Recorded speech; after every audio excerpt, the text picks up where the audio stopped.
The music teacher's reaction live and in real time to The Legend of Zelda Breath of the Wild full OST. I've heard a little bit of it. I did play and beat this game in the DLC, but in all fairness, I was listening to podcasts the whole time and the TV was on mute, so I actually really have not heard most of this music, even though I have played this game and beaten it, which was a ton of fun. All the teaching I'm going to do is going to be right off the top of my head in the moment. Get this thing started with main theme. We're going to be doing this stream in multiple parts because this is a 6-hour original soundtrack.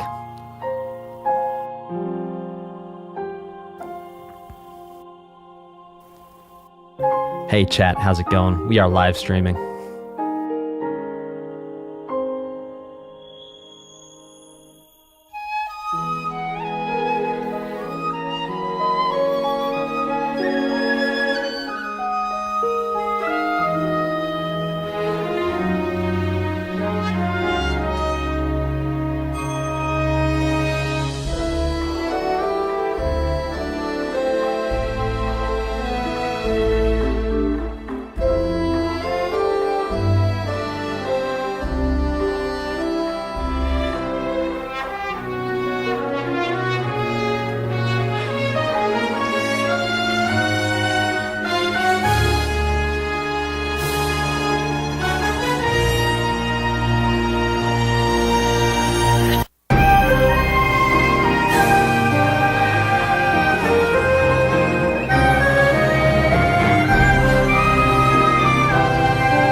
Loving it so far. Fantastic opening, main theme.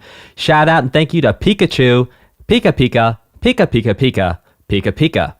Translated means hyped that we're getting Zelda on this channel now. Also consider this a super chat to boost Nier Replicant up the list. I will add that after the stream. Thank you so much for your support and for your super chat.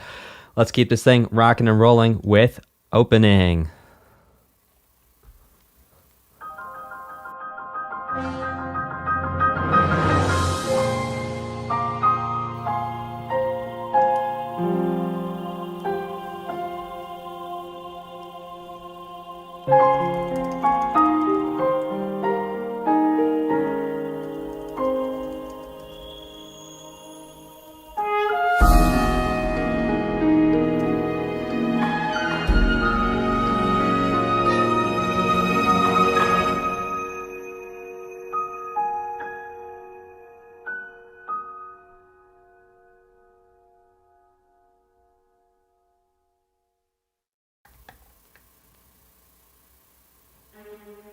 Okay, the Sheikah Tower, I say Sheikah, that's my headcanon. Let me know how you pronounce that in the chat.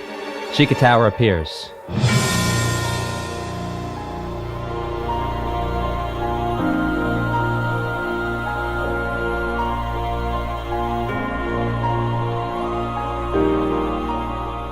Ho ho ho!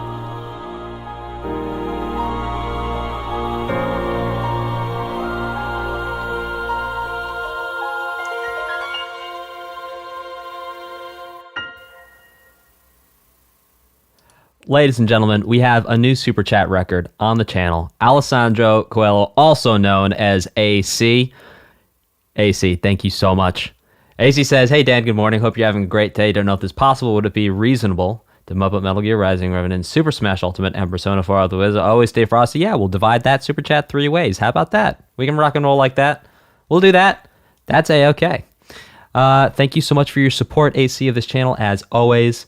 And thank you so much for watching. Let's keep this rocking and rolling with the beast inhabiting the castle. Or the castle. Castle.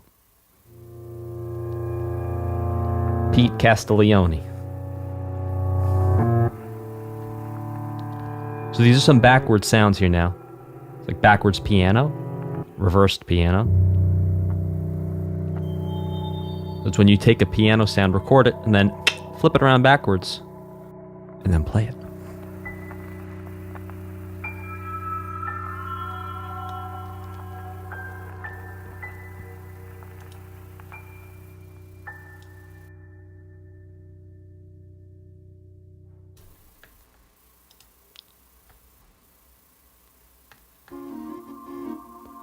Okay, this is the Sheikah Tower.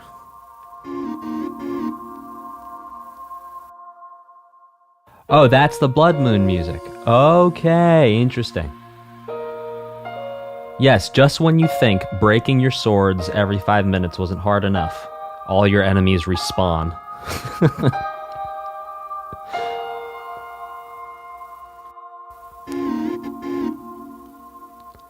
I love this electronic element here. Oh, love it.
Oh, I love that piano. So this is, that was the mysterious old man. Now this is Shrine of Trials Start.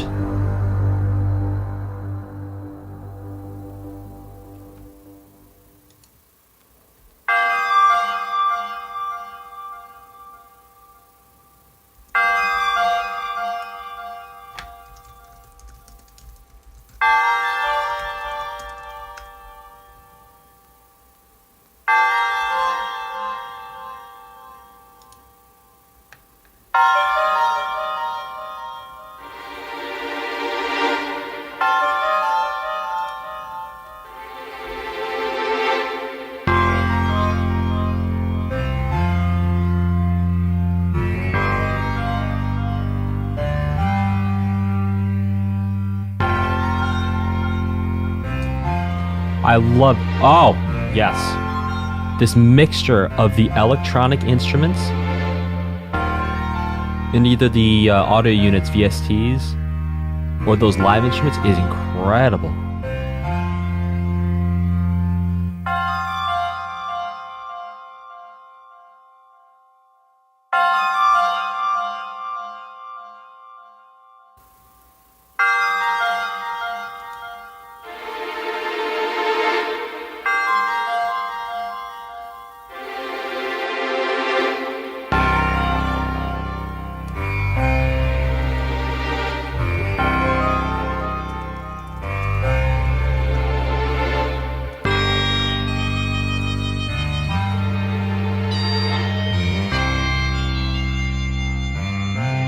Okay, now that instrument, chat, help me remember the name of it. It was that Irish version of the bagpipe, I think, that was in My Heart Will Go On by Celine Dion from Titanic.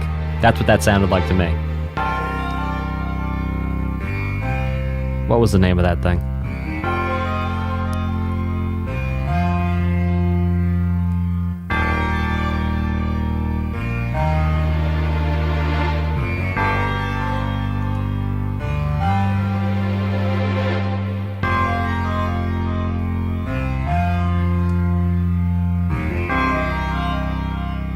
Yes!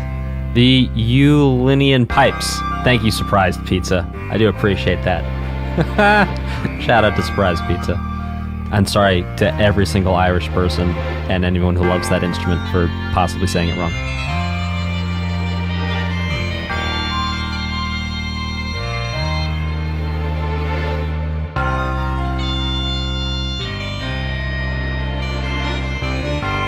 The way they're mixing it is very interesting. You hear how it's panning back and forth?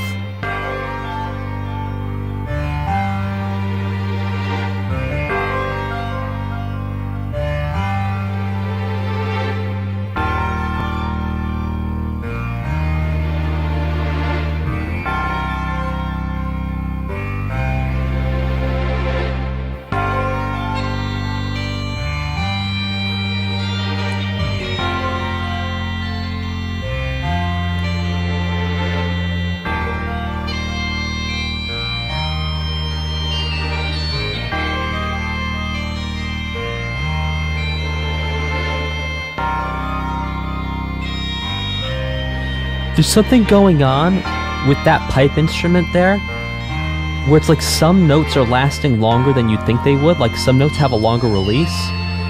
And like that chromaticism right there almost sounded like it was an audio unit or a VST. There's something going on with the way that was edited or recorded that does not sound like it was just straight up into a mic. It sounds like it's been altered in some way.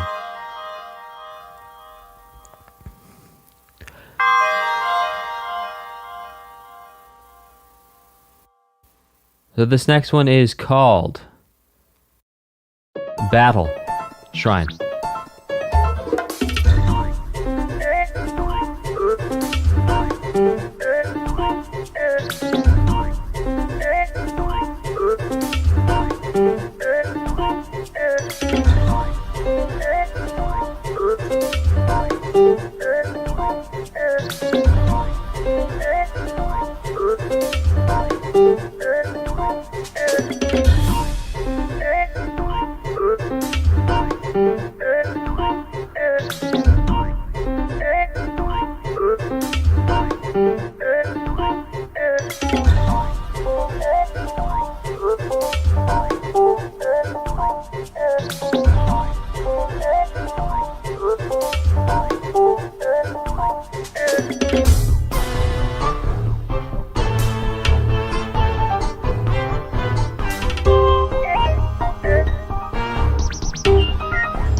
Seems to me like it's alternating between like 14 and 13. Sometimes it sounds like two groups of 7, sometimes it sounds like a group of 7 and a group of 8.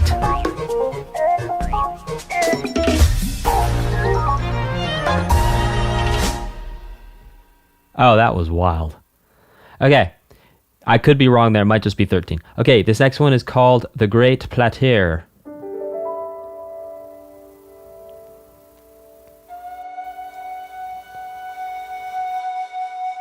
Yeah, Zenju, you and me both. About halfway through, I was like, hey, hang on a second.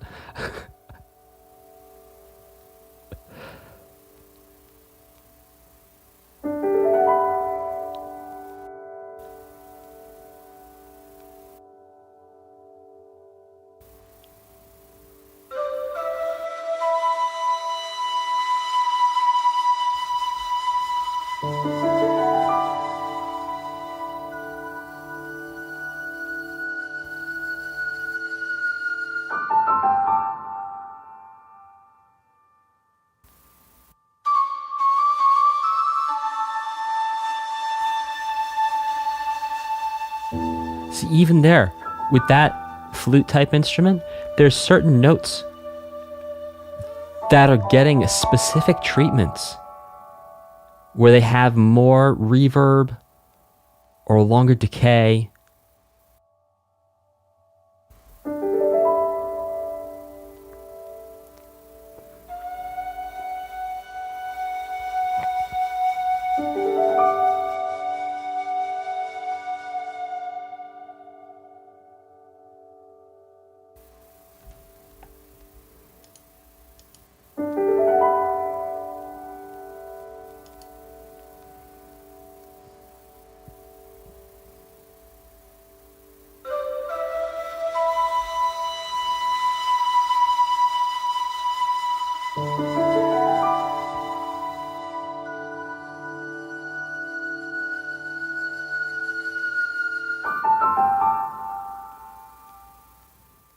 Yeah, agreed, Desmond.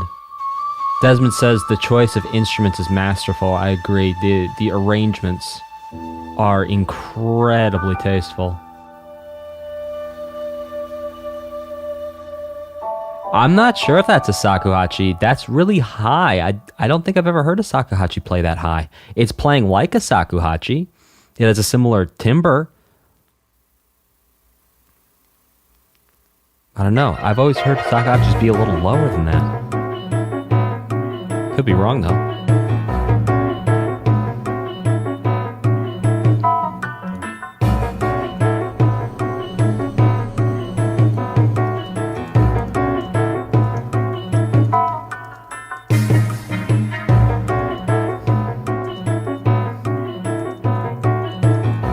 This is Decayed Guardian Battle, I believe. Oh no, this is yes, Decayed Guardian Battle.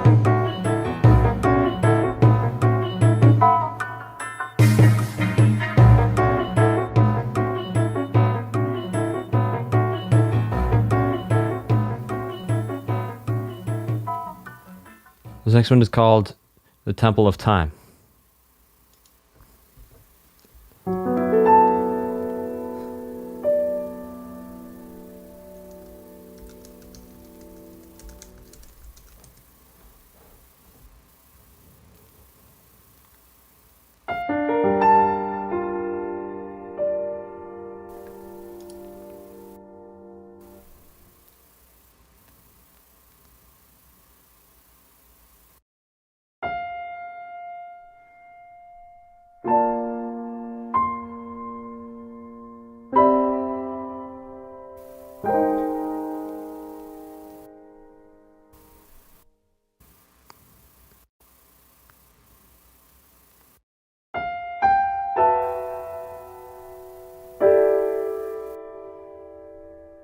Listen to the slight detuning on the reverb of the piano.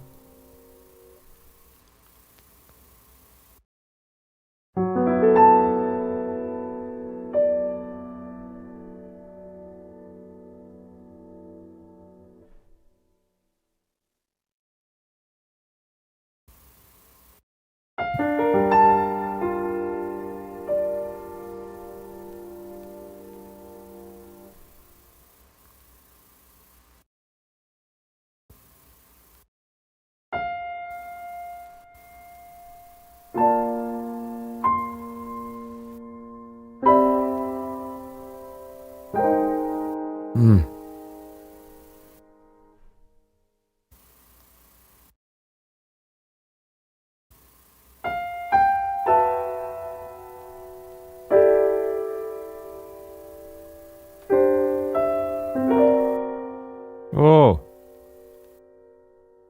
Yeah, non-diatonic progressions indeed.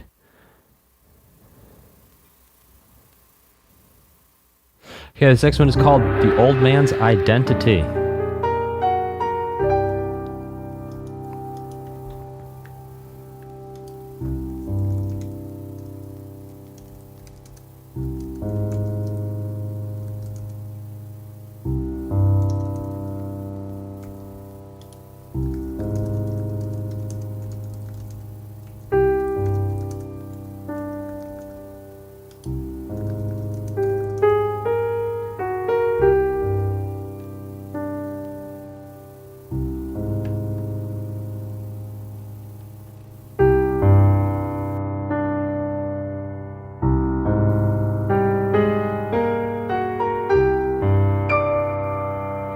So what's interesting is right here we're actually hearing a theme and some intervals that go all the way back to A Link to the Past.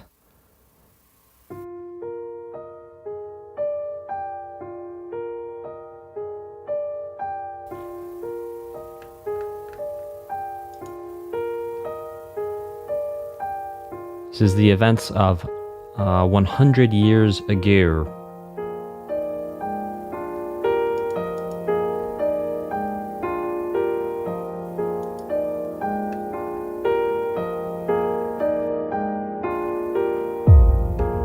Oh.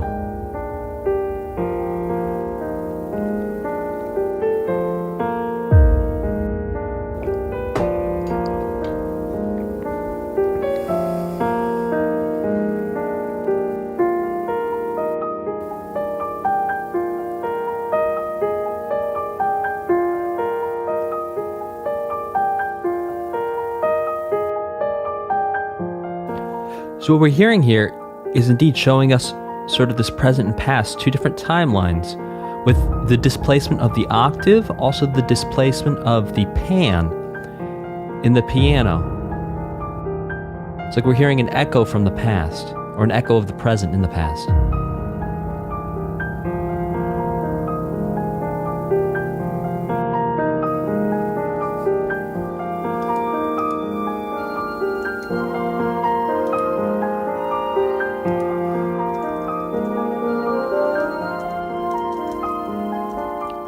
Yes, 1Z, I have played it, but I played it on mute because I was listening to podcasts.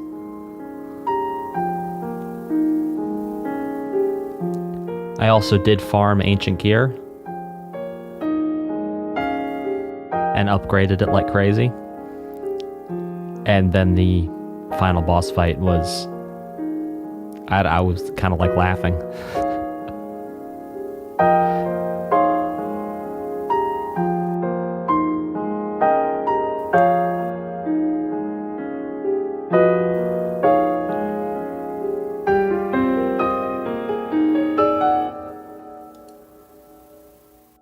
I did not get all the memories and also did not complete my Hyrule Compendium.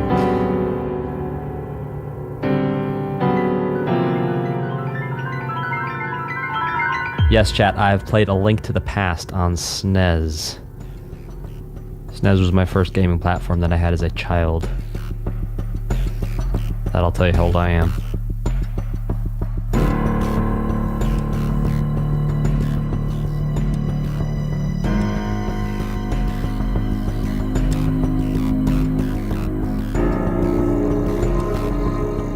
Take care, Valdis.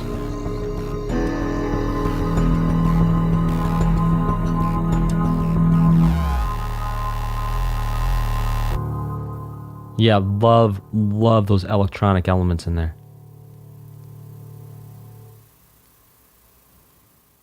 I have played a little bit of Wind Waker. I'm going to pause this when we get to the next one and I'll tell you guys a story.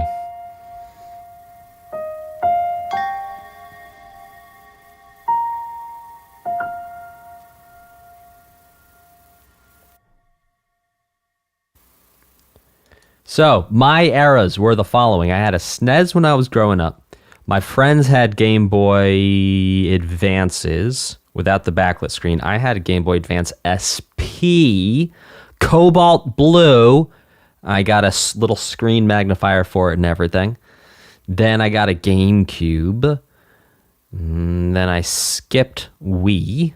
And I have a Switch now. That is my Nintendo journey. I like going every other generation. So whatever comes out next, I'll probably just hang on to my Switch and then get the next one. Okay, so this next tune is The King of Hyrule's Wish. The pride in my voice about my Cobalt Blue SP, yes, I loved that thing so much. I played, what did I play on that? I played Madden, I played Pokemon, I played Harry Potter, the third one. Prisoner of Azkaban, when that came out. That little thing was incredible. I loved it so much. And then you could also play the older games on it too, which was a ton of fun. I remember playing like the original Wario game. Oh, so good.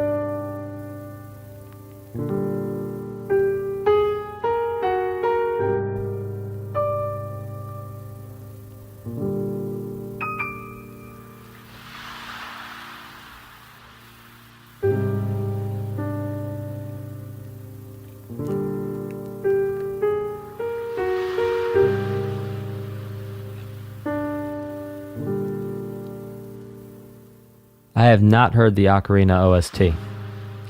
I heard parts of it when I was like 9, when I was at friends' houses who were playing on, who had the 64, but I never had the 64.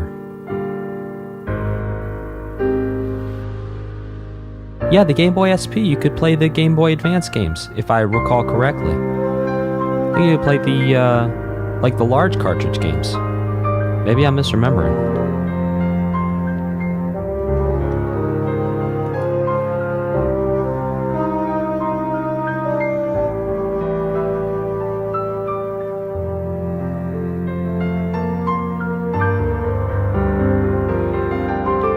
Ah, yes, percent indeed.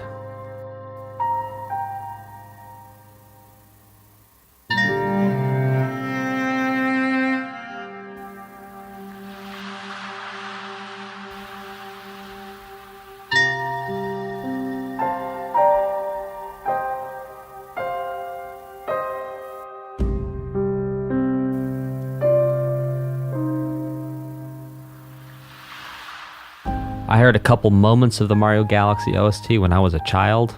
Again, friends who had GameCubes and had it, but I don't remember it. I'll explain what a leitmotif is in a moment. Okay, guys, so themes. Themes are a full musical idea. When we take part of that theme, so for example, the Imperial March, bong gong gong, bonky dong, bam bam bam, banky dum, bonky dum, blam blam blam, ba ba da da bum bum. That whole thing, that's the motif. That's the theme. Then if we take part of that, we just go bum bum bum, bonky dum, that is a theme. That is a motif from the theme. Now, if you take it, and that's just in a musical context, but when you associate it with a story, when you associate it with a character, for example, when you watch the movie, whenever you see like the Emperor's shuttle, or you see the Death Star, or you see Darth Vader walk in, sometimes you hear a little bong, gong, gong, bonky dong, just like a little hinting at it. That is a leitmotif, because what it's doing is it's saying, okay, this is a character, this is the music associated with part of the character's identity. And so you're using the music to identify a part of the story, a person, place, or thing. Leitmotif is for a noun. Person, place, or thing. And sorry, I think I sang the wrong interval at the in that Imperial March the first time around. I apologize. Okay, let's go for landing on the ground.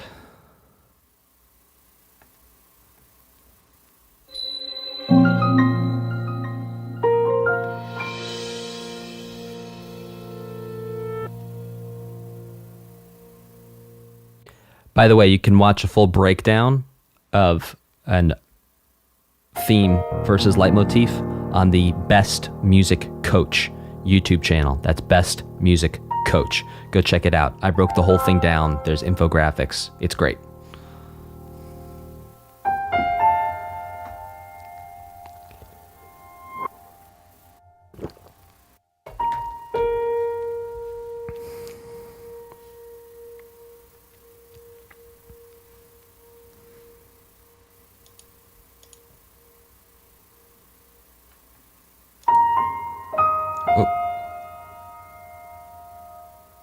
Interesting, now it's just coming out of the right side.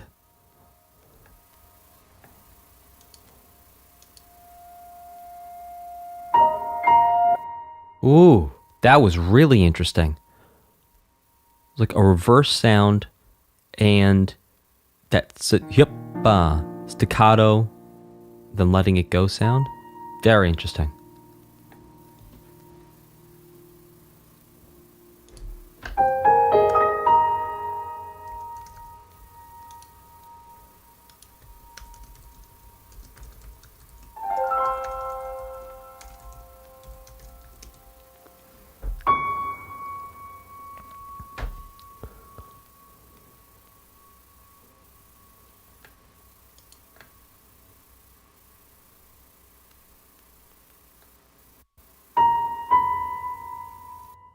Now we're coming out of the left side here. We'll bin for a moment.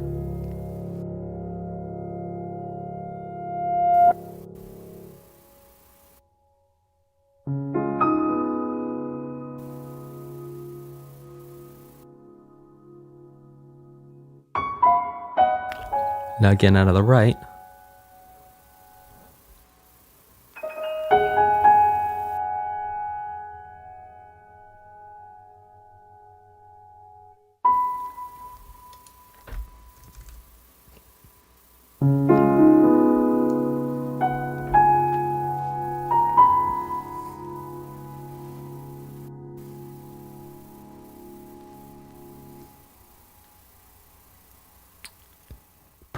I can only hope that in the sequel, swords don't break, and shields don't break, and bows don't break.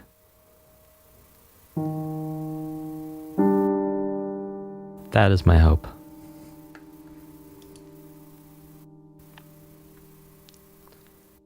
This next one is called Battlefield.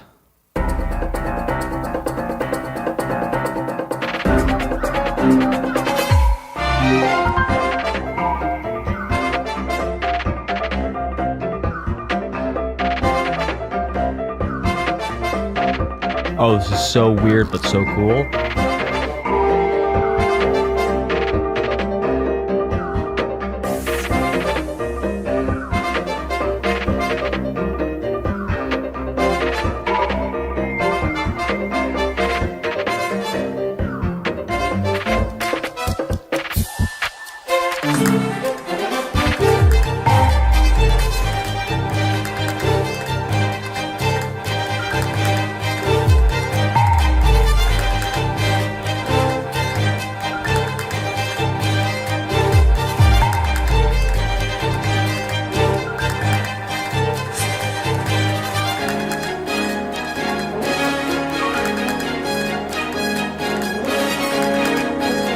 Oh my gosh, I love those little clicking sounds.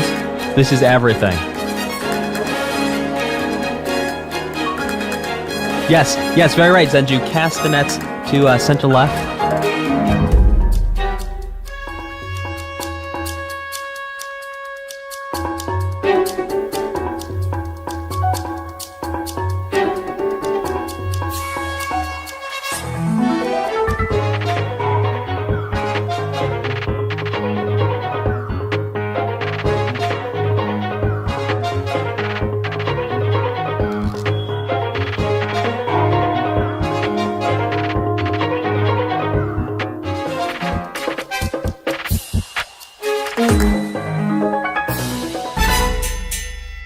Oh, that was so cool.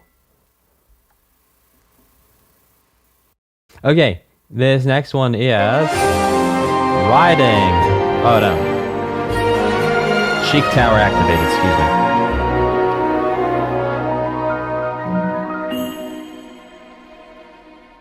Yes, a repair option.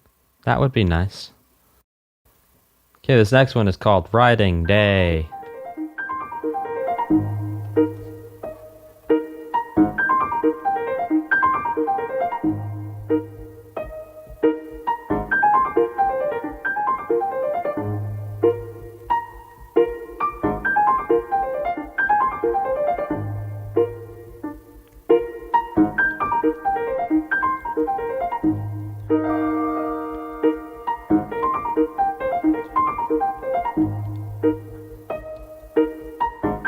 So what's interesting here is almost like 1, 2, 3, 4, 5, 6, 1, 2, 3, 4, 5, 6. But it doesn't really feel like 6, 8. Maybe it is.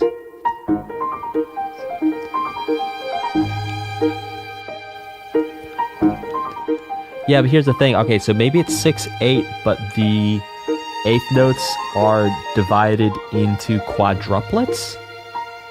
Because the dega, dega, dega, dega, that's groups of 4.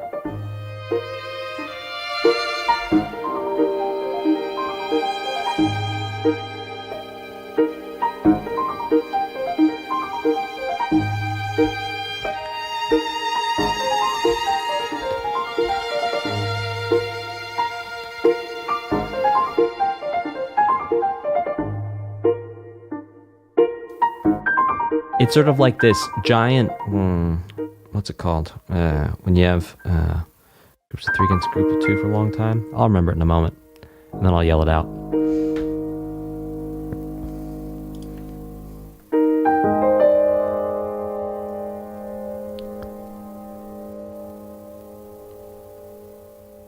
This next one is called Talus Battle.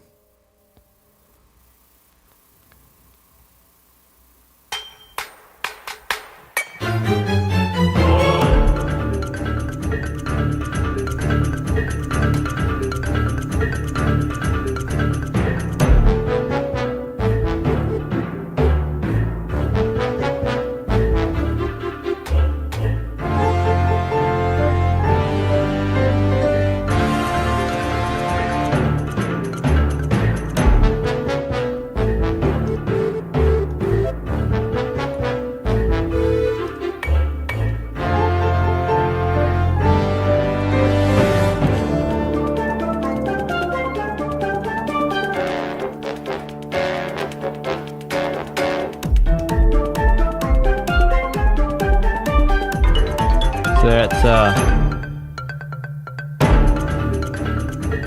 okay, really interesting mix of instruments here. The steel drum, sort of xylophone-y marimba type thing going on. With those voices. Yeah, that brass. Come on, brass.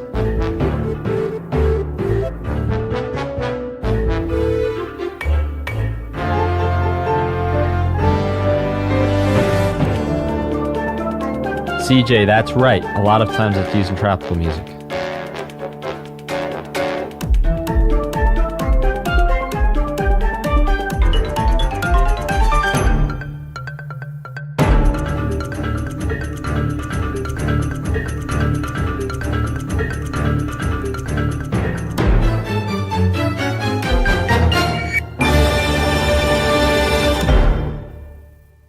Well, that was a ton of fun in the sun for everyone. The next one is Kakariko Village.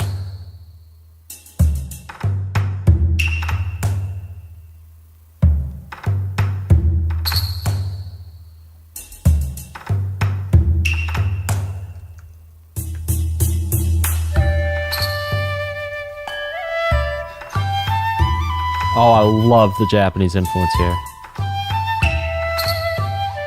I think the Japanese influence throughout this entire game is very interesting, just visually.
Type a 1 in the chat if you know what I'm talking about.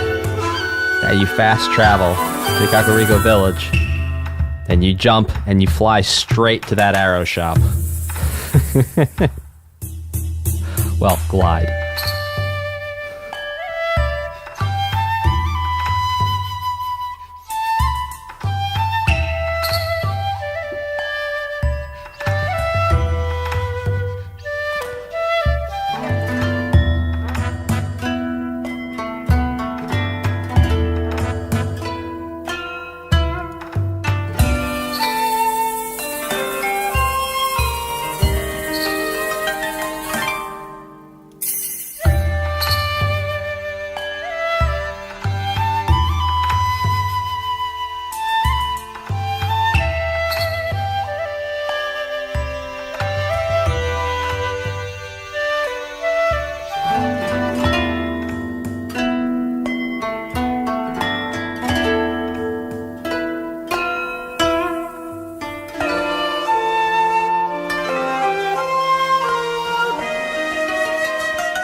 So now we're headed into Kakariko Village, the night theme.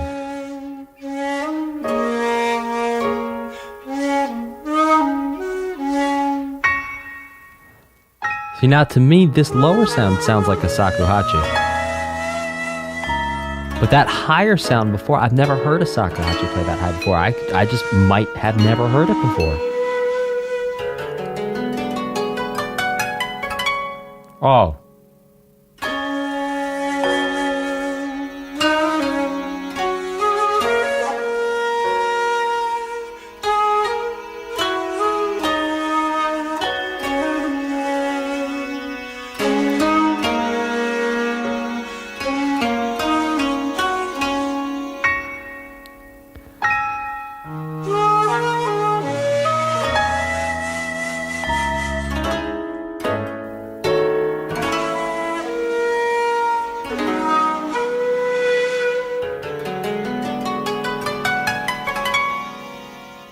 Oh my gosh, I love that little 5 moment there.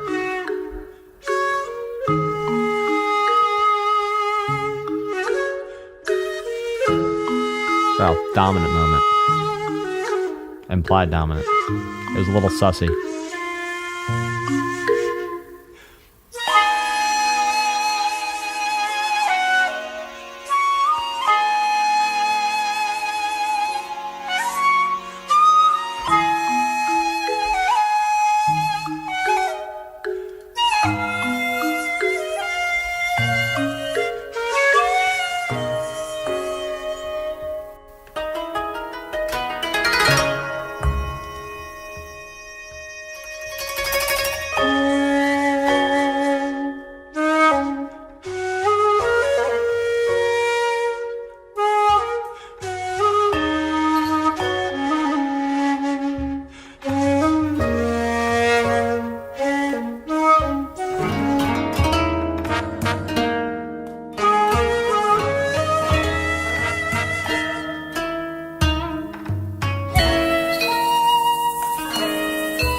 Beautiful. Before we go to Impa's story, huge shout out and thank you to PuddinHun11. PuddinHun11 says, just wanted to do a donation for how cool you are. Thanks. On making these reactions. Thanks. And listening to these amazing music tracks from games. Well, I didn't write them. The writers wrote them, so let's give credit to the composers. I'm just here having fun hanging out with you guys and pointing some things out along the way. One specific one I'd like for you to listen to is Shin Megami Tensei 5 OST. Well, I'll tell you what, we'll add it on the list and we're going to pop that $20 you just super chatted on it to move it up the list. All right, let's rock and roll. Keep it going. Thank you so much for your support. Thank you for his super chat. JT Paper, yes, boost my ego.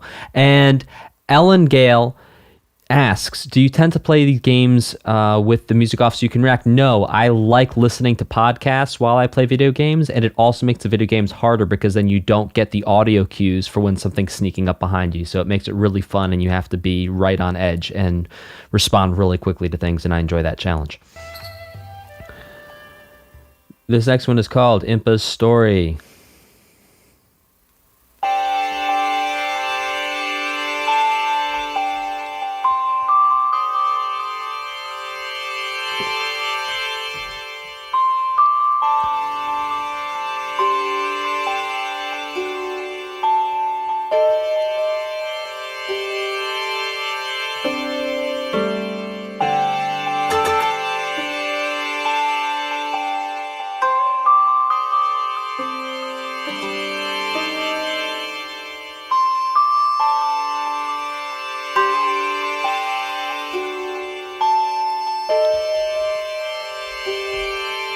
Yeah, J7022, exactly.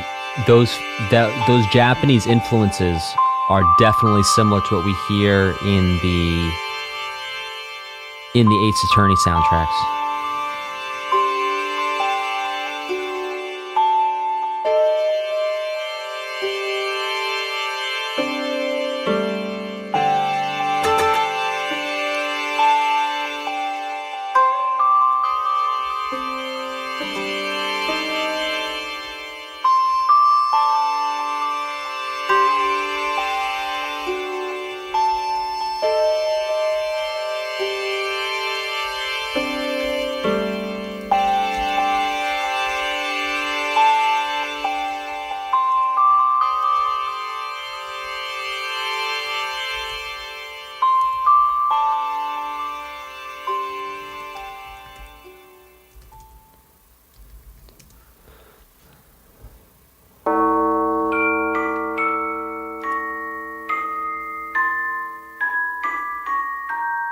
This is ancient folklore.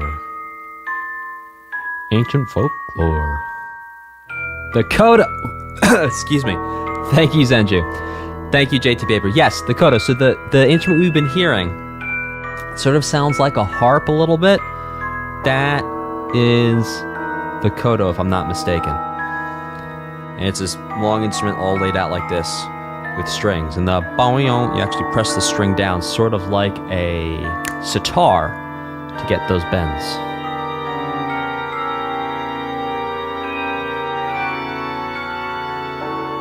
Big organ now. Now fading away.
Shout out to Pixie for the callback joke to last week's stream.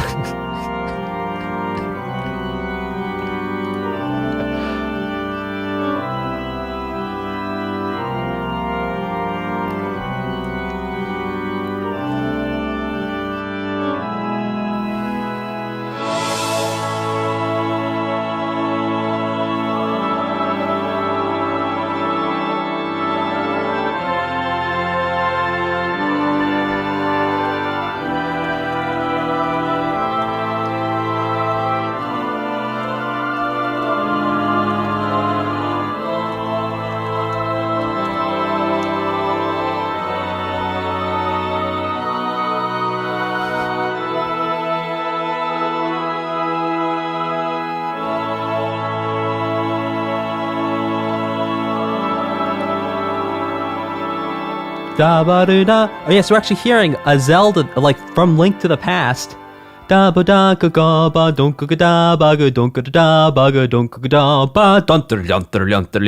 hearing that theme from A Link to the Past that you hear when you are running around in the light world, not the mirror dark world. Yeah, super cool. Not in the desert. That's sort of like around Hyrule Castle, pretty much wherever there's grass.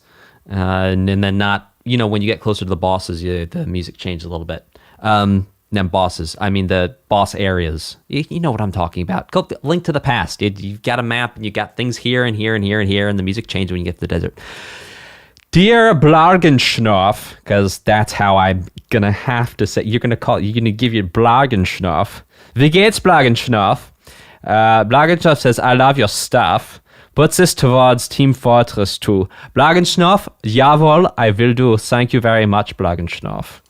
Okay, let's keep this going with... I keep on having to scroll down to see what the name of the next song is, so one moment. Patience with me here, chat. Hateno Village. Which is weird, because when I was reading it fast in game, I thought it was Hateno Village. But that is not at all it. I'm not dyslexic, but there you go.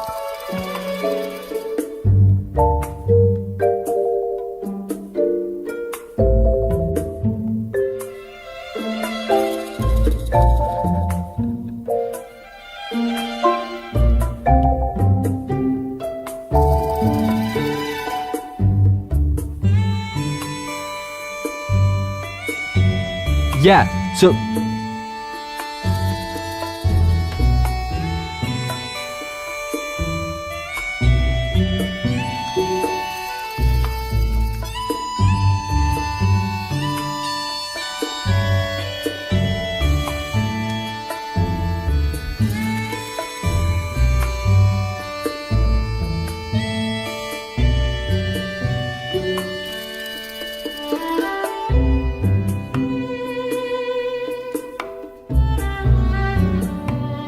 That instrument is the Eulalian horns, the pipes, the Ulian pipes. The Uli John Roth pipes. The Uli John Roth pipes. They're gonna rock you like a hurricane. If someone would like to correct my pronunciation, I will be coachable. Try lighting. Thank you for your super chat. Try lighting is at the best supporters ever membership tier.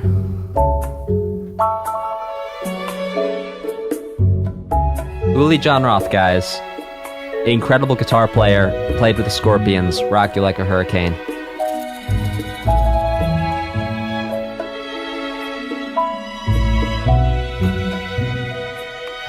Okay, I figured out what was throwing me on those pipes, too. What we're hearing with those pipes is polyphony, or polyphony, depending on how you say it. We're hearing more than one note at the same time. We're hearing harmony. And I don't think I've only ever heard them used melodically before. Can anyone in chat please confirm that those pipes, as a single instrument, can create multiple notes at the same time? A bagpipe does. It has a drone. But I just don't think I've ever heard? I've never heard the Uli John Roth pipes playing polyphony before.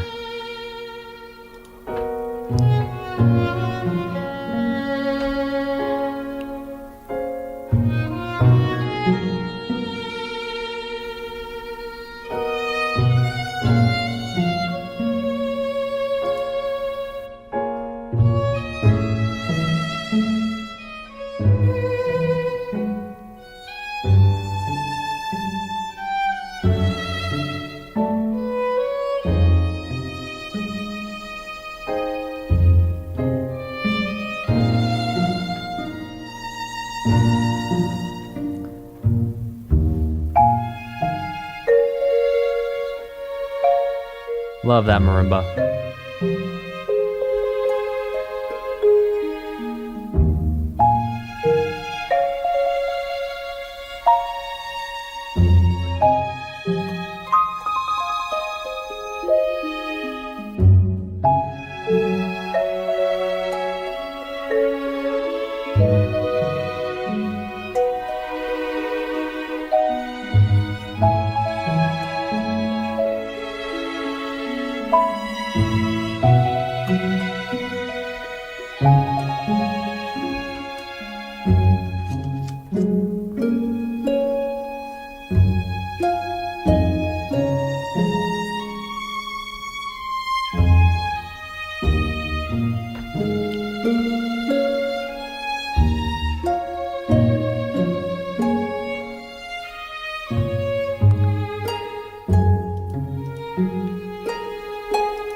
So here, it's almost like we're going through the chords of that main Zelda theme.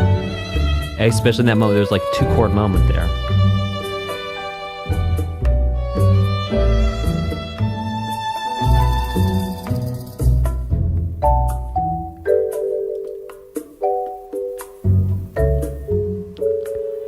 A quick pause, a thank you, and a shout out to Ellen Gale. Ellen Gale says, many thanks for breaking down soundtracks we love and explaining to non-musicians, less tech musicians, why we love them. Well, Ellen Gale, I'm glad that you're finding this useful and helpful, and I'm so grateful for your support and for you showing up and hanging out on the stream. It's a great way to re-experience fun OSTs in a new light. Put this towards Persona 4. Will do. Okay, let's keep this rocking and rolling.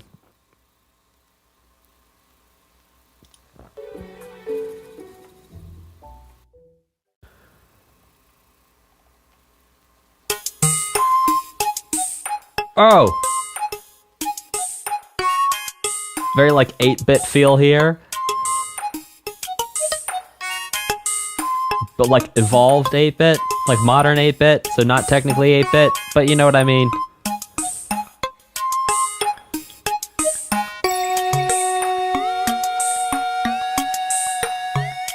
Ha! Whoa!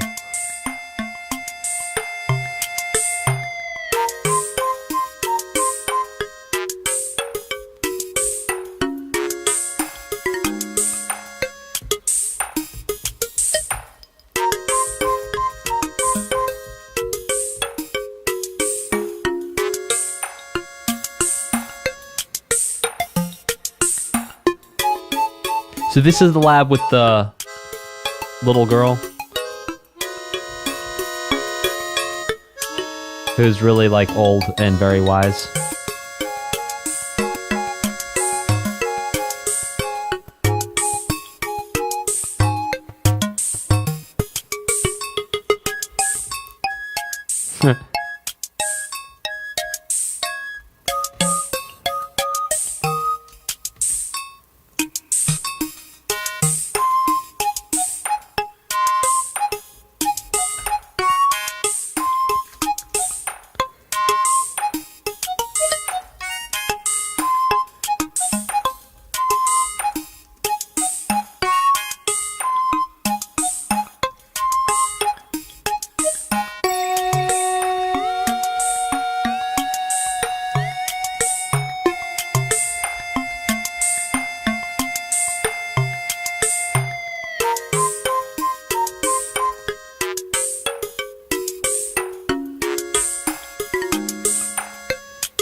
I love the mix of this. Like how that room was now pulled back before it was really up in your face.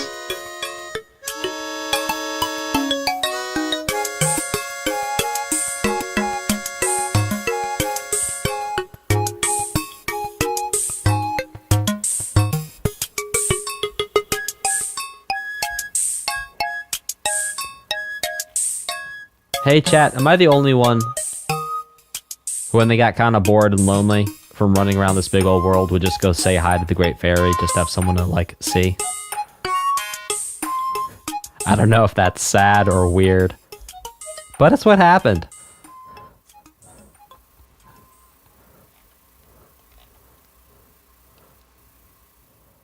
Great Fairy reveal.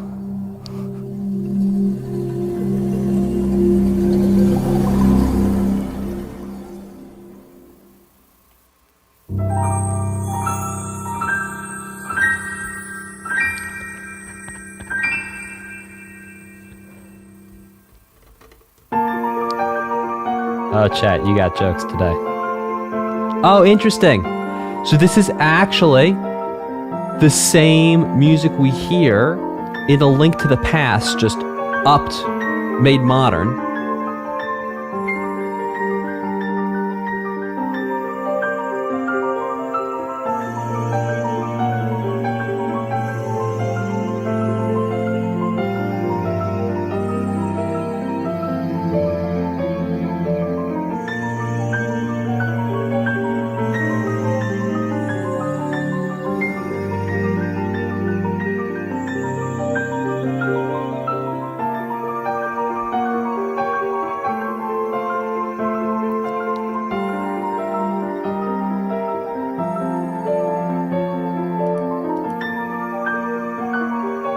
Oh my gosh. I love like it's almost like multimeter, but it's not. It's polyrhythmic. What is that word? Chat, if you know music theory, help me out. I'm having a brain glitch. What's it called when you have like groups of 4 being played against groups of 3? Not polyrhythm. It's I mean, yes, it is technically polyrhythm, but what's the other name? It starts with an O. I'm having a brain glitch today.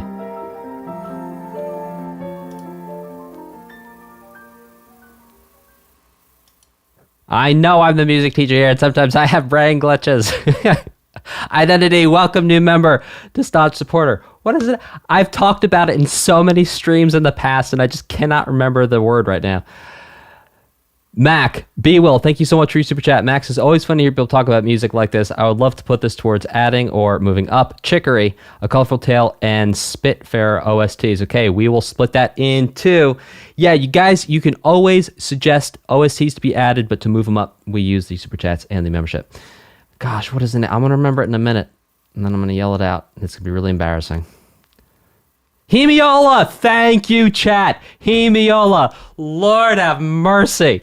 Oh my gosh. Yeah, hemiola. Thank you, J7022. Hemiola is the word I was looking for. A hemiola. Thank you. My goodness. Okay. This next one is called Field Night.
Time for a quick shout out and a thank you, Miss Drevis. I'm sorry if I said that wrong. One of those 2 times, 50% chance is I did. Actually, it's a 100% chance I said one of those wrong. Chipping in to recommend checking out Honkai Impact Third's OST. It's a bulky one, but the vocal tracks app. We will add it to the list and put it on there. And then we will listen to it everywhere. And we will rock and roll just like that. Let's keep it rock and roll. And thank you for your support. And thank you for your super chat. Thank you for watching. Let's keep it going with Kass's theme.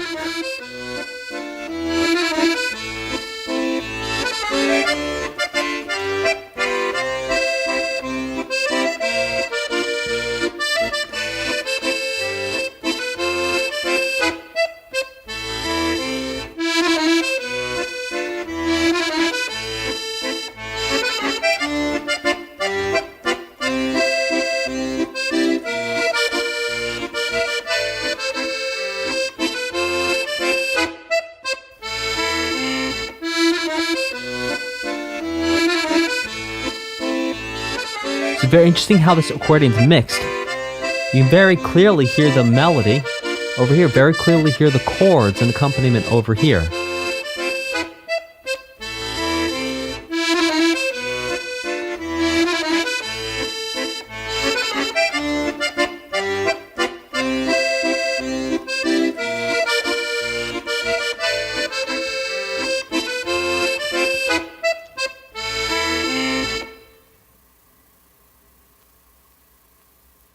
Yes, that is Kass's Ancient Song.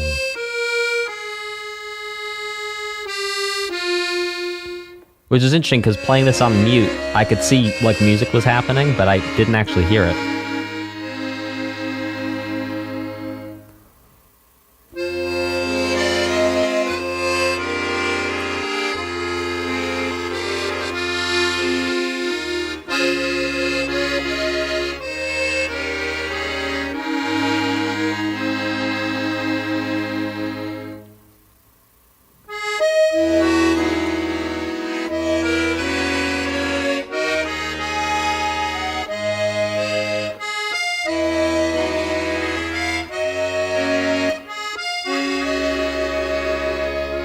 Oh, I love it.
And a beautiful suspended chord to a resolution, also known as a sus chord. Why would I want to live down the Chet thing? Chet's amazing. I love Chet. I'm a fan of Chet. Chet's fantastic. Fan Astro, thank you so much for your super chat. Fan Astro says, a quick dono to add to Off's OST. Will do. Love Breath of the Wild soundtrack in general. Thank you for breaking down some of my favorite OSTs. Well, Fantastro, thank you so much for your support, and thanks for hanging out. Thanks for joining the stream. Thanks for watching. Let's keep it going. And quick thank you to CJ. Okami OST bumped up or added? Yes, will do.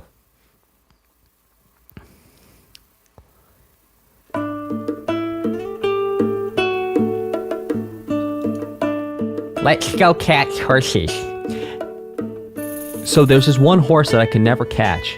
It was up, you know where the statue of the rearing horse is? And it was this white horse. And when I found it, it was there for like 10 minutes, and I didn't have the stamina to stay on it. My stamina wheel would run out. And then when I went and upgraded my stamina, I went back and I could not find the horse. Oh, that's Zelda's horse? Man, I could not catch that thing.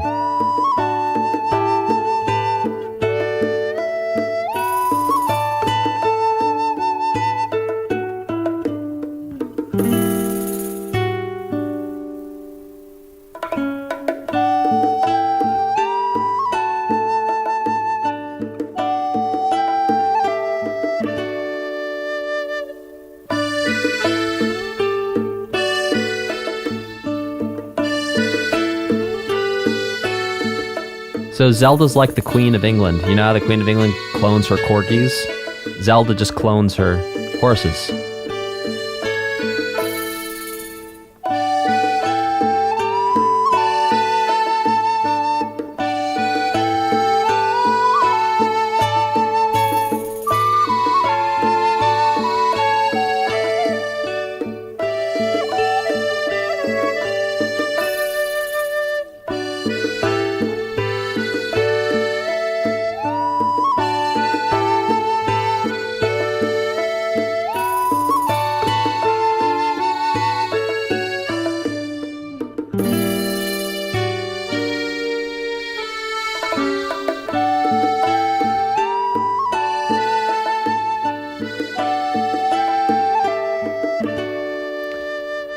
This next one is Kass Song. Oops, it's not over. My bad, chat. This one is Kass Song of Tradition. Tradition.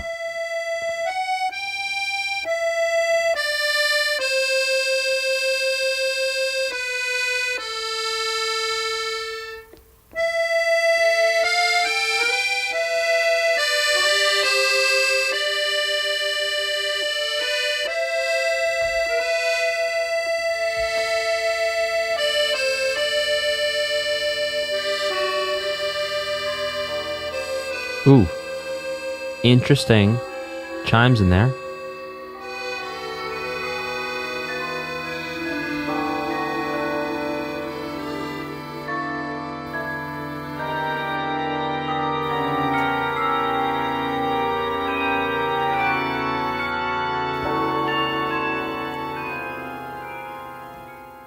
That song was very, reminds me a lot of Harry Potter.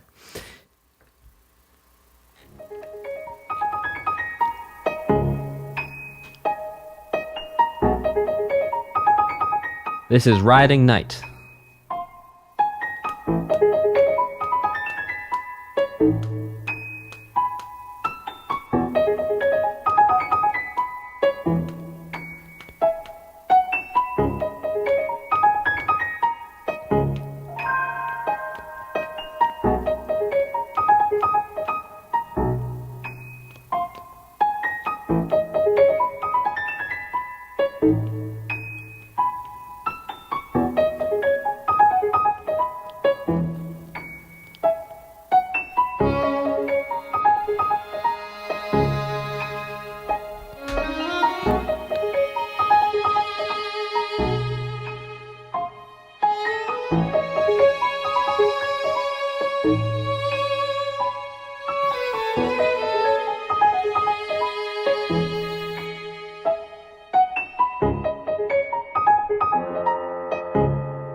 Beautiful. I love the way everything's playing with it. You have little elements here, little elements here. 109. This is called Blessing Shrine.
Okay, first of all, JT Paper, thank you so much for your support for this channel. You've been so supportive over all these streams. Thank you so much. JT Paper says, many of these ambient tracks sound like they're just a bunch of random notes played with no thought at first. I can't understand how you begin to compose stuff like this. It's very impressive. Yeah, I think, I don't know if to me it sounds random entirely. I agree with you that at some points it does.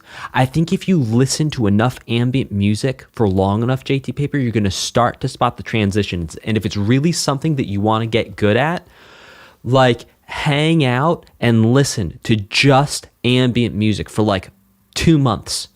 After that, you will be a very, very highly qualified person to understand ambient music, because you're gonna start to see the patterns. You're gonna start to see where different things go.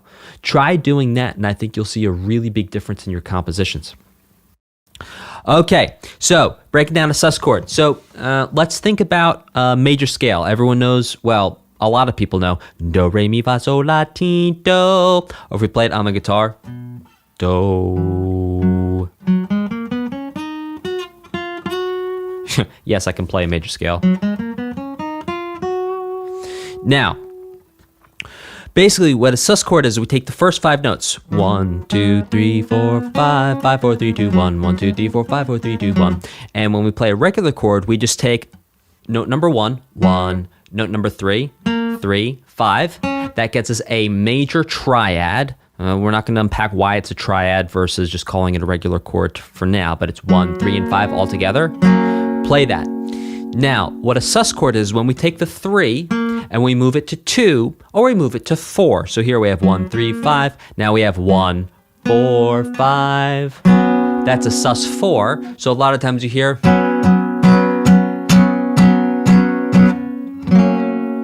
that 4 changing to the 3 feels like a resolution. It feels like a journey. Feels like we're going somewhere.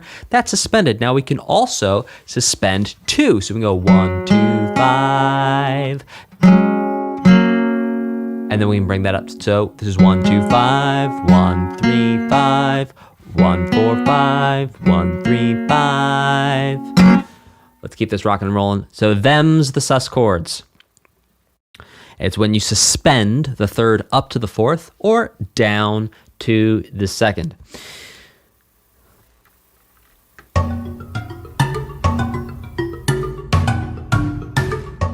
This is Hinox Battle. I say Hinox. Do you say Hinox or Hinox? Or Hinox? Let me know in the chat.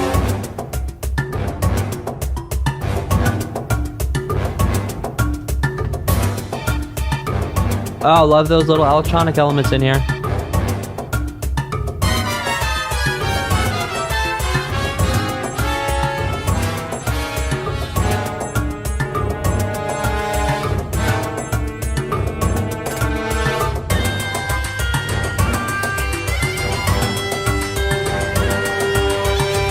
There's that Yuli John Roth pipes.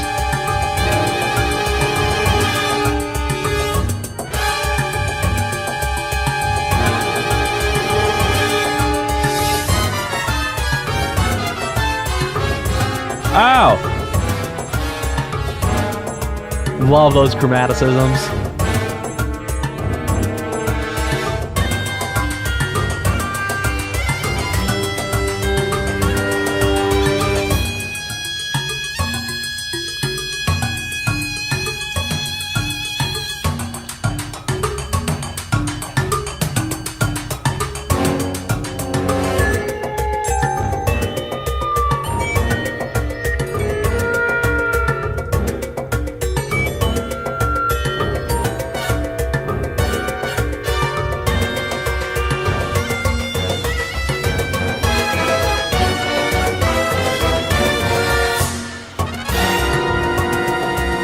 Yes! Sounds like a sharp 9 chord to me. Yeah, sharp 9 chord right there. Play it when it comes around.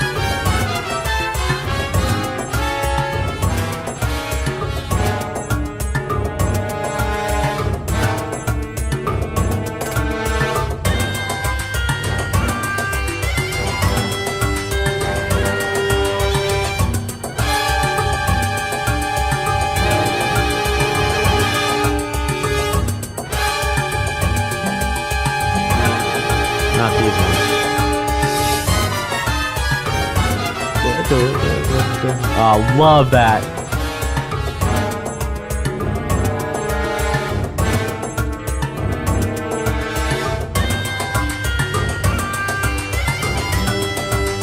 Are we gonna go back to the sharp 9 chords? Maybe we won't.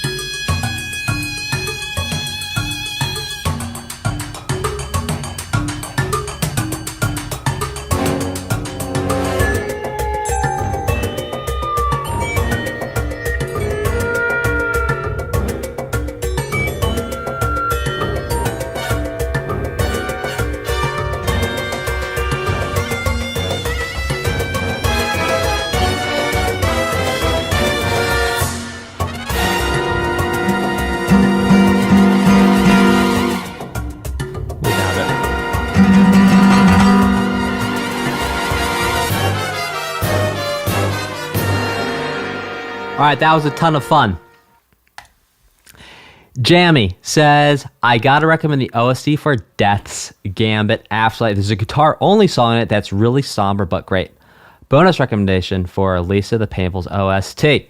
Awesome sauce. Thank you, Jammy. So, guys, let's talk about what a sharp 9 chord is. So, you know we talked about how a major triad has 1, 3, 5. A sus chord has 1, 4, 5.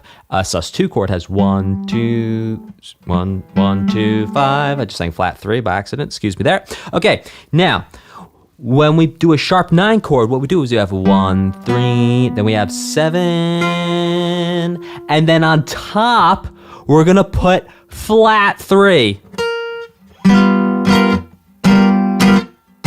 So we have both 3 and flat 3 in the same chord, but displaced by an octave. So instead of having flat 3 here, we play it up here. See? Yeah, those notes sound similar, but a little different. That is an octave. Yeah, sorry about that microphone hiding my hand. So that is how we can think about a sharp 9 chord. Let's keep it rocking and rolling.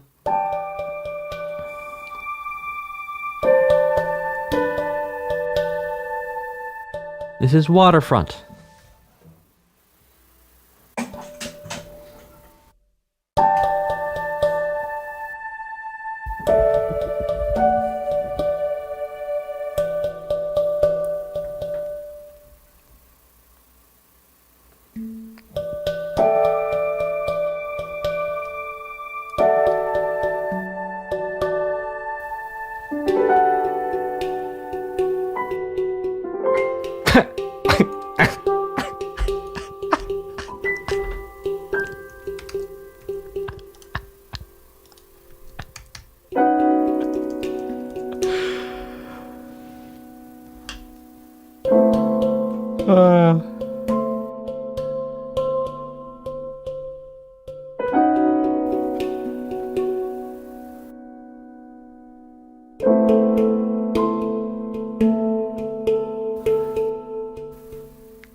No, that does not sound like a steel drum to me. It's something metallic being struck with something that's padded. Or a hand, possibly. Or maybe it's a steel drum being struck by hand. Huh.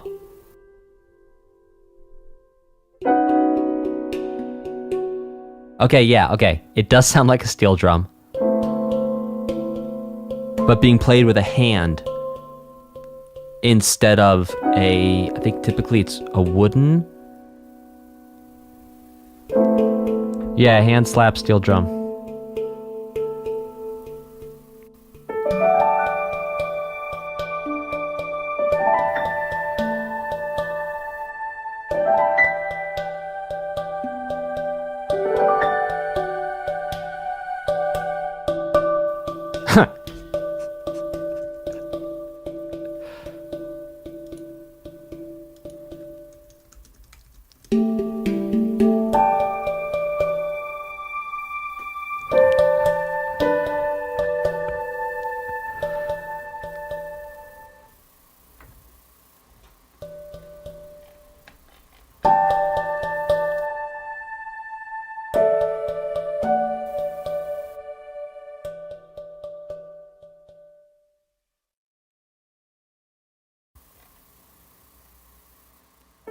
This one is called Watch Out for the Flowers.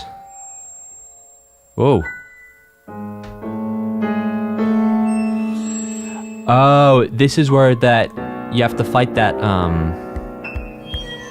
centaur looking guy, right?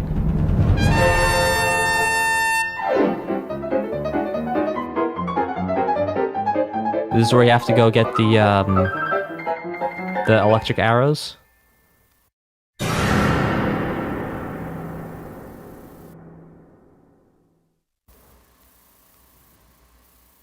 No.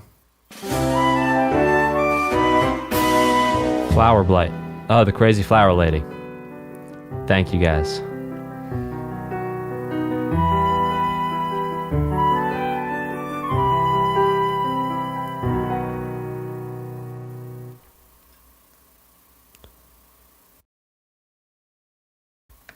This is Sidon's theme. I say Sidon. Do you guys say Sidon? Or Sidon? How do you guys say it?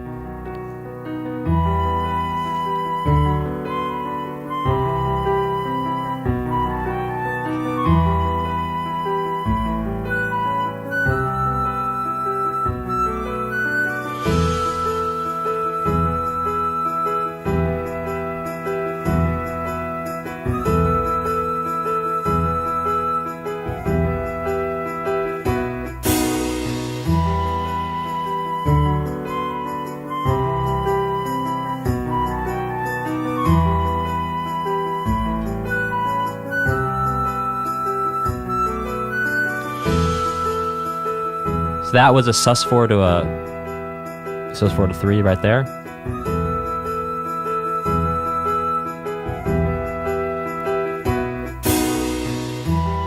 Oh, I suppose if we say it. No, I think Sidon. Okay, this next one is Quelled. Zara's Domain Day.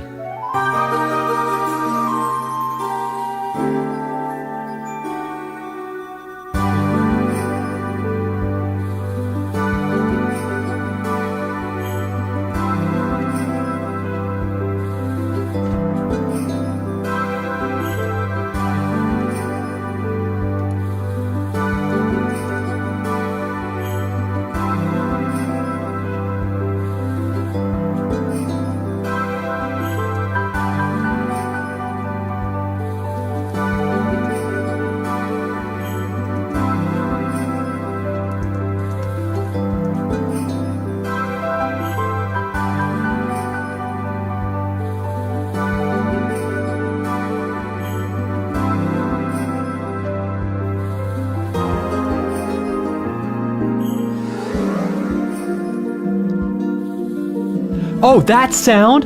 That was the sound when you use the mirror, when you transition between the light and the dark world in A Link to the Past. That was the same sound we just heard in the right ear.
Beautiful triplets there.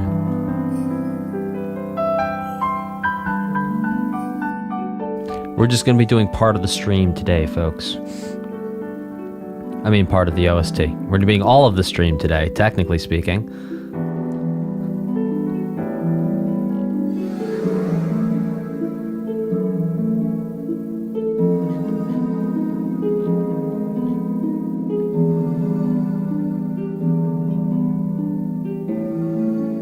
Now, this nylon string guitar sound I do recognize from A Link to the Past. I also recognize this chord progression. I can't quite place it though.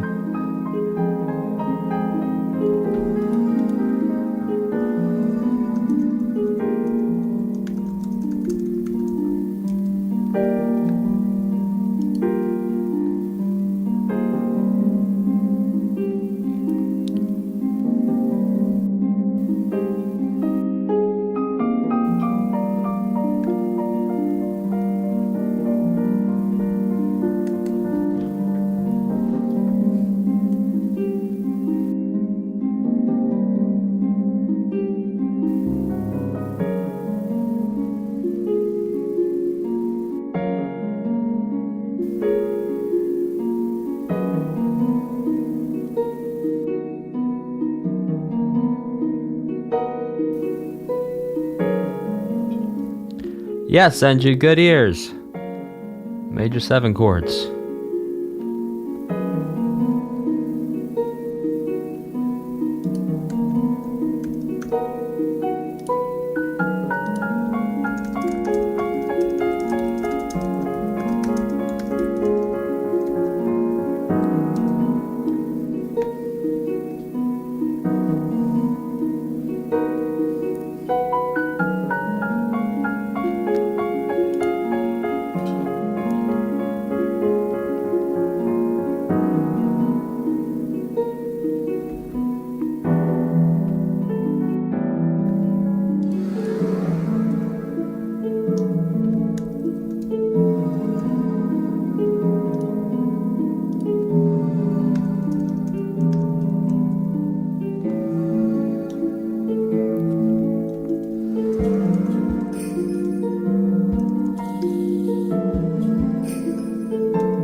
Oh, love it. Oh, beautiful.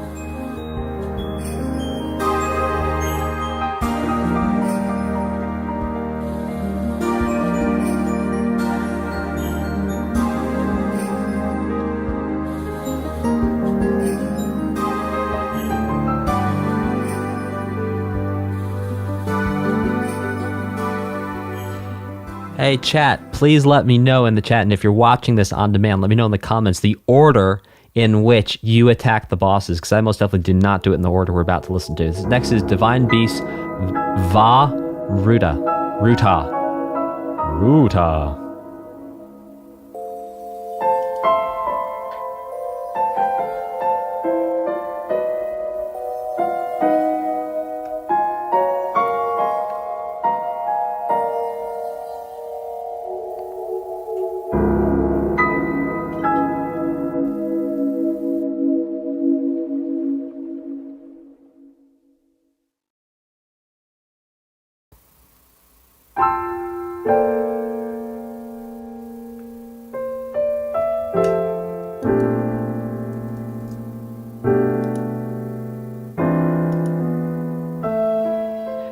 I did Thunder Blight first too. It was a terrible choice.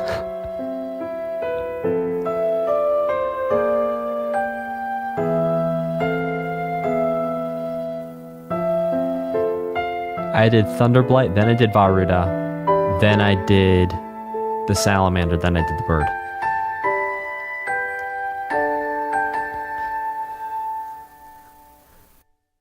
Real gamers did Ganon first.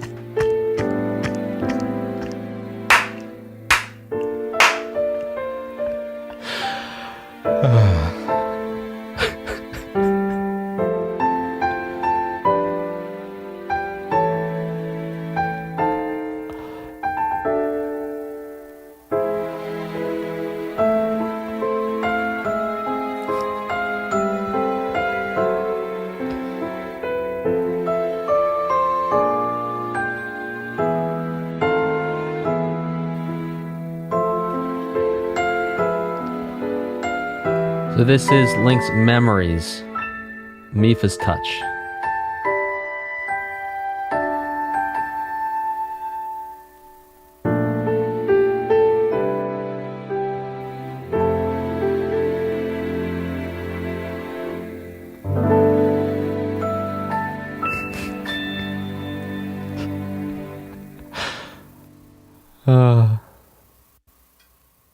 I'm not laughing at the music, I'm laughing at the chat, just to be clear. That is the saddest storyline, I think, in the whole thing. The whole Link and the Zora chick storyline.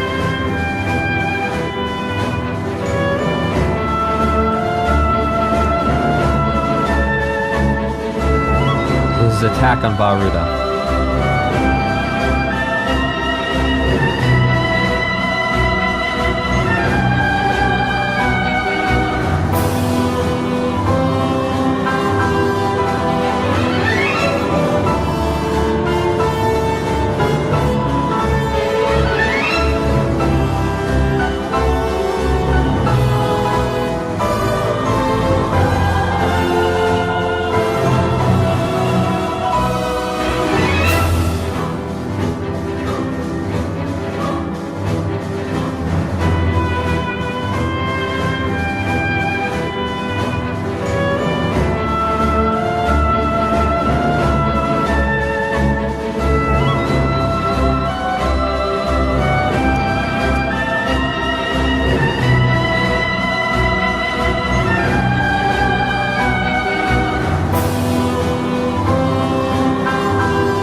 Yes! Z9 Blitz, the James Bond chords. Good call.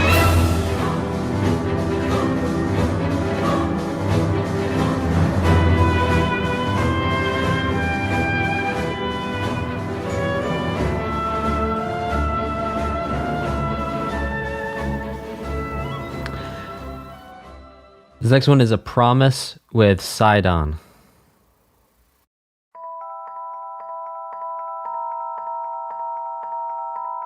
Who else feels like this is about to be the Dance of the Sugar Plum Fairies from the Nutcracker, Tchaikovsky? Well, at the beginning.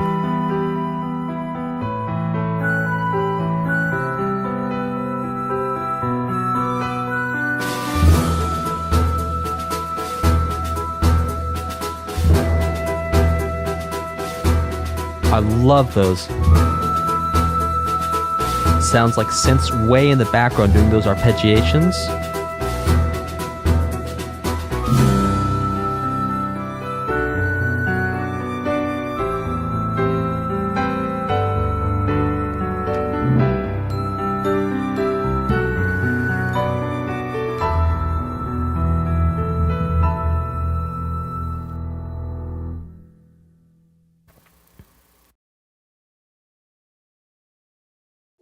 This is the dungeon theme.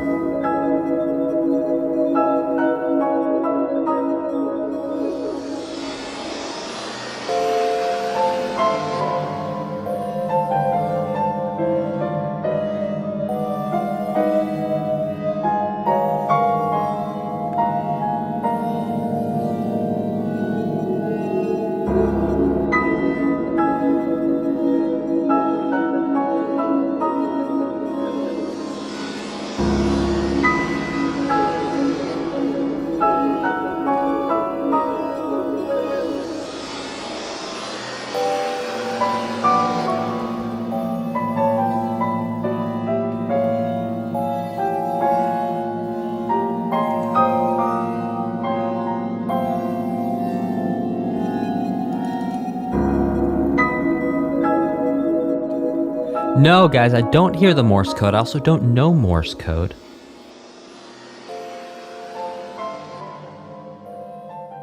Very interesting that that's involved in the OST. That little ba ba ba ba ba ba, that thing.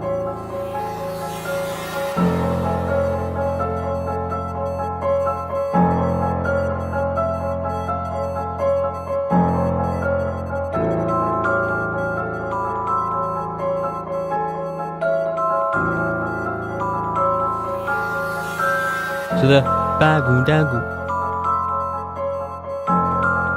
So what the piano is playing on the left is Morse code for SOS? Huh.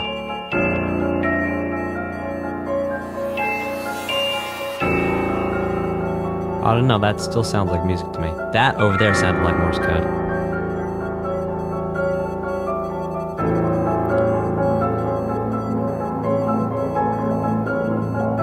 On the left side.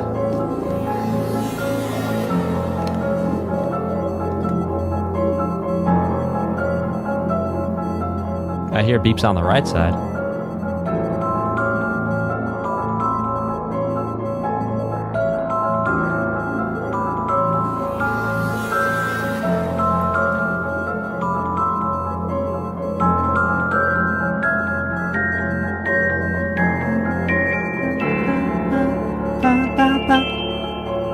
Yeah, okay.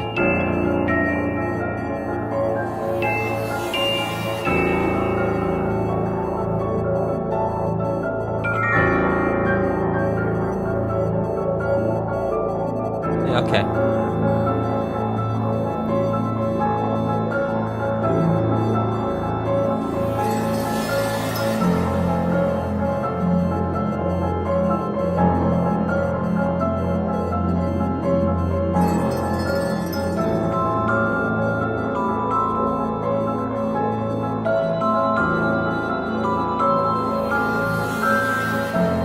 I'm hearing a ba thing going on the left. Is that what you're talking about for the beeps?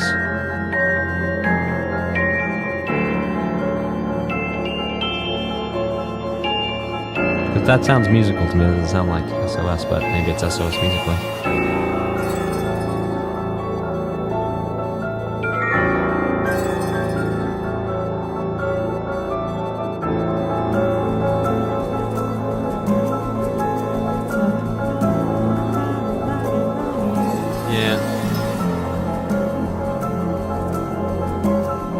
I heard it on the right.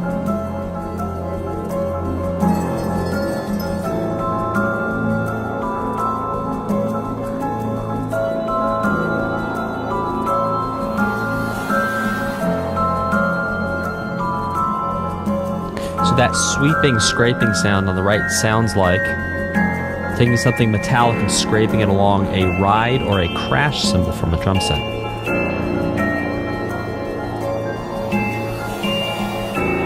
Right there.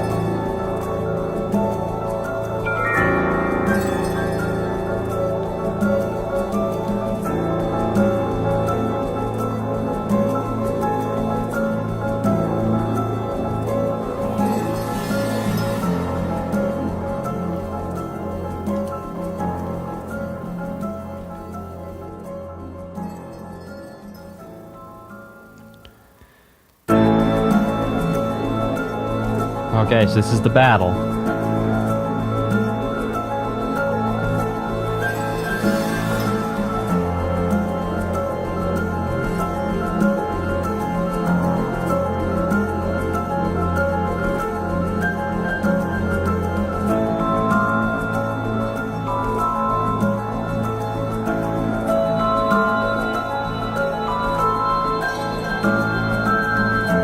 Oh, excuse me, I think this is still actually part of the dungeon here.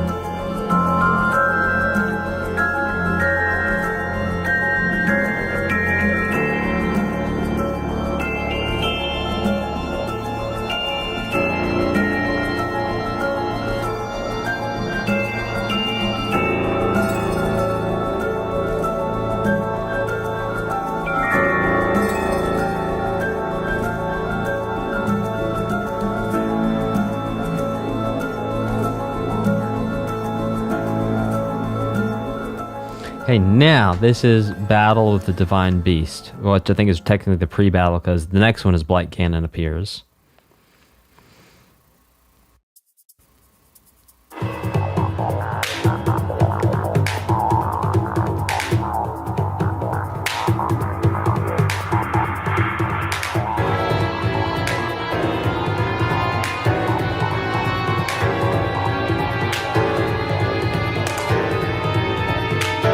Four, 5, 6, 7, 1, 2, 3, 4, 5, 6, 7.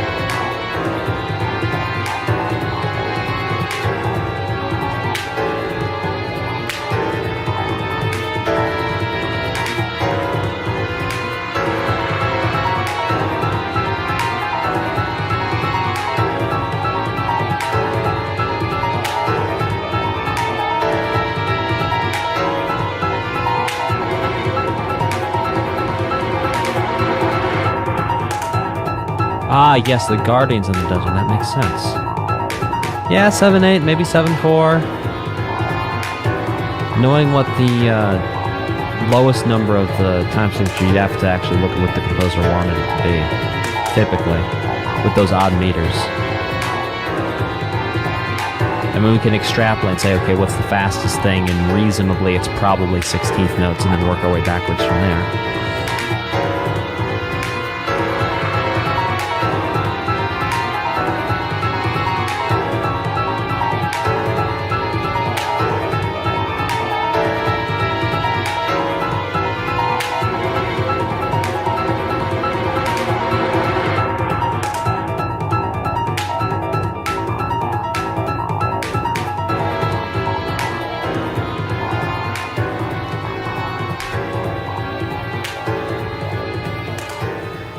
Okay, Waterblight Ganon appears.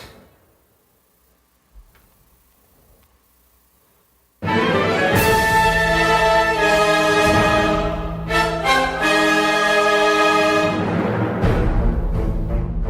I thought they was going to roll back in again there.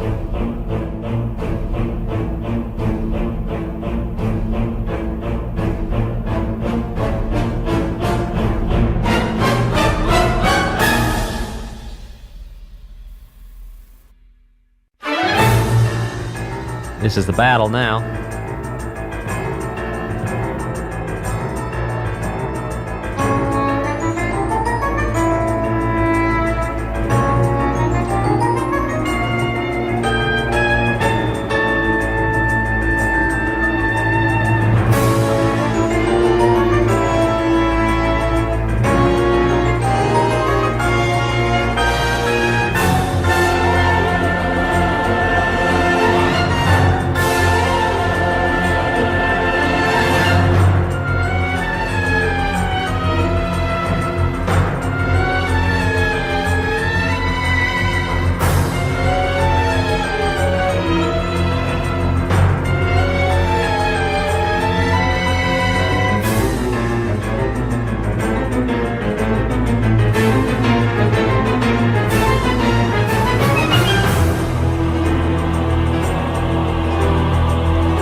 It was interesting here again, it's like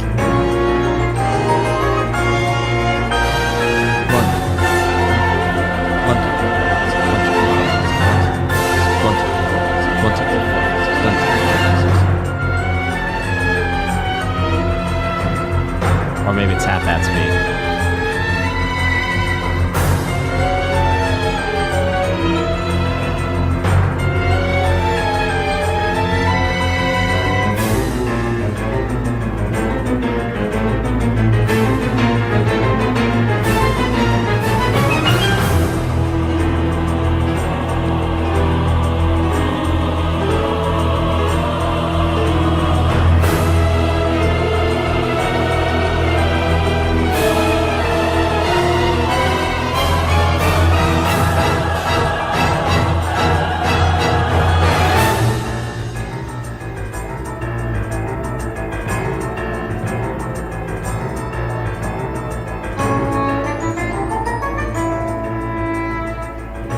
That was a ton of fun. I absolutely loved it. We're going to listen to one more for today, guys. And this is when you get your heart container.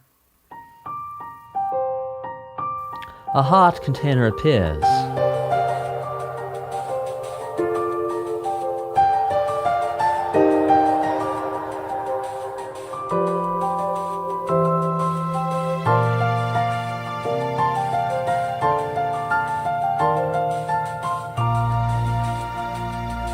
Well, that was a ton of fun. This is my final reaction. I absolutely loved this music. It was so deliciously delicious.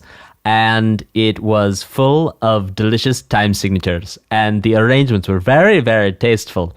And it was just really great. And maybe my R's are a little retracted today. Who knows? Absolutely fun. If you're finding this video helpful, I have tons of courses in my community for gamers who want to create their own music.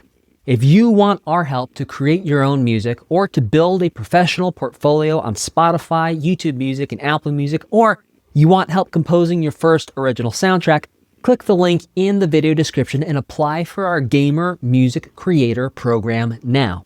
There are tons of compositions and songs we've already helped gamers just like you create and release professionally. No previous musical experience is required. You can be a total beginner and we will show you every step of the way through creating and releasing your own music. You also do not need to buy extra gear. We give you everything you need from day one if you are accepted into our program. Click the link in the description and apply now. Let's get this thing rocking and rolling with Mipha's theme, I believe.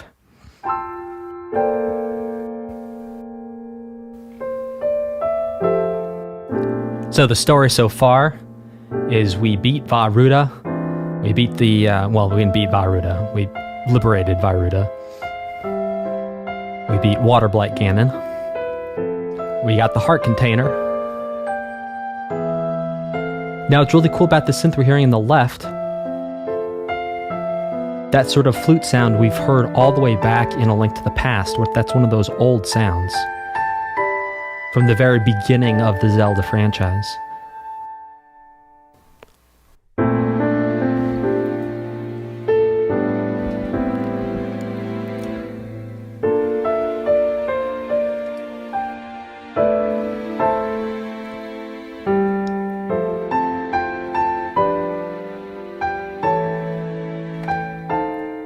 Oh, love that little chord there.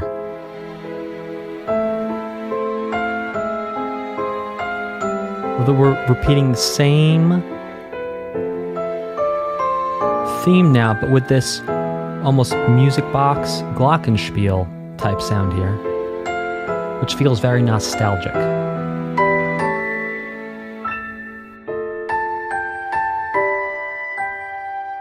Yeah, definitely glockenspiel in that music box. But you understand my point. There was that little extra clicking sound with the glockenspiel too, and there was a little, almost sounded like hiss in the sample or the recording.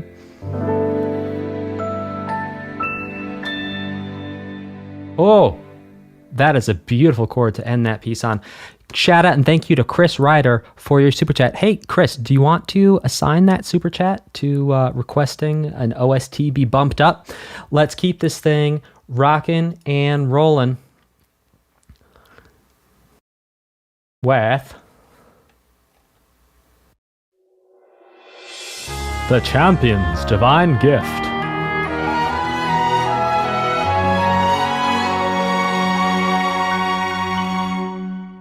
Oh, short but sweet.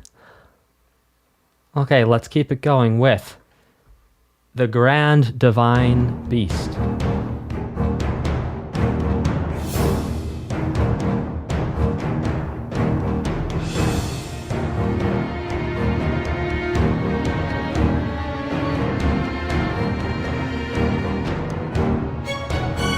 Oh, I love it.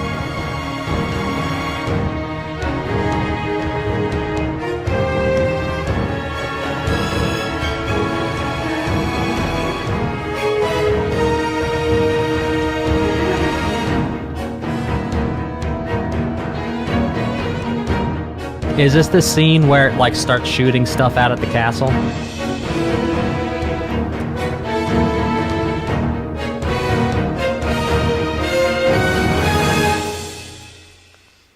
I love that. So I think what's interesting there is that the instrumentation there was very low, almost like an elephant walking. I'm very curious to see if the music is going to change as it goes to the next Divine Beast, or what elements are going to stay similar. I'm very curious to see that. Hear that. This, because I already saw it and I didn't hear it, which is kind of the point.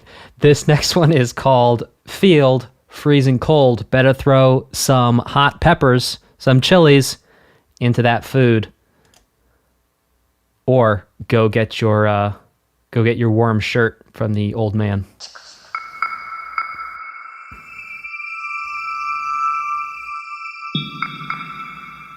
And if any of you just thought I spoke a bunch of gibberish, I did technically, but go play the game, and then you will understand it.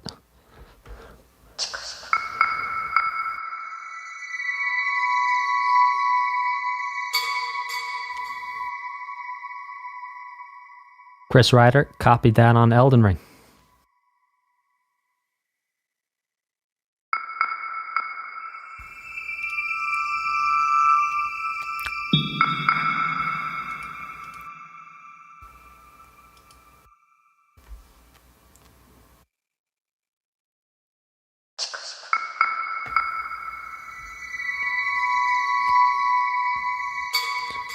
So I think if you close your eyes and you just imagine icy cold wastes. Not an icy cold waist is like you pull your shirt up a little bit and it's cold and then your waist becomes cold. But a waste is in a vast expanse of land that is icy cold.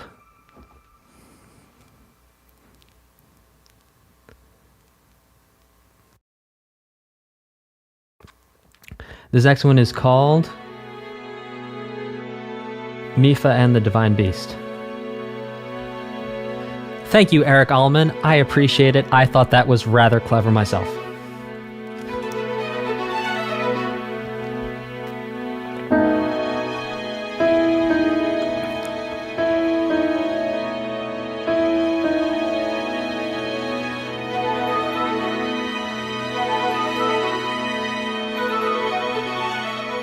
Oh, love it. Those are almost like add 4 arpeggios, sounded to me like. They happen pretty quick.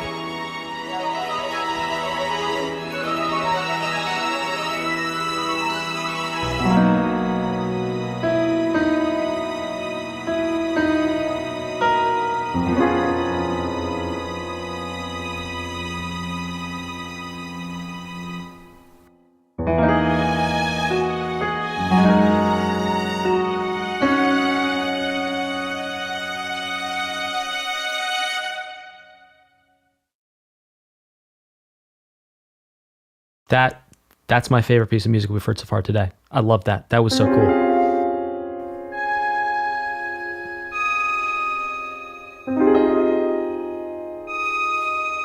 This is called Cave.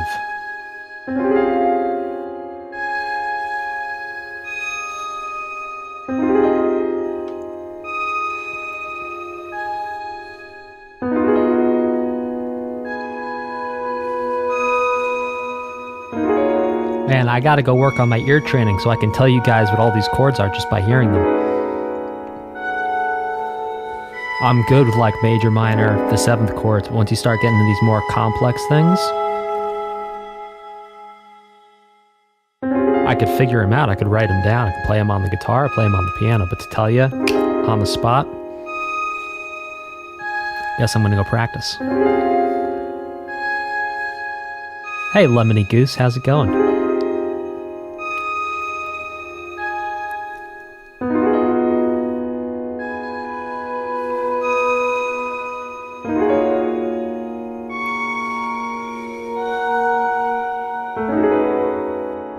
Like that chord right there. Like something augmented in there. There, something diminished there.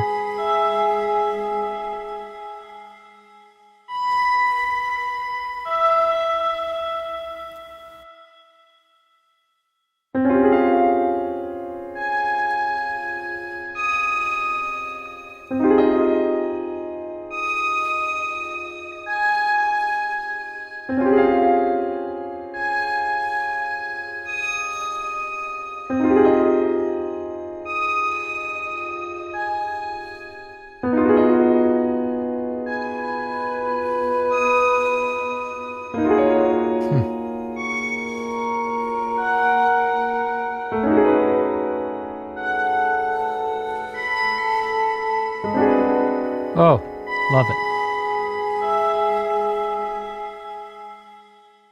I think what's interesting... me just scream over the music. Sorry, I thought it was done.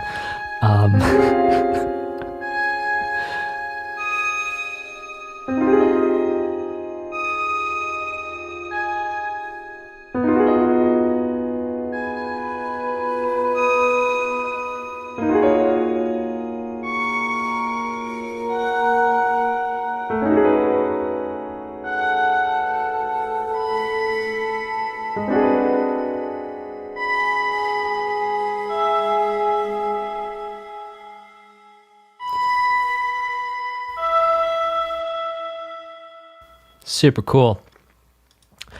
Thank you for your super chat. Or is that an L? I'm sorry if I'm saying that wrong.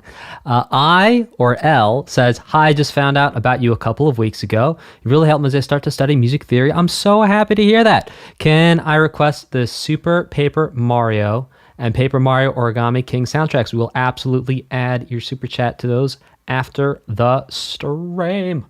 Okay, let's keep it rocking and rolling with,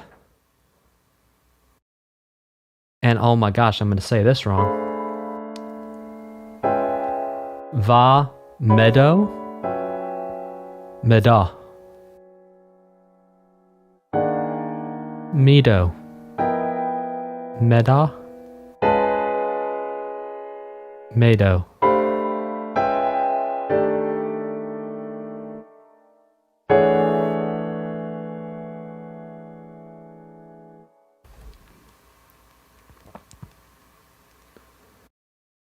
Okay, this is the bird one.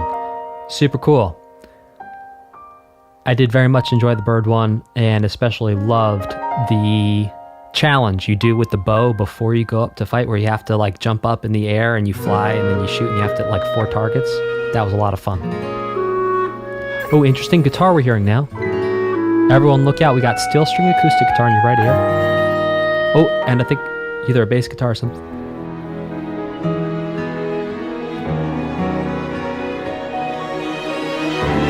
Oh, this is Rito Village, this one.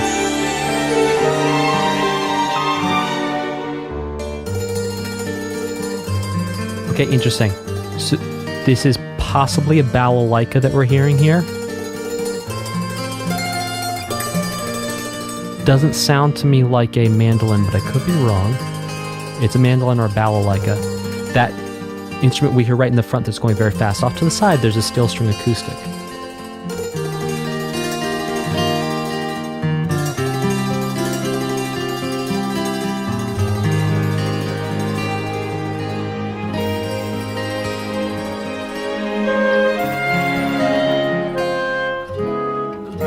And that's a clarinet.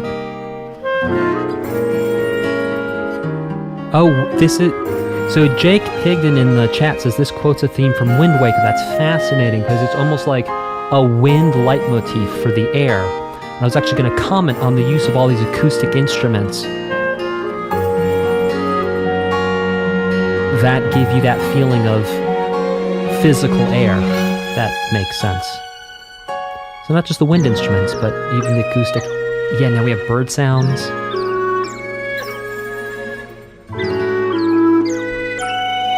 And that synth almost sounds like a bird chirping the melody.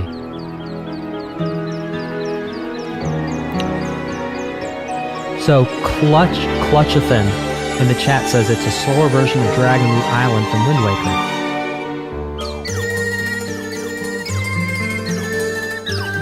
Which is also a bird-like city. Fascinating.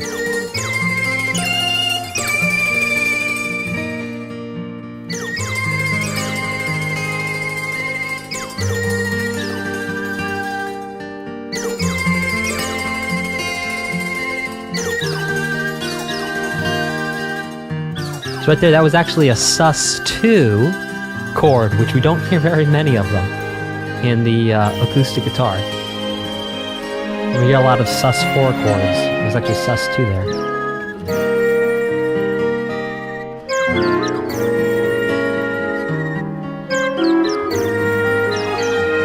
So listen to the birch.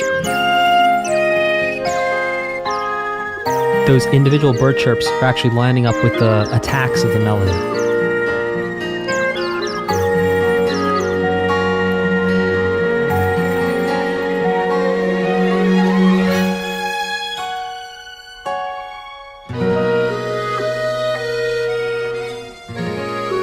interesting. Now we're hearing the accordion.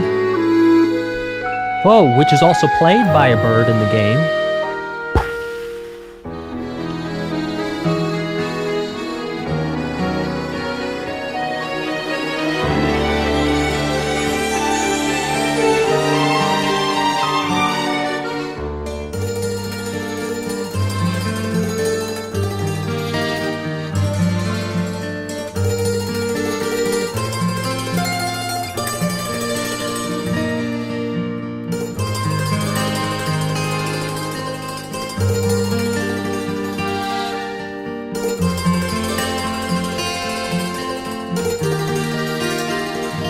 So that was our sus 2, the 3 again.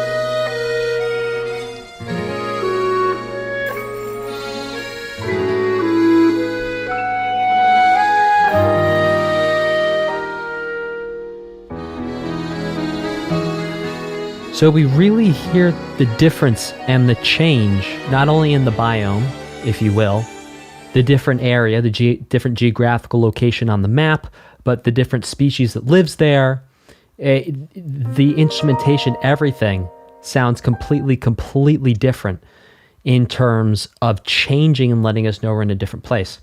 Okay, this next one is Rito Village Night.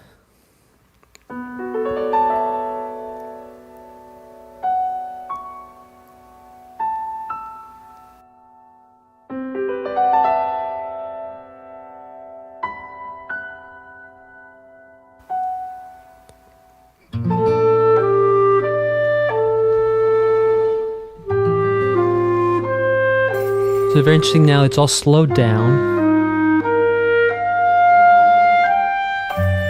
Some slight changes in the melody.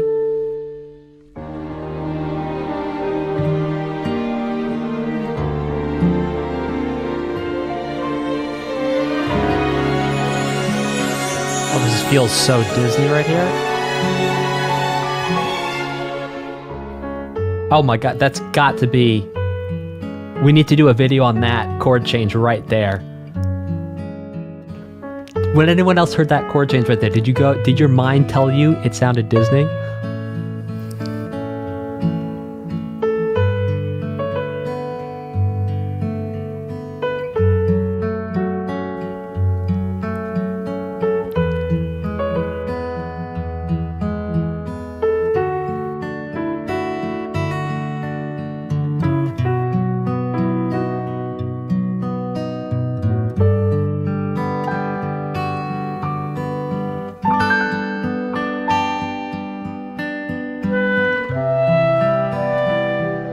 This sounds so different. These two pieces sound so different from everything else we've heard so far in this OST. Just so different.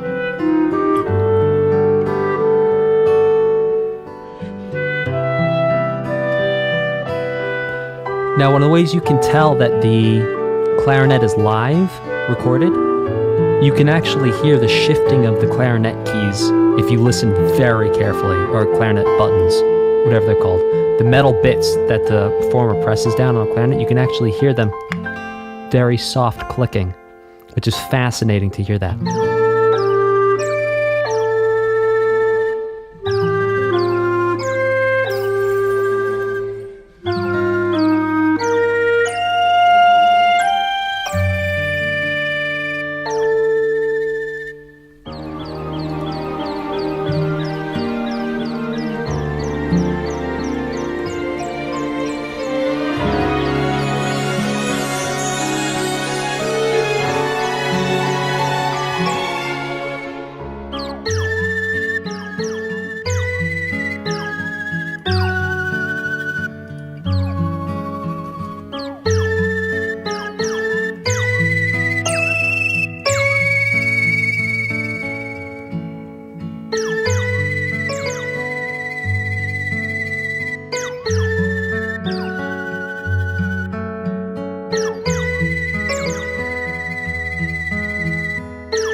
And right there in the acoustic guitar, we heard a sus4 to a 3. Well, I say 3, and then triad. Well, it's not technically a triad because the way the voicing is written on the guitar, you have, technically speaking, when you're playing in the D shape, it's 1, 5, 1, 3.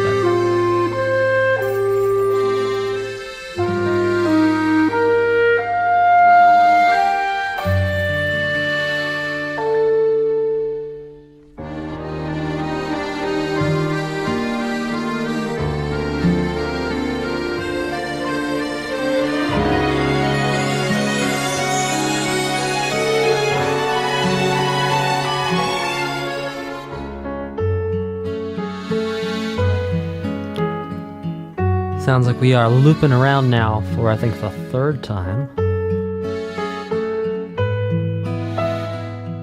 But this time, the piano's really taking control of the melody. So then, is it technically a loop? No. But you know what I mean. Maybe you do. I'm gonna stop talking to the music.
This next one is called Rivali's Flat.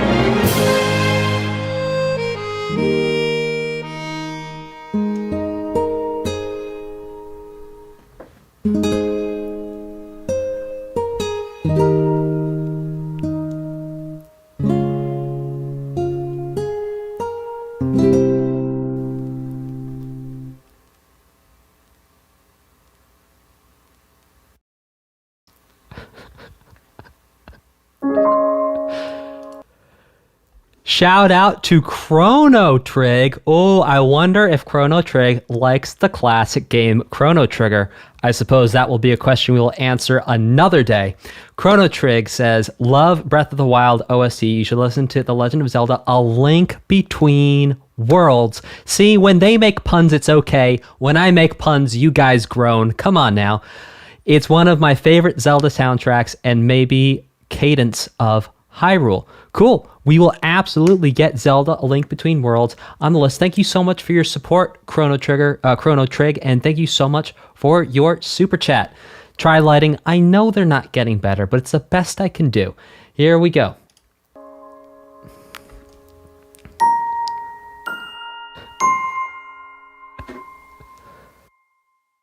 This is called Flight Range.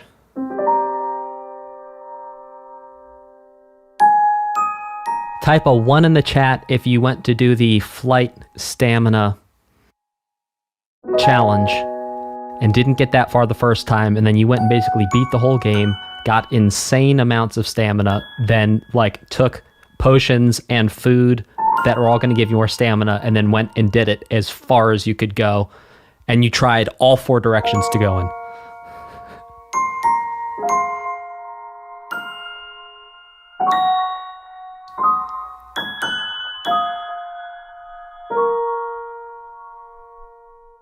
Oh, and for extra credit, put in your distance record into the chat.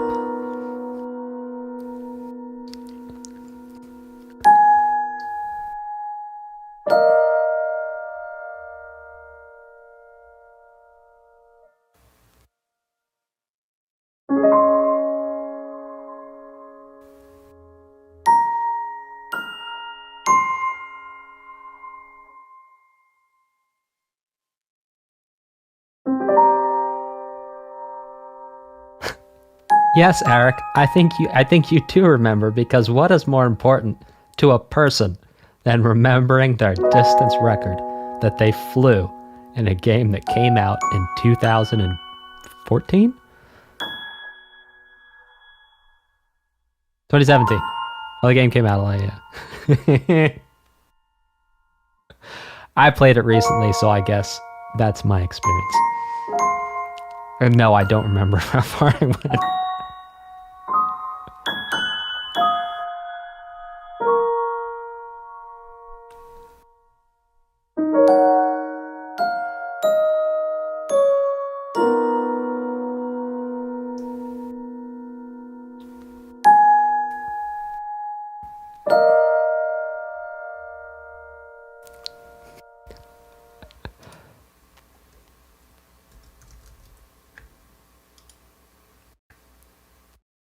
This next one is called Enter with Teba. Teba?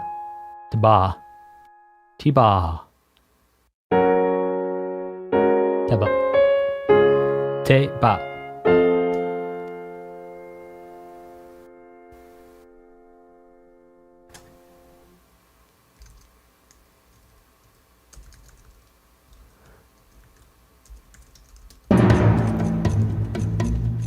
Oh, this is cool.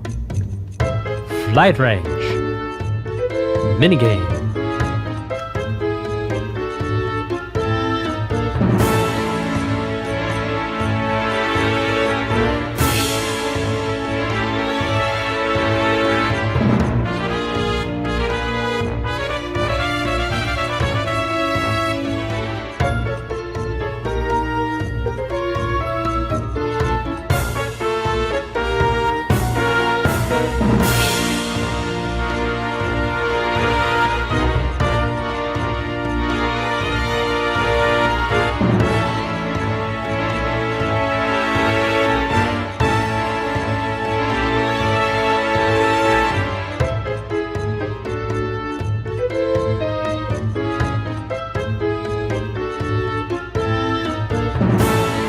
Okay, so what's really interesting is that the melody almost gives you a feeling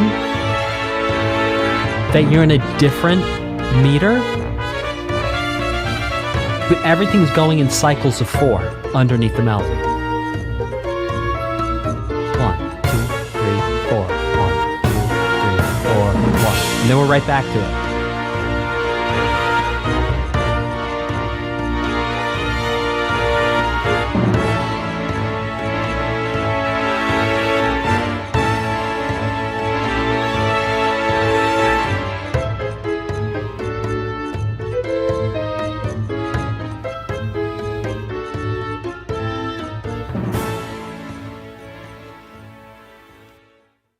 Attack on Vah Medoh.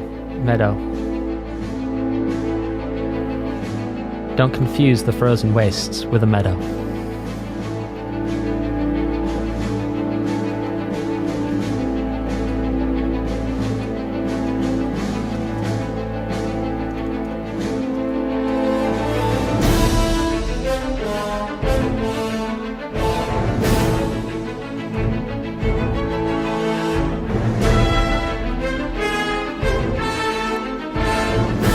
Yeah, synthetic snowflake. You got that right.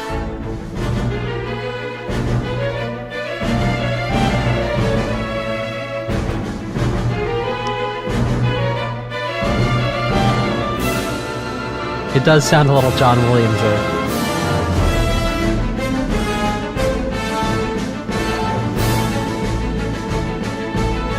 Like some of the phrasing is...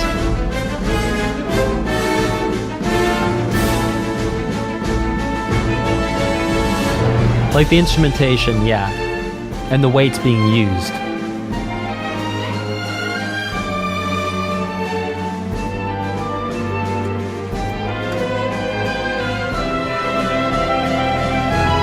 You guys ever take a sip of water and then like the physics of your water bottle just shoots water back in your face after you're done taking the sip of water on its way down?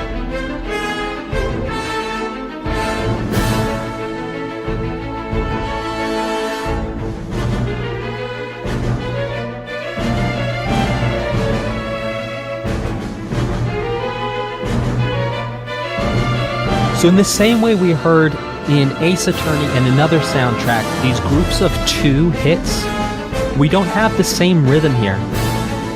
However, it's still being used to the same effect, the ga-gong, ga-gong, ga-gong type thing. Really gives us a feeling of power, a feeling of urgency.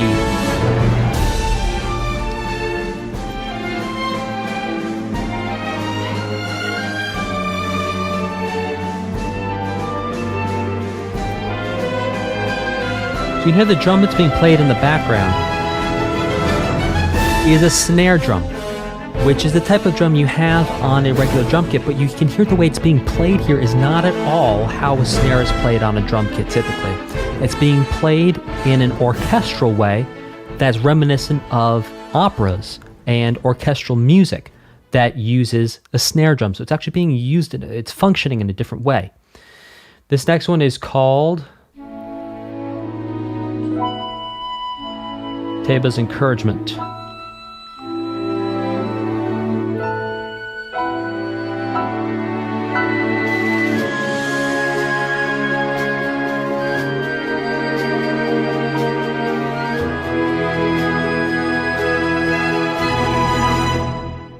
I love little shukadong right at the end with the strings there.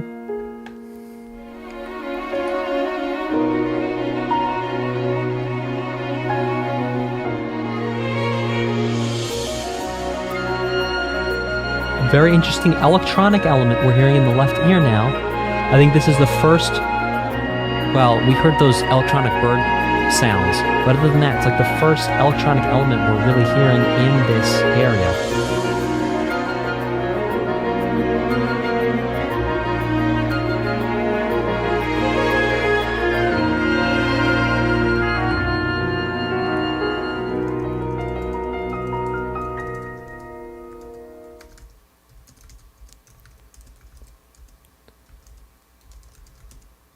This next one is called... Okay, so this is Divine Beast Vah Medoh Dungeon.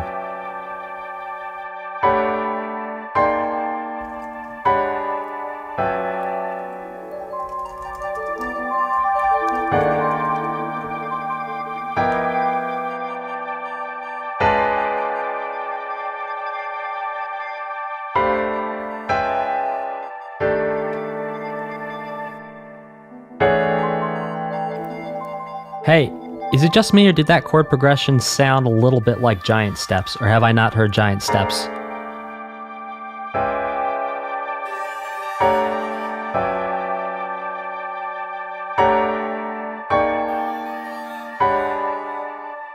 Well, now it doesn't, but before. Before it was like be-da-da-do-dee.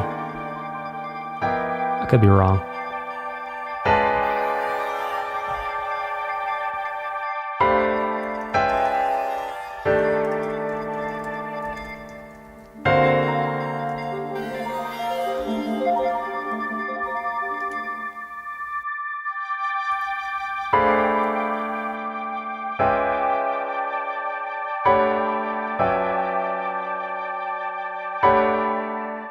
Okay, so it's not exactly it, but you hear what I'm saying.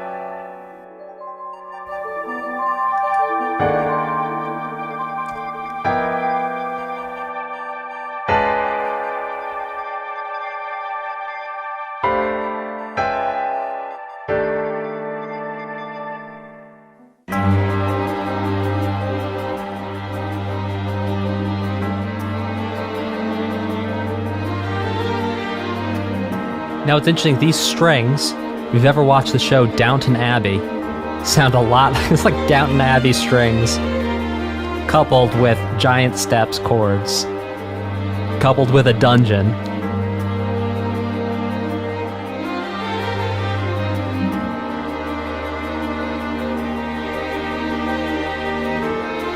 Tell me these strings do not sound like Downton Abbey. Tell me in the chat right now if you're watching this. Tell me I'm wrong.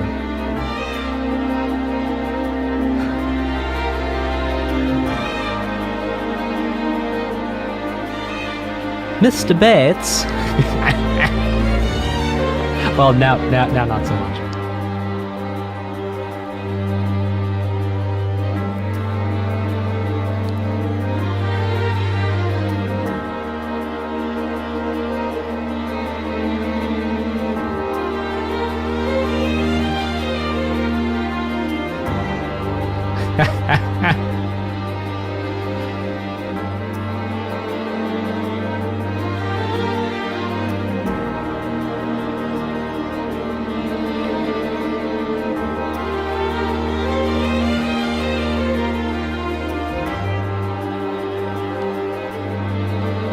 Oh, well.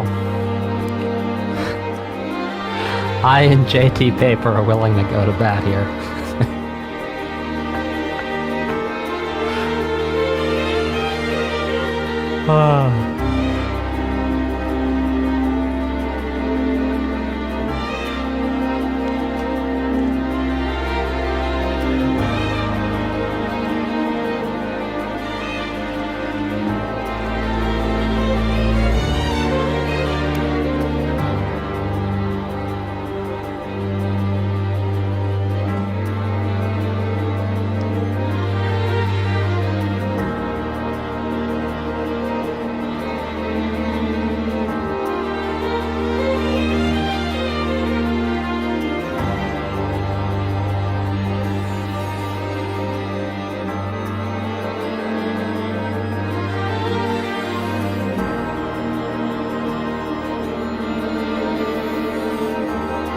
There's that very faint sound happening over here.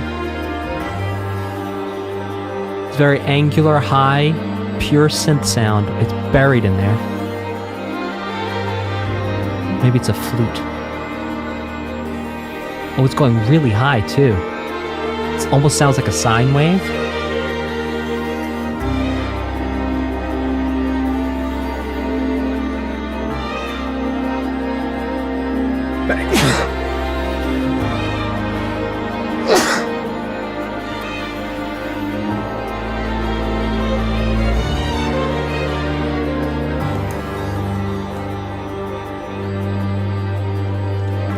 Quick shout out and a thank you to Celoy. Celoy, thank you for supporting this channel. Really appreciate it. Really, really do. Celoy was supporting this channel from when we had like 4,000 subs. Thank you, Celoy. Celoy says you see a big girl TT Attack on Titan. We're gonna put that on the list for you, Celoy.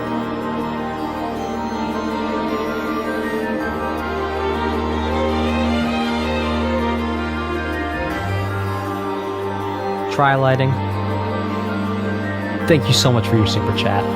Try-lighting says there's a lot of OSTs to listen to. Let me make sure that one of them will be La Mulana OST with the super chat. Oh boy. Sure will. Thank you so much for your support.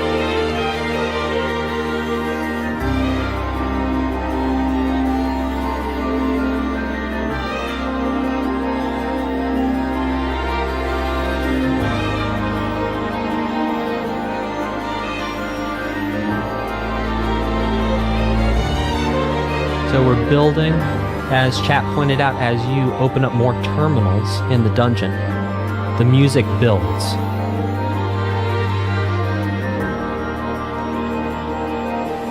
Listen to that. Listen to that. It's right over here. Right over here. Really high. Oh, now we're really changing.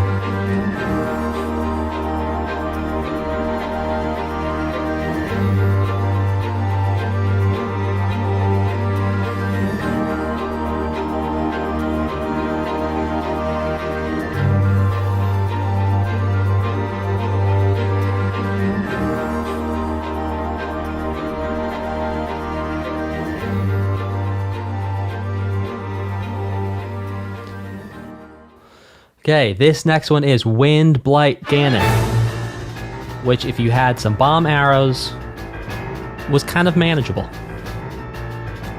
AC in the house!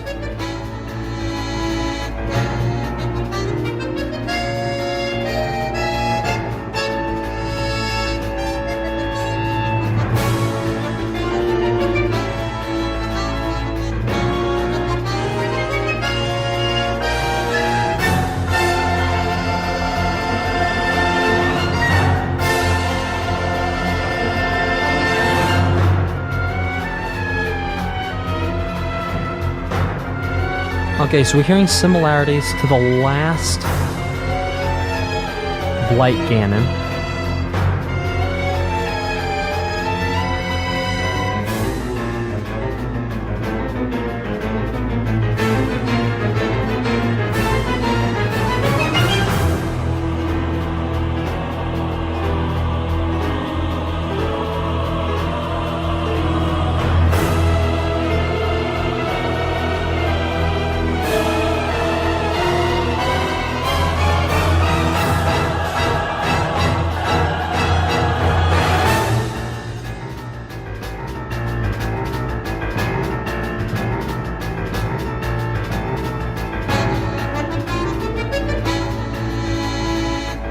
Ah, yes, indeed, the accordion. That was not there last time, for sure.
Even right there, the gunk, gunk, gunk, gunk, gunk, gunk.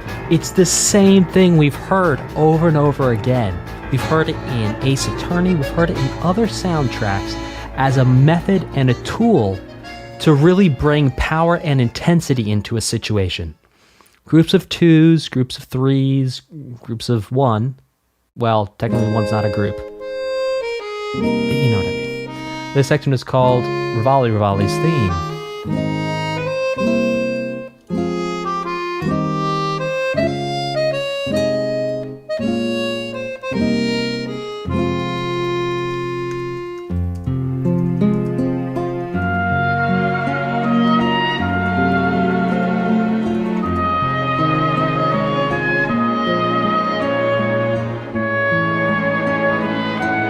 Yes, and in Calamity as well.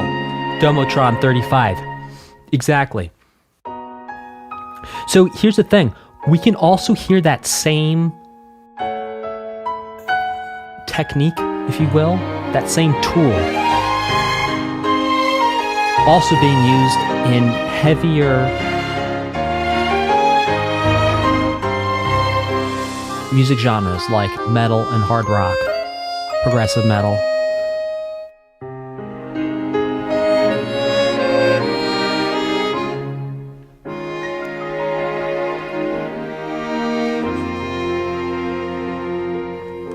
Oh, love that little sus4 to 3 at the end there. Okay, so look, what I'm talking about is when we have... Or... When you have these small groups and there's space between them, it really gives a feeling of intensity.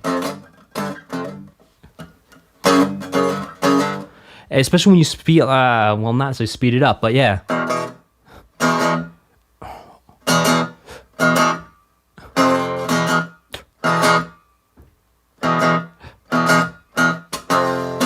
So you see how, especially with these lower chords, when they're more open sounding chords, fewer notes. So you can still have more instances.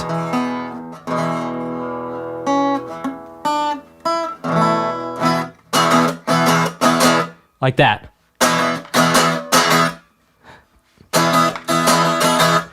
That type of sound, that 50 sound, it really, really does give that feeling of power.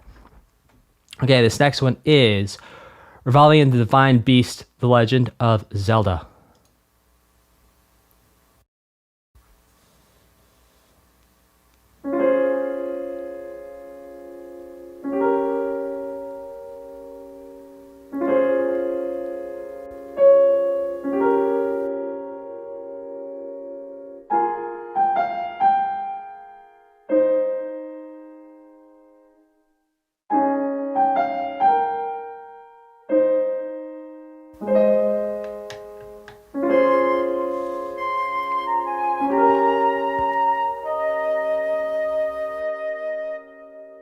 Beautiful flute there.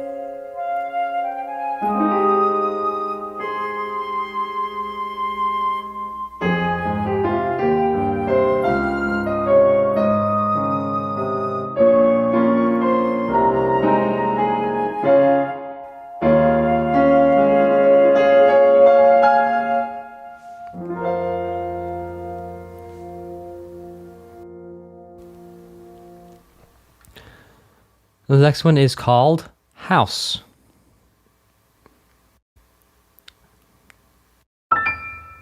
Which was the best medical TV show ever. Not to date myself. Ooh, beautiful.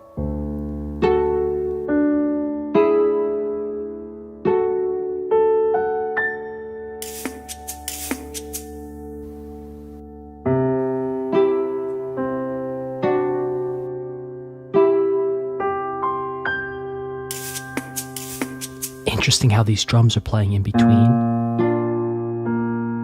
this nylon string guitar sound.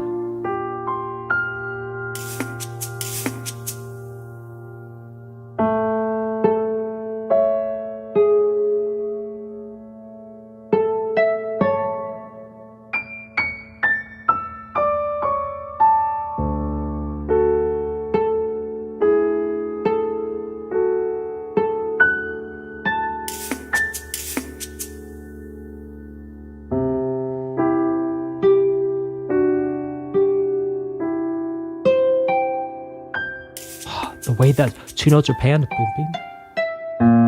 Oh. Listen to where the different notes are appearing in your headphones. So if you close your eyes and imagine there's space in front of you, hear how the notes are coming from different areas, different directions in the space.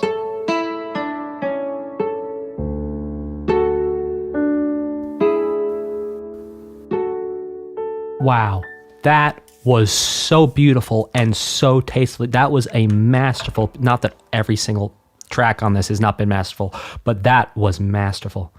That was gorgeous. Next one is called Snowball Bowling Minigame.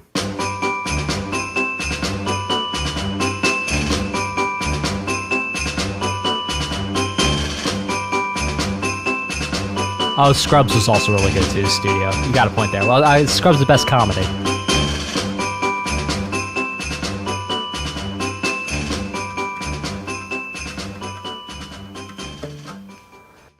Okay, this next one is Knots Chirping.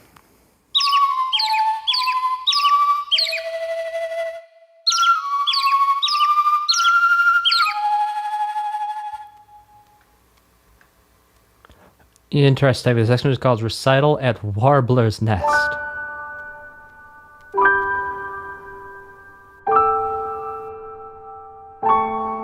Beautiful.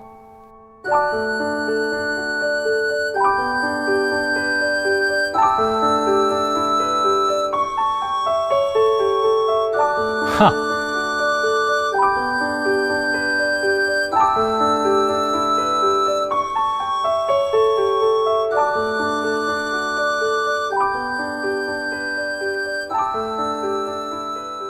Oh, that's beautiful.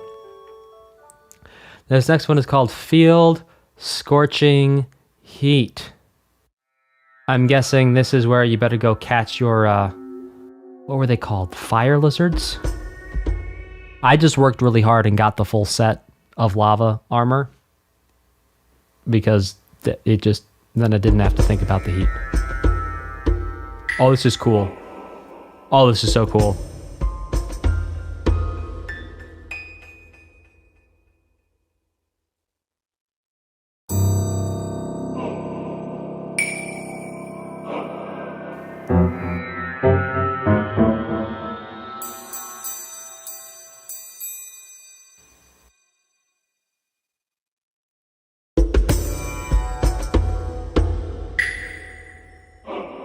This is so cool.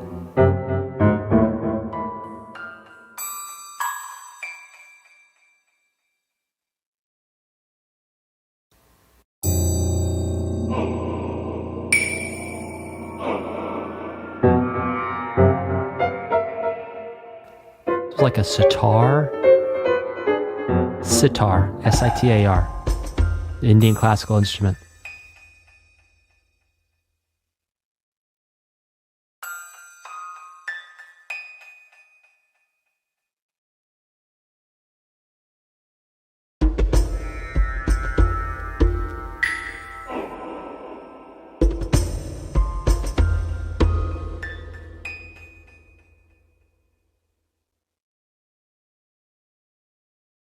That was so cool. Yeah, so it was pretty ambient. There wasn't a lot of like stuff going on, and I understand why people might say that that's not music, but yeah, that's music, and that was super cool, and that was super tastefully done. Oh yeah, Turtles Eat, you're right, it could also be the tempura. You're actually... Yes, I would actually say I revised my statement. That was a tempura single string drone, it sounded like. Normally on a tempura you hear bong, bong, bong, bong. Is usually you go 5, 1, 1, 1 for the tempura drone in Indian classical music. That's the order, the way it's played. And then you do the raga or the scale. Well, it's not really a scale. It's like a scale with different rules on top of it. Good call, Turtles.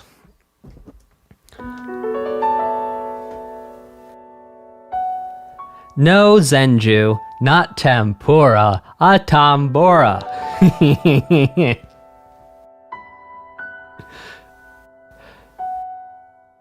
Though I do hear if you get some panko breadcrumbs, a tambora can be pretty tasty.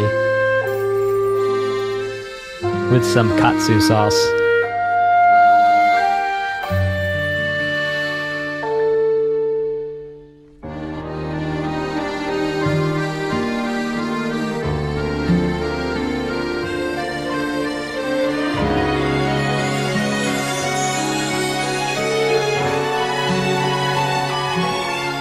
Yeah, so this is Rito Village, Kass and the Five Sisters version.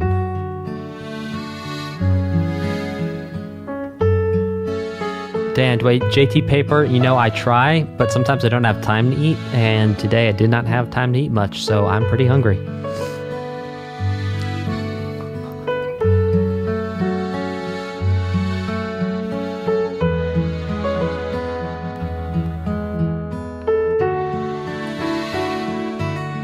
I love that. I'm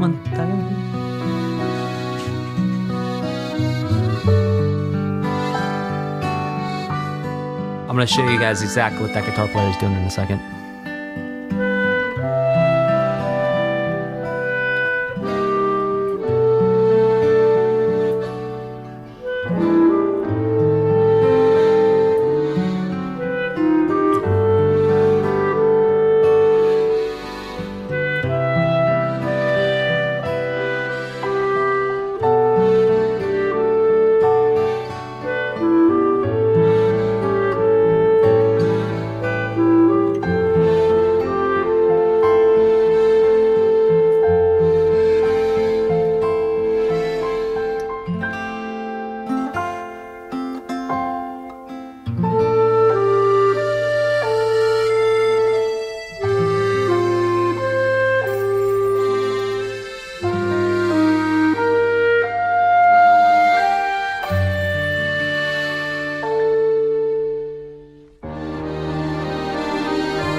Modulation lookout? Maybe. No, we're right back to where we were.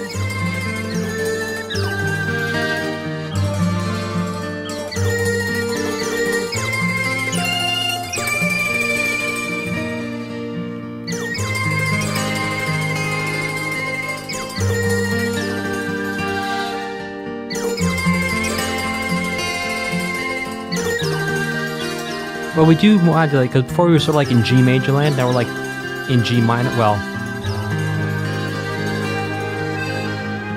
yeah, that's like G minor. That was like an E flat.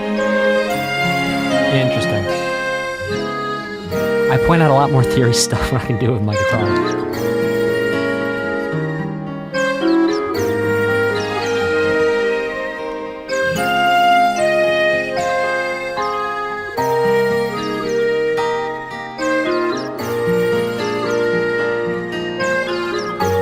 Yeah, so we're up a half step from where we started, essentially.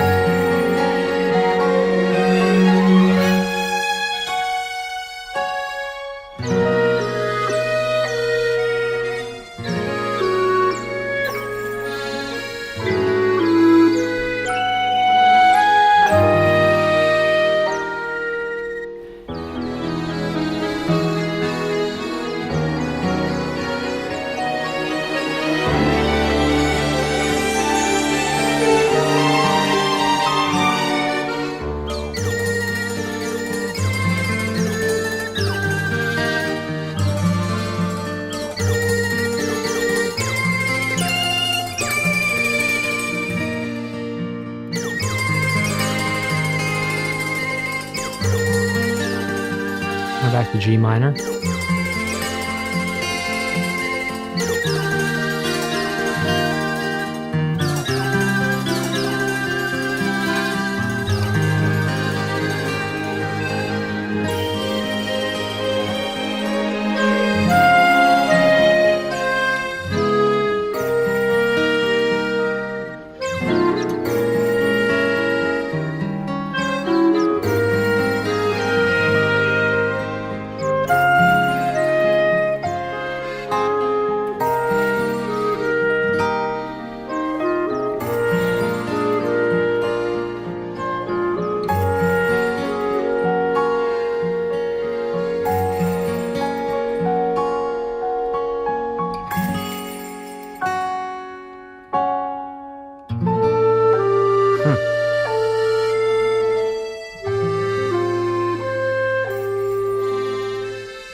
So I want to point out two interesting things that the guitar player did. One was doing this right here in the chords. That's going from what is essentially an add 9 chord to the 1. But then also in the same song, they went from a sus2 back to the sort of triad, but it's not voiced like a triad on the guitar. Voiced means the order the chords happen, and so typically a triad would happen 1, 3, 5. In this case on the guitar, it's going 1, 5, 1, 3. Now, what's interesting about that is that the emphasis of scale degree 2 is being used in both cases as the sort of interesting thing that's happening. So in the case of the add 9, 9 is basically 2, because if we think up a major scale, we have 1, 2, 3, 4, 5, 6, 7, 8, and then 9 is the same as 2, but an octave up. So 1. So it's interesting that use of scale degree 2, either in the position of scale degree 2 relative to the root of the chord that was being played, or 9 relative to the root of being played, was used as the sort of focal point of something interesting that was happening in the guitar part. This next one is called Lava Area.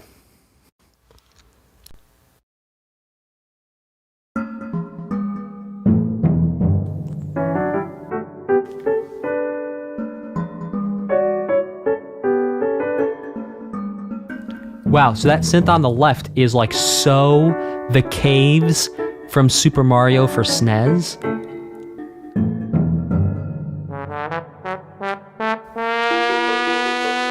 Oh yeah, trombone. Oh, you play that thing.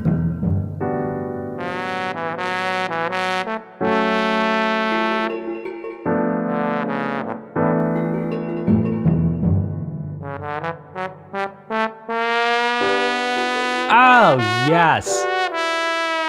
Oh, play that thing.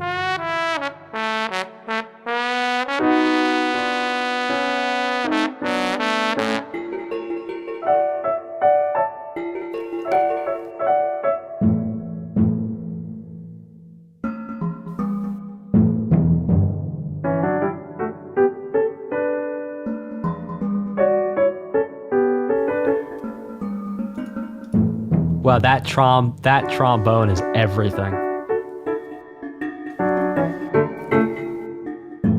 Yeah, getting the melody and just... Oh!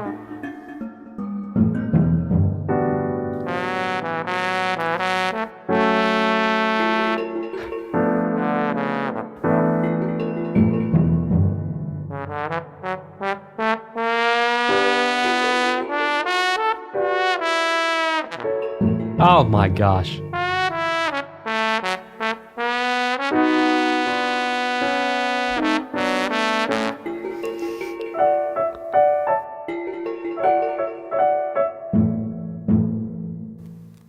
Oh, so good. So, Sakudara BP. It's not that I like trombones. I do like trombones. I like good playing. I don't care what the genre is. I don't care what the instrument is. I like good playing. I love good playing. I love good music. I love good, and then good is so relative. Good. All right, let me define what I mean by good. By good, I mean it makes me feel really good on the inside when I hear it. That's what I mean by good. And that trombone sure put a smile on my face, and that honestly kind of made my day, and I feel better for having heard that trombone. So that's what I mean by good. This next one is Goron Humming at the Mine. Everyone, though, the chat's getting excited. Chat, I can't hear you. All right, let's get it started. Goron Humming at the Mine.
I mean, just 1, 4, 5. I'm not doing anything crazy, but.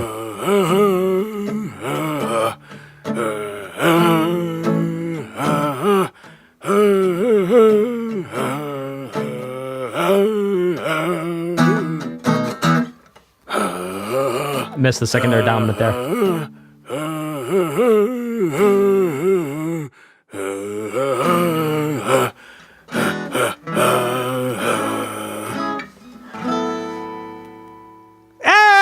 We did it. Okay. All right. Divine Beast Vah Rudania.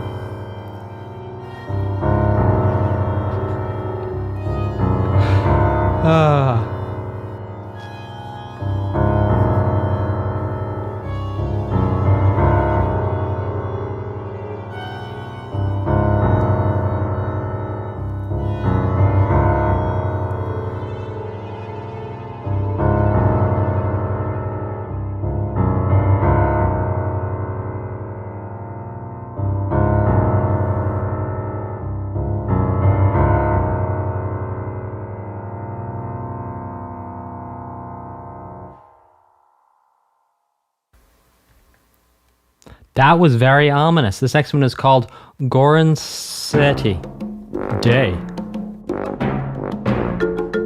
Oh, tuba. Oh, marimba.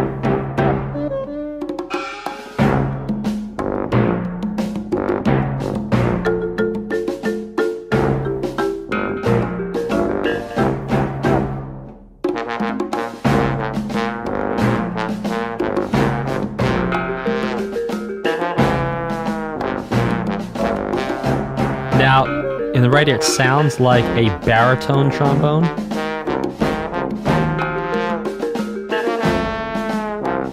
Might be a regular trombone. I could be wrong. Those were pretty low notes there.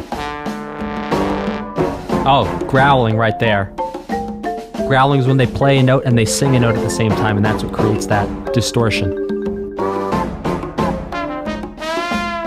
Now that sounds like a regular trombone. I'm calling this one as being a baritone. Oh, play that thing. Ow!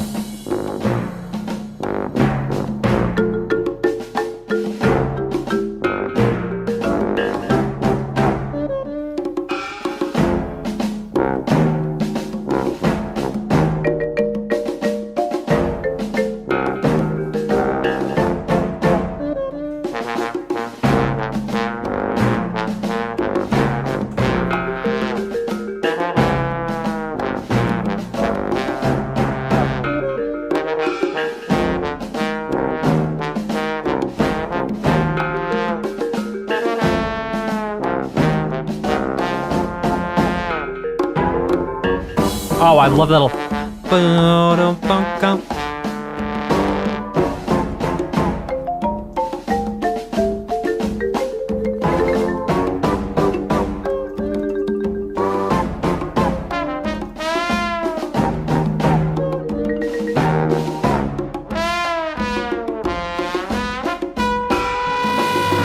So right there, right at the end, that last note, it was sort of vibrating like, ah! That is the growl.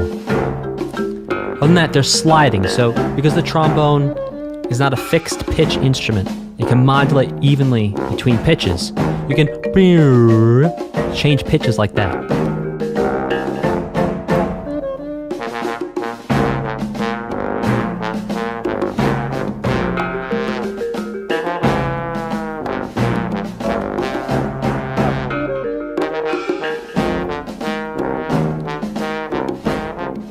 This has got to be easily my favorite biome just based off of the music so far.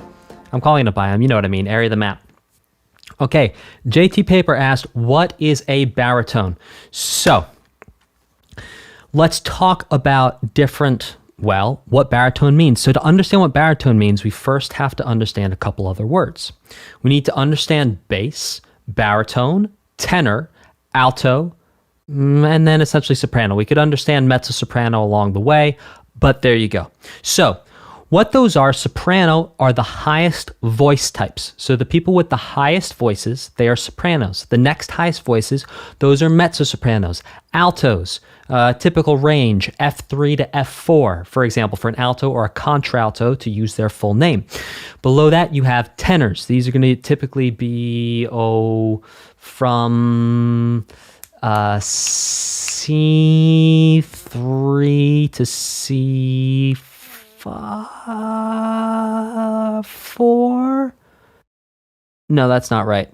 Anyway, I'm wrong on my tenors. Maybe G3. Anyway, doesn't matter. A3, no, because tenors are A2 to A4. Anyway, doesn't matter. Point is, you have higher ranges to lower ranges. I personally am a baritone. Now, when you have different instruments, you can actually name them after the different voice types to show which types of those instruments are higher. So for example, you can have a guitar. There is such a thing as a baritone guitar, which is tuned lower. For example, let's take saxophones. Saxophone, there's a soprano sax. It's very small. It's very high. You can see a soprano sax in two ways. One is curved like a regular saxophone. The second is straight down, almost looking like a clarinet.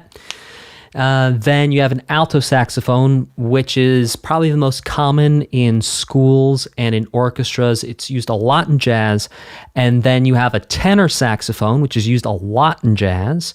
Then you have a bari sax or a baritone sax, which is the next lower version of the instrument. So with each version of the instrument, we're getting larger. And because it's larger, the physics of a larger instrument means for wind instruments, for aerophones, that the sound is going to be lower. The pitch is lower. Then we go to a bass. So down from a baritone to a bass. So you can have I don't know if there are bass saxophones. There might be. And yes, this will be on the test. Now, you also have soprano guitars. I don't know about alto guitars. And with guitars, you get specific names with them. And I forget the name of the really teeny guitar. Maybe it's not a concertina. That's a squeeze box. I think it's something with a C. But anyway, so basically what we're looking at is soprano, mezzo-soprano, alto, tenor, baritone, bass. It's the way of saying how high or how low a voice is, but we also use that for different versions of the same instrument as they typically get smaller and higher sounding and larger and lower sounding. Okay, let's keep it rocking and rolling with Goron City Night.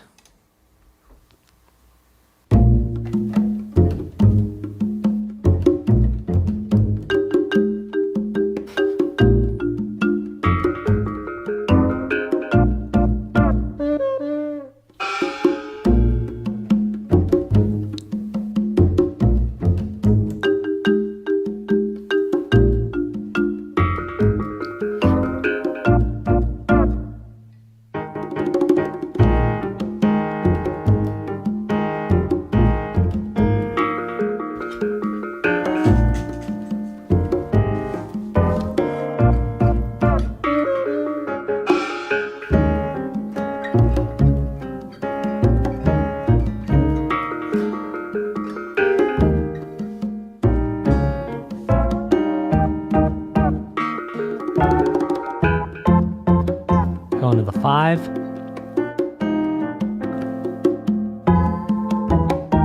It's basically a blues, guys. Now we're at the 4. Back to the 5. 4. Ooh. Flat 3. Down to flat 2. Interesting turnaround.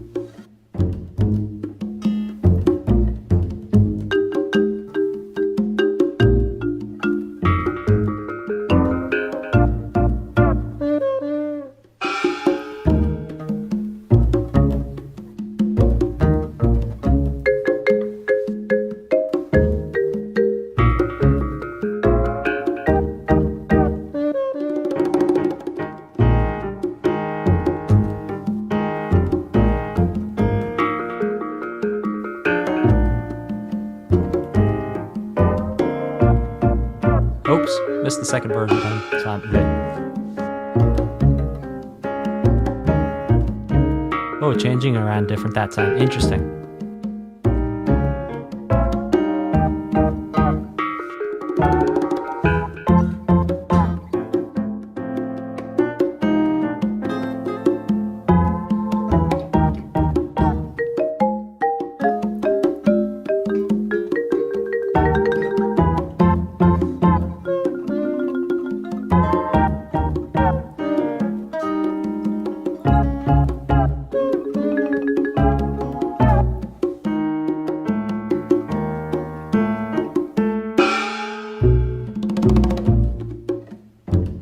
Interesting.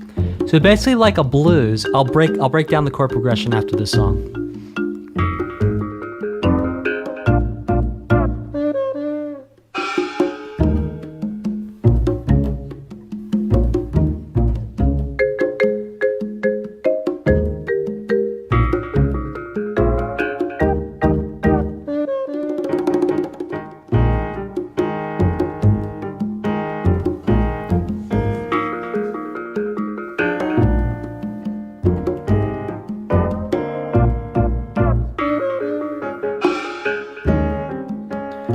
Okay, so what's interesting here is, yeah, so we hang out on 1 for a bunch of time. Then we go 4, and we come back to 1. Now what's interesting is for the turnaround, we're kind of going 4, 5, 4, then we go flat 3, flat 2, which is very interesting to do that at the end of a blues. It reminds me of Song for My Father, the jazz standard. Also, there's another... Oh, I can't remember the name of the other funk fusion standard. But yeah, Song for My Father type chords there. Very interesting. Okay. This next one is called Abandoned North Mine.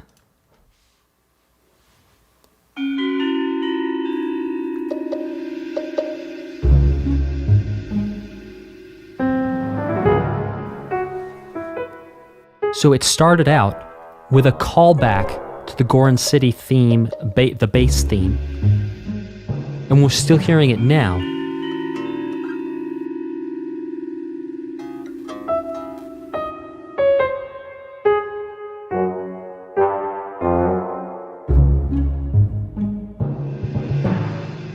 Except now we're up a minor third from where we were before. So before we were in B flat, now we're in D flat.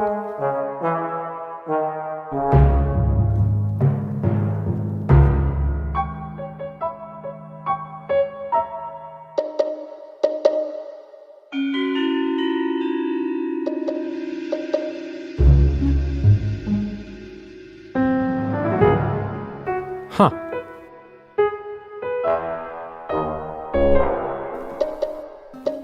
So we're hearing melody fragments borrowed from both harmonic and melodic minor.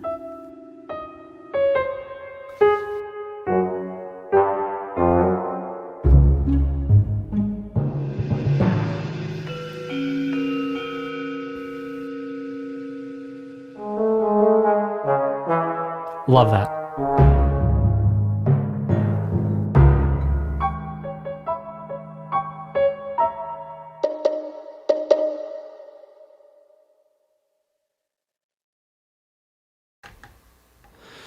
So very interesting. So in that tune there, we had things like, which is 5 flat 6 5 flat 6 5 1. We also had, which is raise 6, raise 7, back to 1. So we had both the sort of implication, okay, and whether harmonic minor was there or not, or whether it was technically just minor, we were borrowing the 7 so we could get the 5 chord to be major and dominant. We're going to leave that discussion for another time. However, it was very cool to see both flat 6 and raised natural 6 in the same tune. All right, this next one is called Encounter with Yunobo.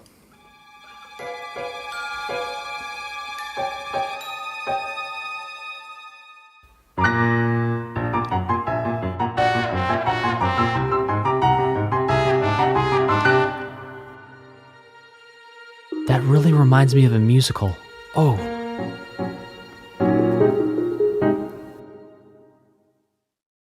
I don't know if I'm going to think of it. This one is Dark's Metal.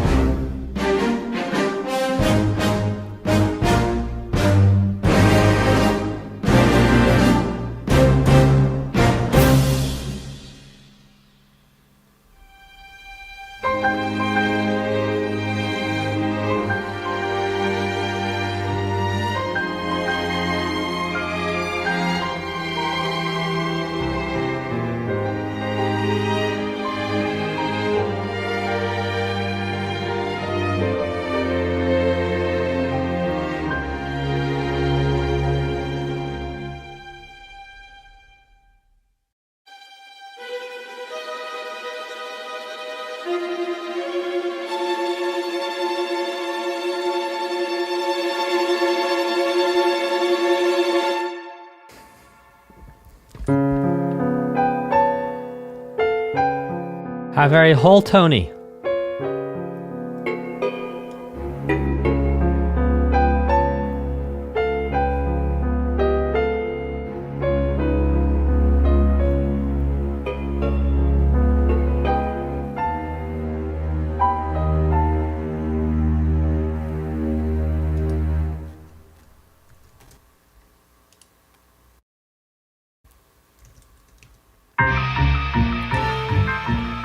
Attack on Vah Rudania. Rudania.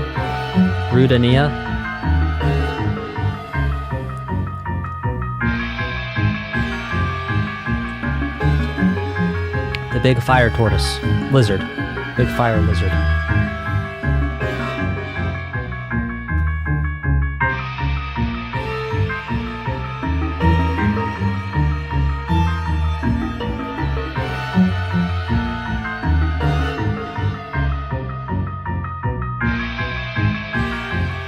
Rudania.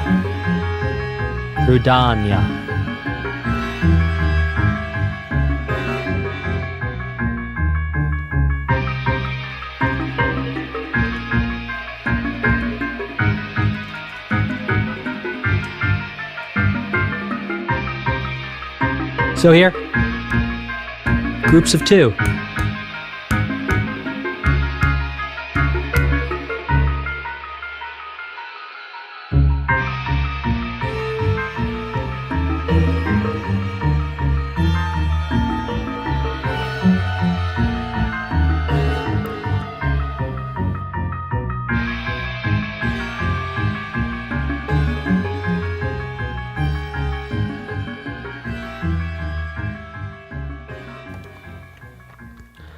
Okay, this next one is called Yunobo's Big... Oh, it's not.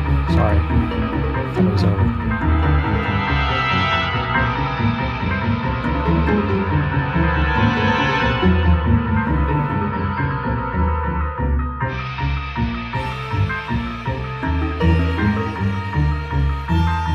So in left ear, you can hear that the strings are playing pizzicato, and pizzicato is when you pluck the string with your finger instead of vibrating it with a bow.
Okay, this one is called Yunobo's Big Chance.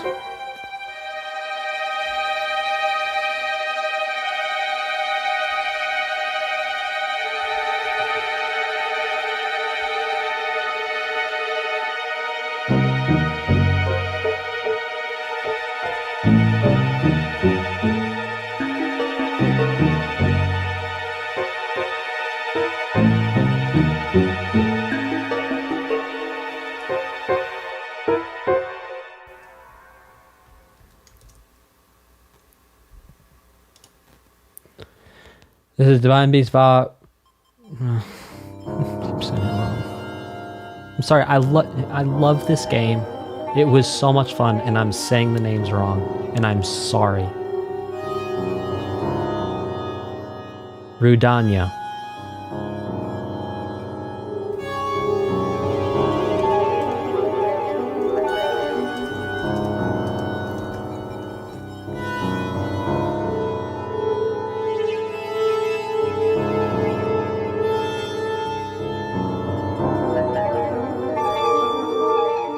Rudania says Spadfo or Spadofi.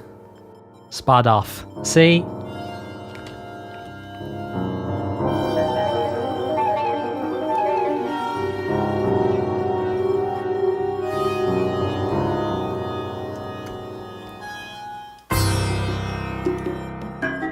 Now that was a sitar.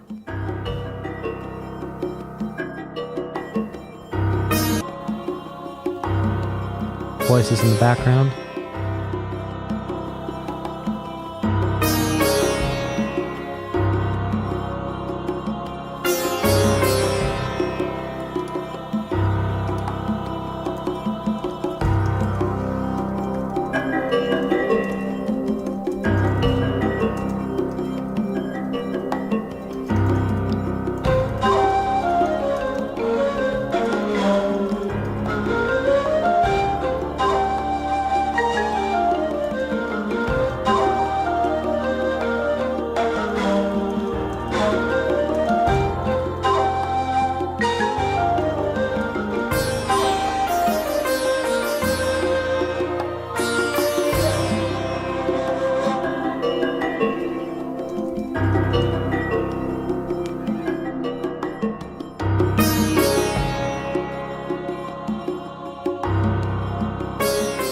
Oh my gosh.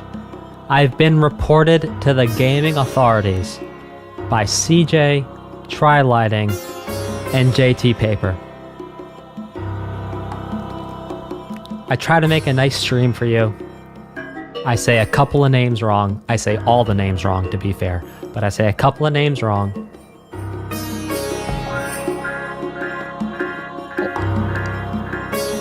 Very interesting. Almost sounds like a...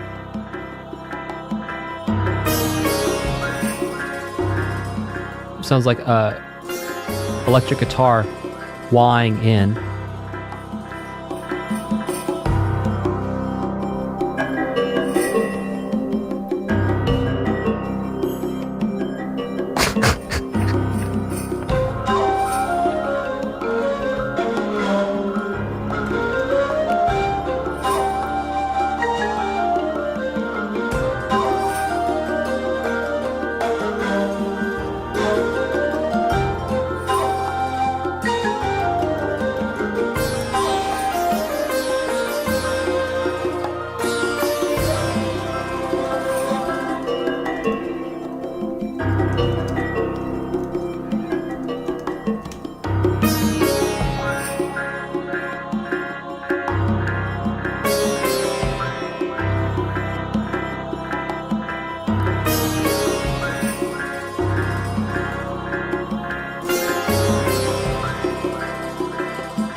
Try lighting has got it correct. If I make bad jokes, anyone in chat is safe to make bad jokes too. Bad jokes are accepted in this space.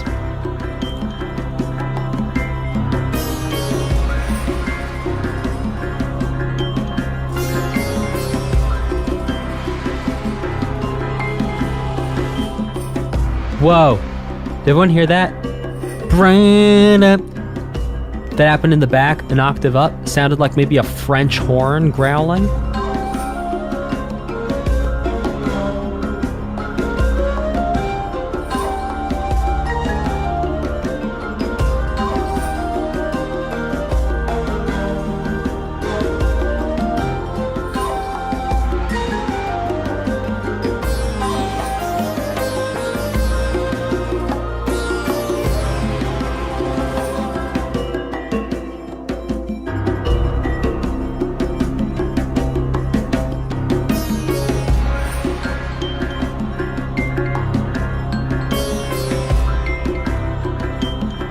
Interesting building now.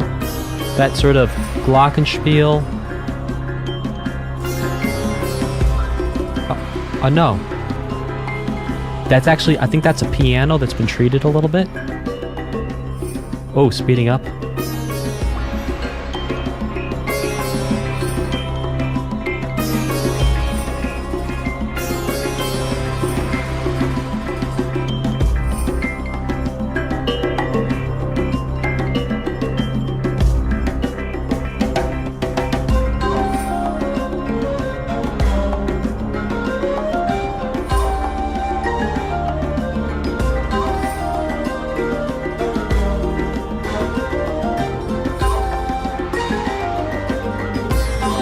Oh, Zenju, to get that smooth of a speed up?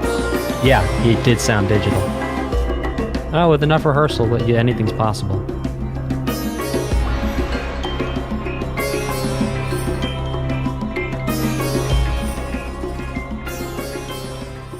Okay, this next one is called Reunion, Daruk.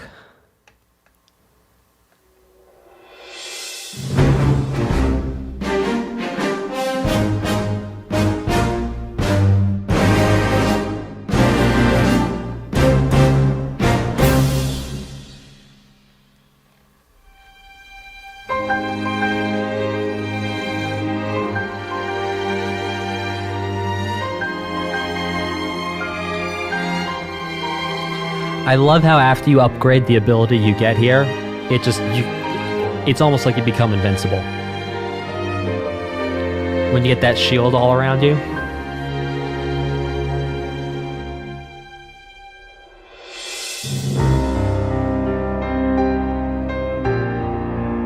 I think maybe this playlist might be out of order. The next one is Fireblight. Jake Higdon, thank you for pointing that out. Dwayne "The Rock" Johnson, oh my gosh, that's hilarious.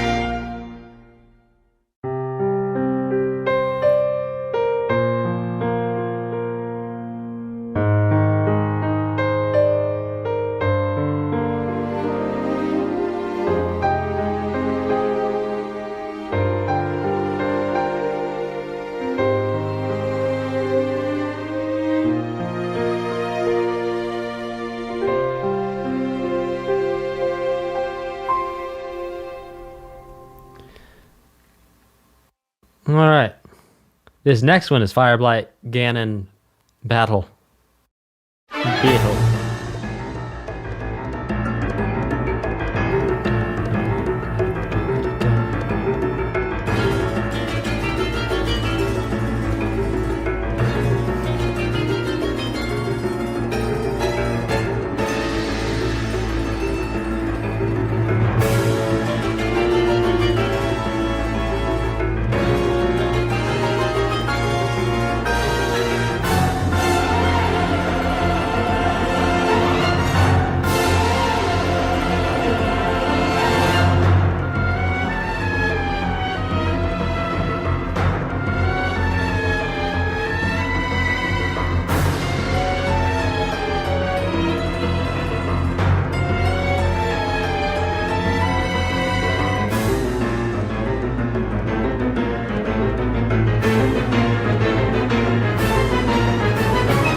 Yeah, synthetic snowflake, I know exactly what you mean.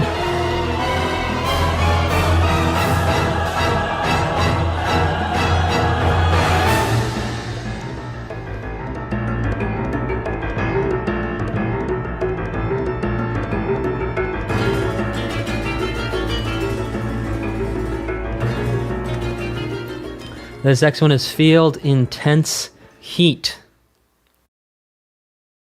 Normally I field questions, but in this case...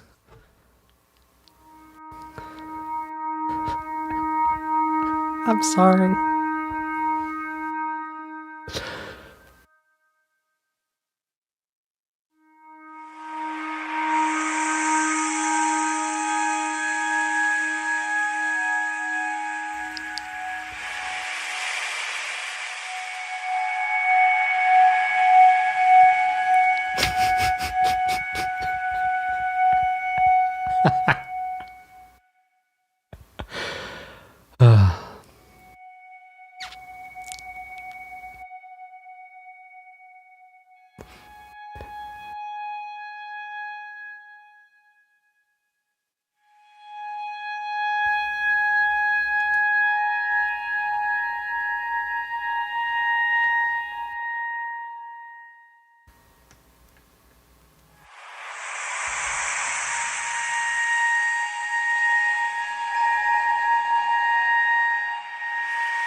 This next one is Durak and Divine Beast.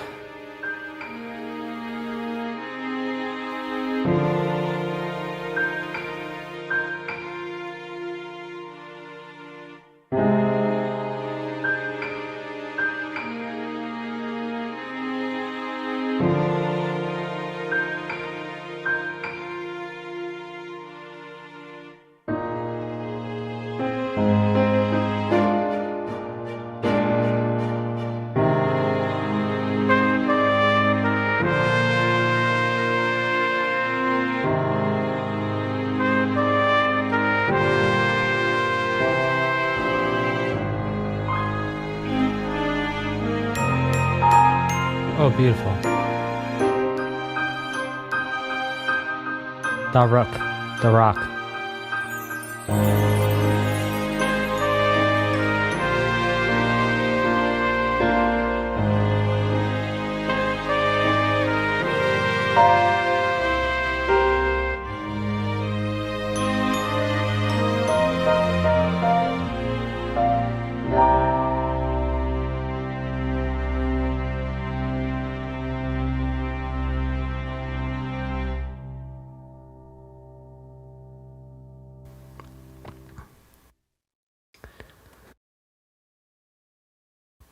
This is...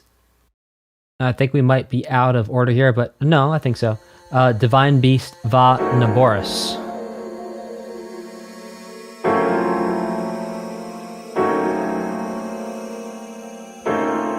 Who is the most shocking of all the Divine Beasts.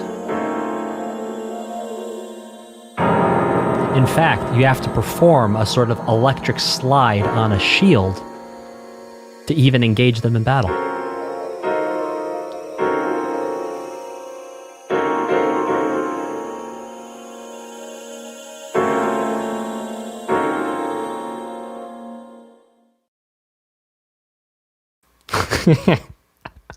This next one is Karakara Bazaar.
Beautiful.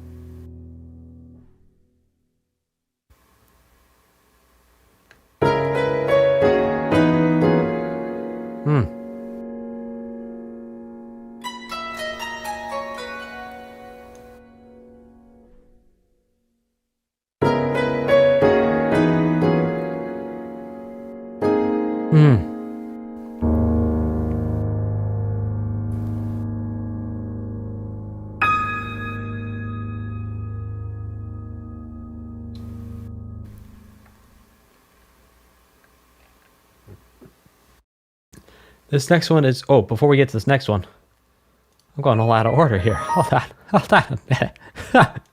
First of all, Kanopi. Thank you so much for your super chat, for your support for this channel. Thank you. Kanopi says, hey, thanks for all these OST reactions. It's always fun seeing others discover something you like for the first time. Since I love the horror games so much, here's 20 to bump these 2 games up in the list. Thank you again. Thank you, Kanopi. I'm sorry if I'm saying that wrong. Everyone knows I'm just trying to do my best, and I apologize. Guys, I'm so sorry if I say your name wrong. I'm doing my best with the text and what my brain's feeding me. Otter Gamer says, Breath of the Wild is one of my favorites. I love your reactions, even if I don't make it to the stream every time. Well, thanks for joining us today, Otter Gamer, and thanks for watching on demand when you can't make it. Otter Gamer says, could I use this super chat to boost risk of rain on the list? Absolutely, 100%. And JT Paper has super chatted, not a request, not a question, but a statement and arguably a hilarious troll, which is, your jokes make me depressed. Well, JT Paper, I genuinely am sorry if I'm having a negative impact on the state of your mental health. That is not at all my intention.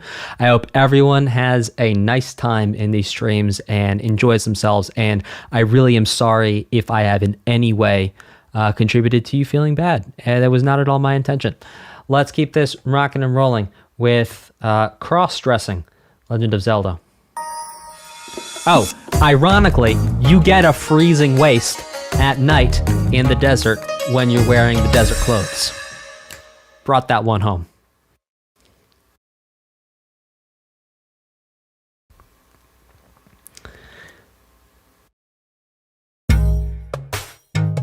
Gerudo Town. Oh, love it.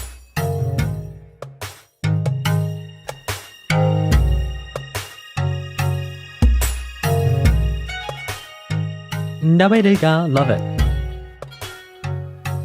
Gerudo Town is the name of the song. Yeah, that is the cross-dressing is the actual name of the song. It's CROSS-dressing. Cross-dressing.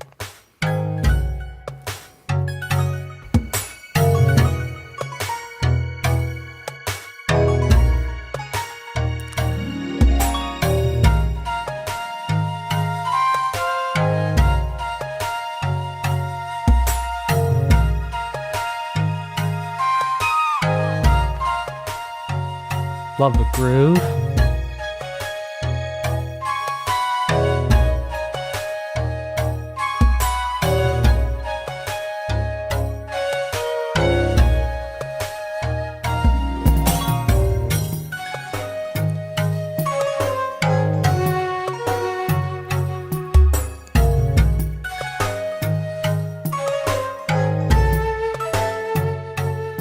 Oh. That might be a melody fragment from A Link to the Past there.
Alright, this next one is Gerudo Town at night.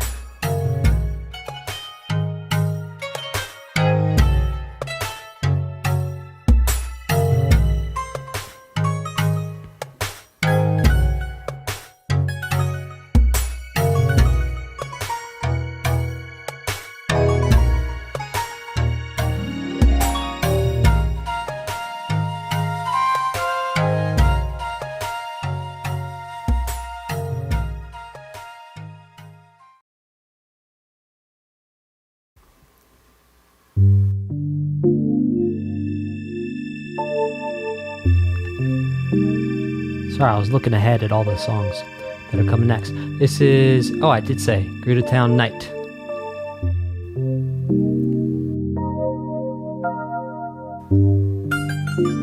Ha!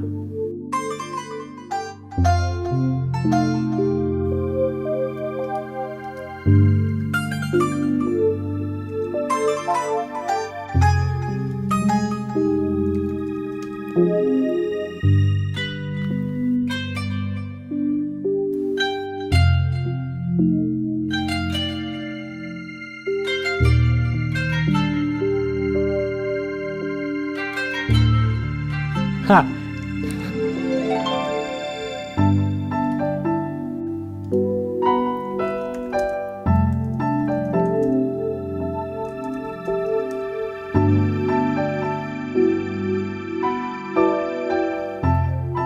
Omni-Man, good luck with your test. Chat, please join me in wishing Omni-Man good luck on their test today for school.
Oh.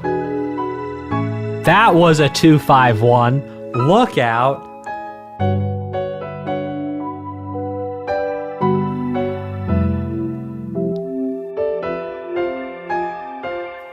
Huh.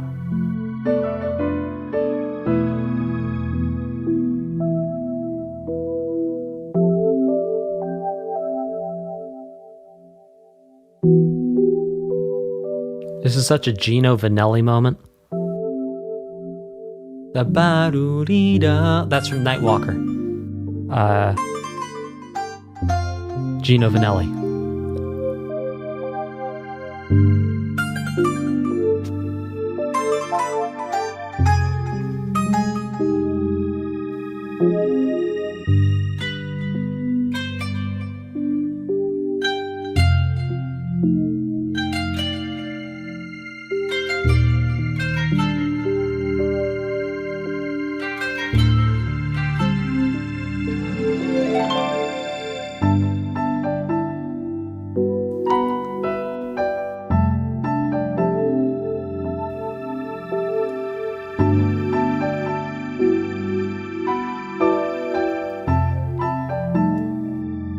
Oh.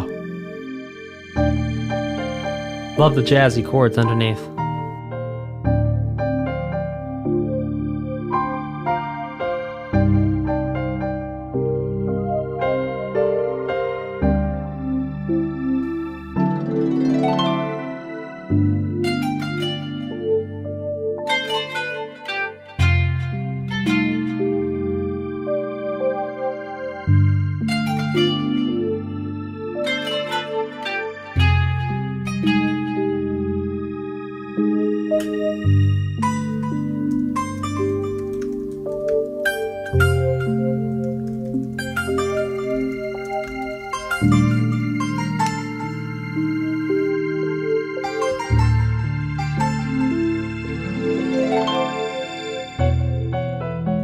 Oh, interesting.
This next one is Encounter with Riju.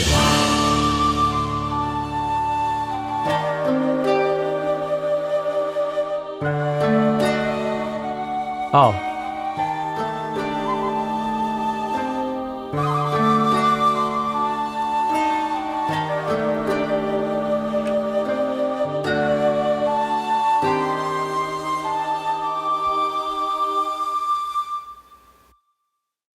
That was really cool. A quick shout out and another thank you to I or L. IRL says, I just want to say thanks again for doing all this. There's been a lot of games, soundtrack reactions, and analysis on YouTube. I'd also like to request Monster Hunter World and its DLC, Iceborne. We will definitely put that towards Monster Hunter World. Thank you so much, I or L. Let's keep it. By the way, is it I or is it L? Please let me know in the chat so I can get it right. This next one is Yiga Clan Hideout. Better put on your sneaky shoes for this one.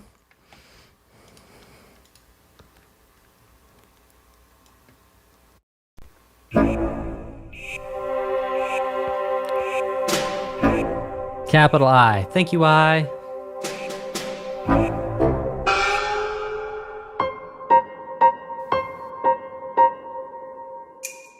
No, I am Spartacus.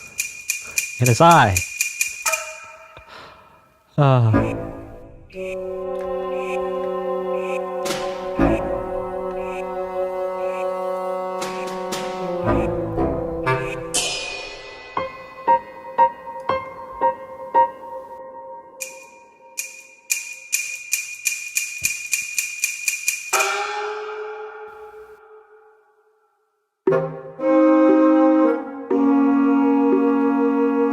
We got bassoon in the right ear.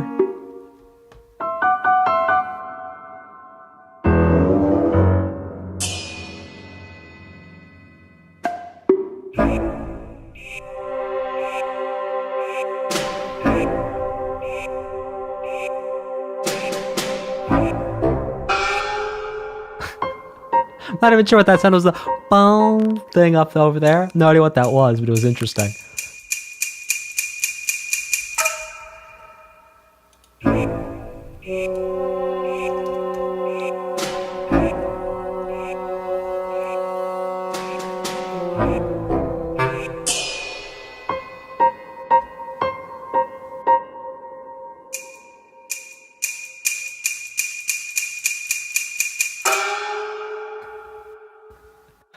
Brown. What was that? Listen, Linkstar, it is like a yoga clan because when you wear the outfit, it looks like you're wearing Lululemons and workout clothes.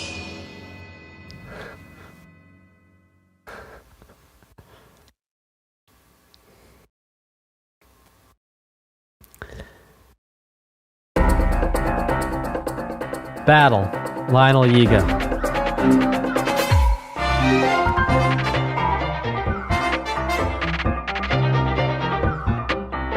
Oh, this is super interesting.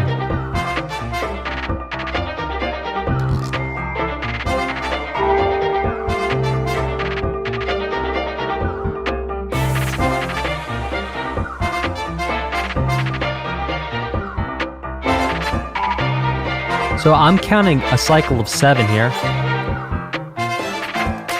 Or I was counting a cycle of 7.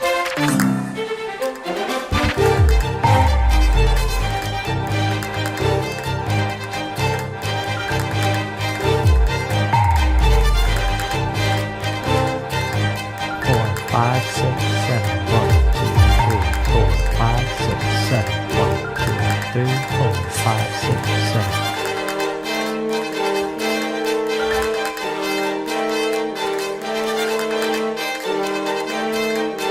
There's some very interesting like clicks and clacks happening around. You hear it in your, like right here.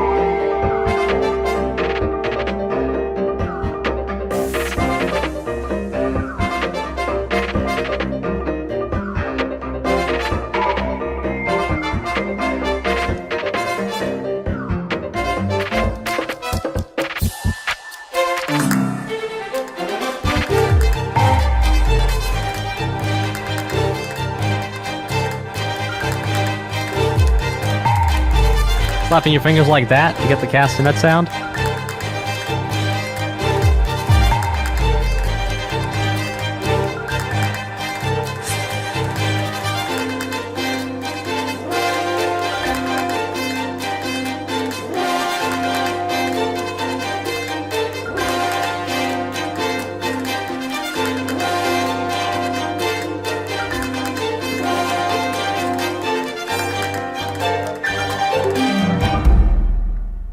That was a ton of fun. Nay-sheathen,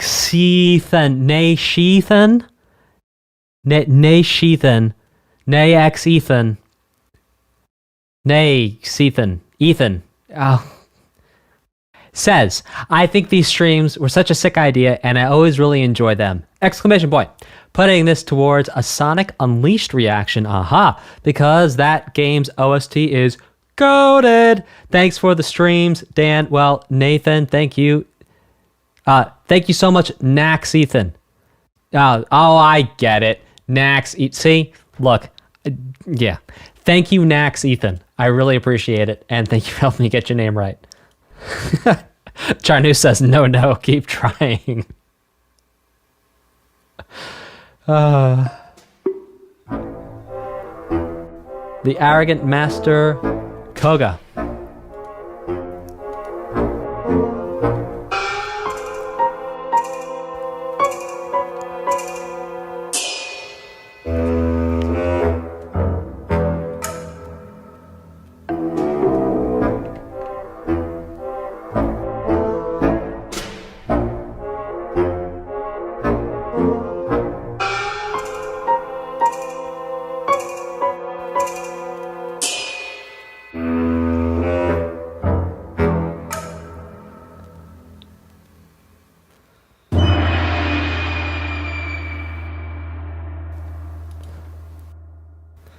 Now this next one is Master Koga Battle. Was this the weird one with the big like the thing where it was like a hole in the background?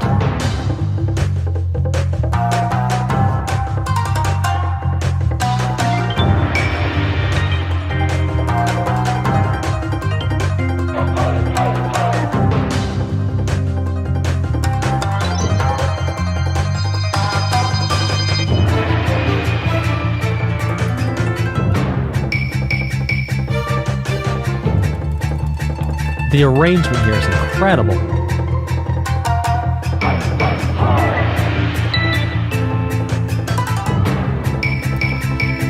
So hi in Japanese means yes. Perhaps just saying yes.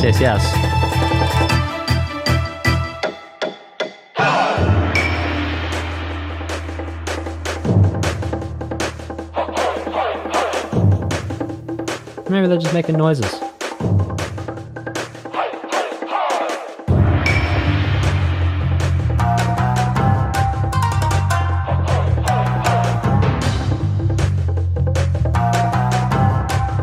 Do you hear that little?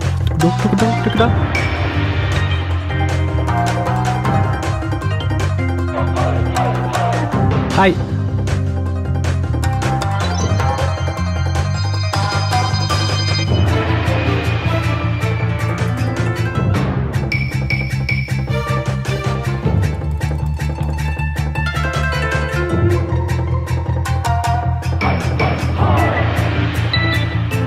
Okay, so the chords that were just here are now over here, growing, sounding almost like a banjo. The function of a banjo from musical theater is what that's doing, this sort of 2 and 4 thing.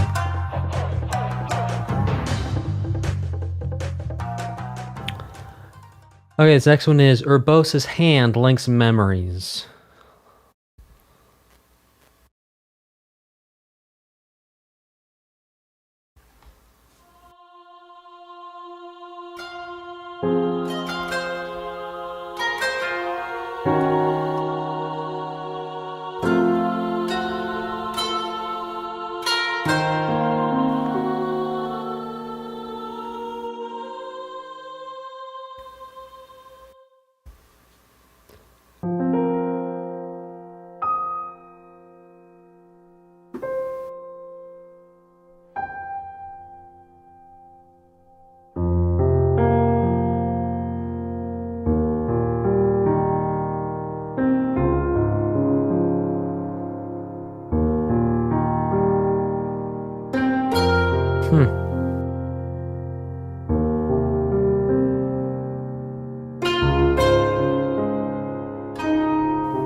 Yes, I did play the Champion's Ballad. Jake. I got my little motor horsey.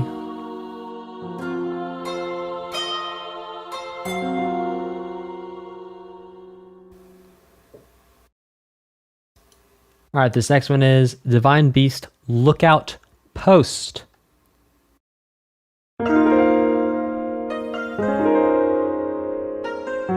Interesting. So, similar melody here.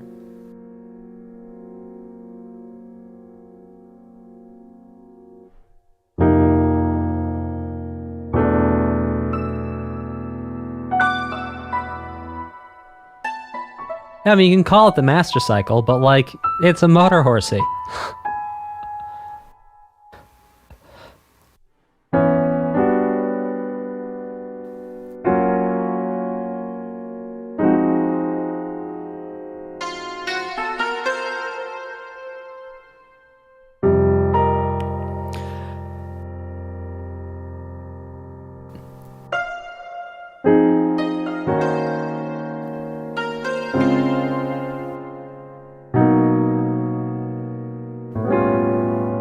Oh.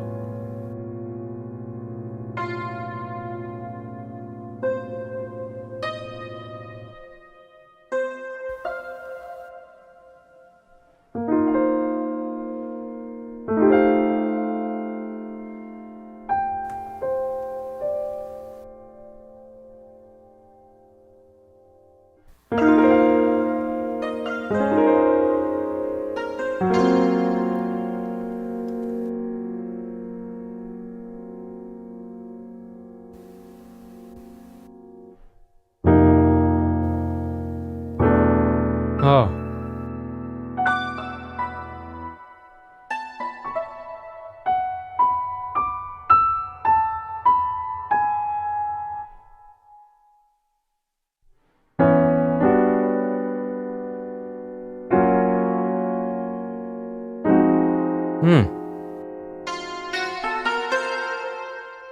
야, 보그다.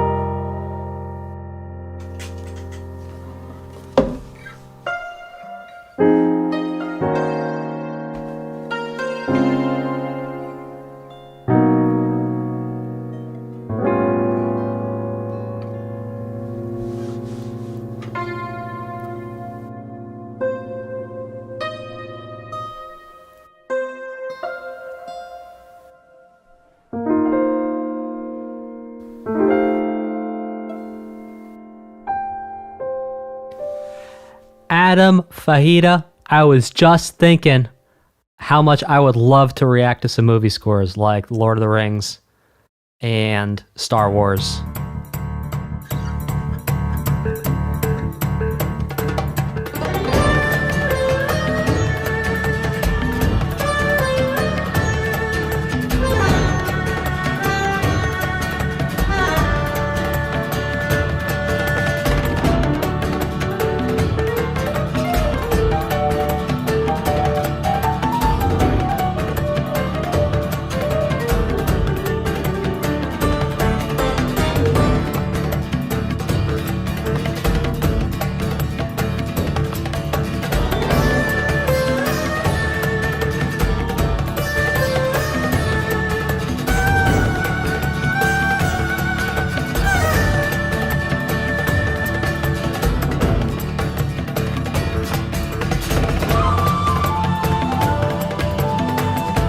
Oh, I'm not really playing. I'm just Gerudo.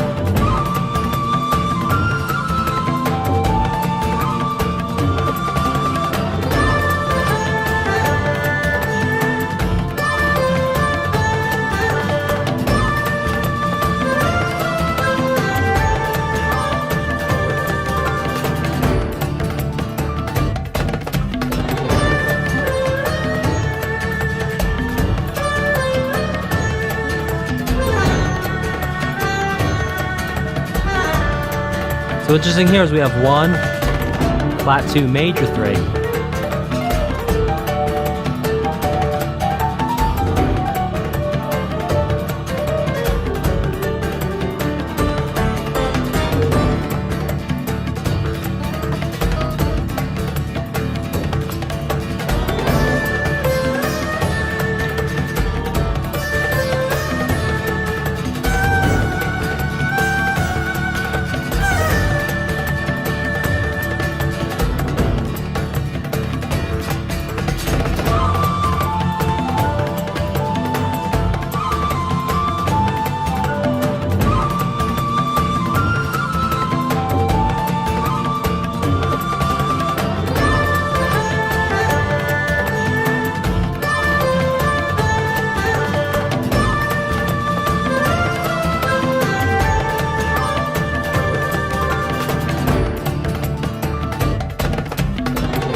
Yeah, super cool notes being there.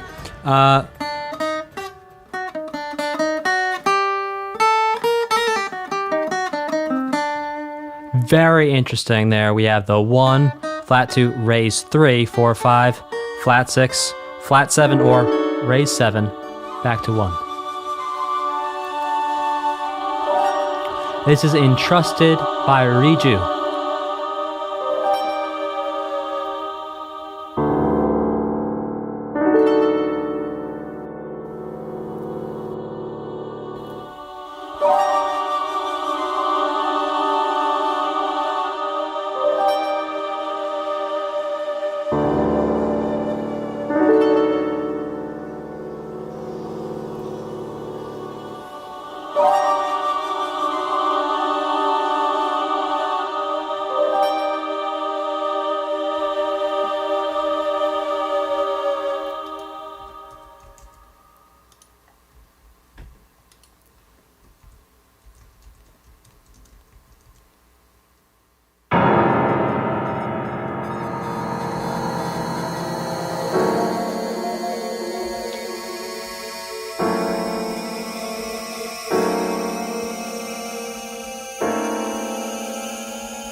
By the way, this is the Divine Beast Vah Naboris dungeon. I got caught up with some chatting there.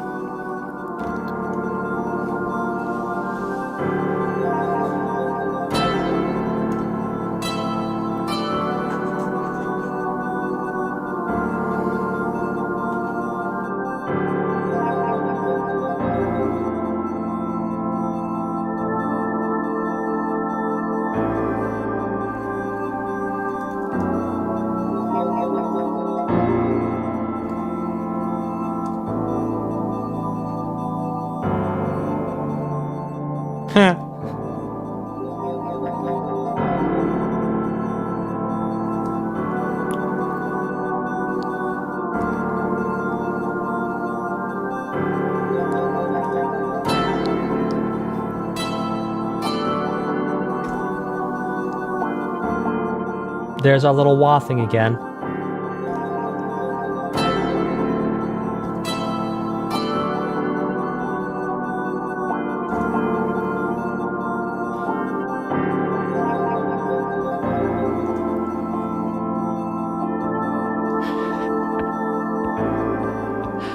I don't know, you said you're not falling for my games, but you're playing my games. YouTube algorithms like so many people are chatting right now.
Alright, yes, after the Divine Beast we will stop this stream because I think we've all been here a little too long.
Okay, this next is Blight Ganon.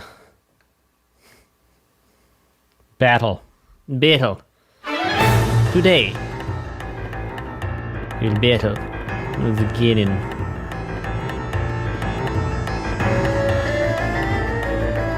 Okay, interesting. Different instrument here.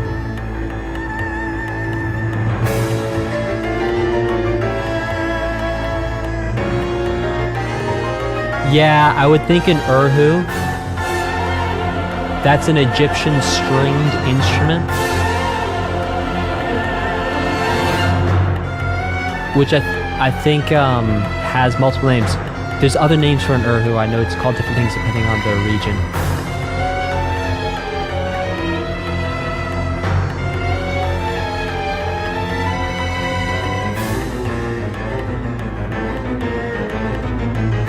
Yeah, well, hang on. What's the name of the Japanese, the Egyptian stringed instrument? Hang on. It was put in a book the other day.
Rebab, a rebab maybe. R-E-B-A-B. Found it.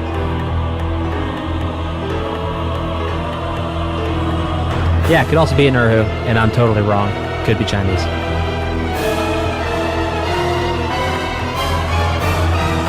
Yes, this was definitely the hardest boss fight, especially the part where you had to like magnetic up those big poles.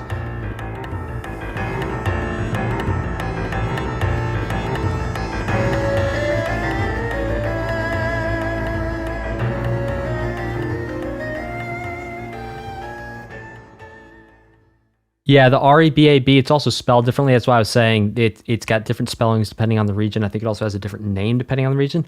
All right, guys, hang out for my final thoughts after this song.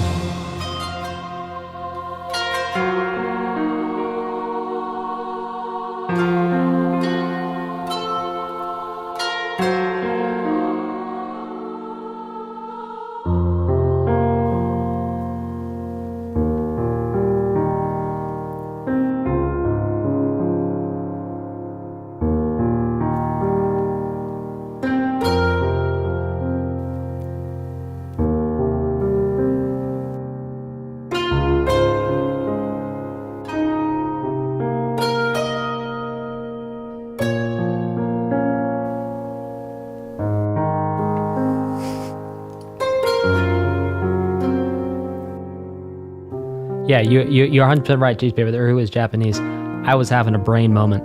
I was thinking rebab, which is a bowed stringed Egyptian instrument. And I was thinking because of the biome, it might be that. But you are correct, it may be an urhu, just to tie that one up.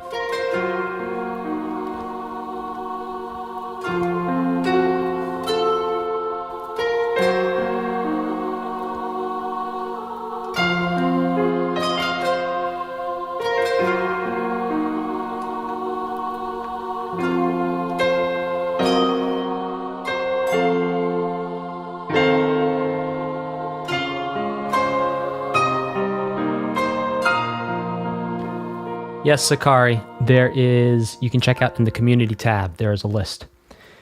So, without any further ado, my final thoughts. Here are my thoughts. My thoughts are that it's really interesting to see the difference in the biomes between, for example, the bird area versus the lava area versus here, the desert area, and how they all sound completely different. They're very, very distinct. I love that in each area, just like visually, there's this marriage of different cultures where it's not exactly pulling from one single culture, but it's really just it's an amalgamation of different inputs, the music is the same. So even here, when we're hearing the desert music, it's not strict straight ahead like Egyptian, very stereotypical sounding desert music. It has a lot of different cultural components in it that really does make it feel like it's its own world, its own place. And I find that to be very, very interesting. Let's go ahead and start with the Divine Beast's Strike.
Okay, so what's interesting is that Divine Beast Strike actually held elements, if I recall correctly, from all the Divine Beasts and all of the boss themes as well, I believe, all the Ganon themes. So I think what's interesting is I think there's a connection between some of the Ganon themes and the Divine Beasts. It's almost like there's small elements to show the connection between the various Wind Blight, Fireblight Ganons and their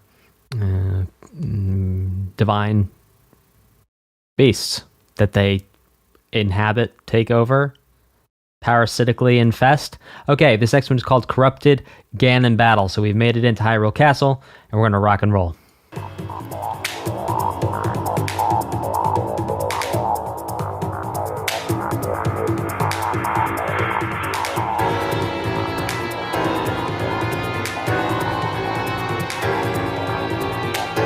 All right, it's really interesting that when you have these hits on the right ear, you actually can hear the volume level go down in the left ear.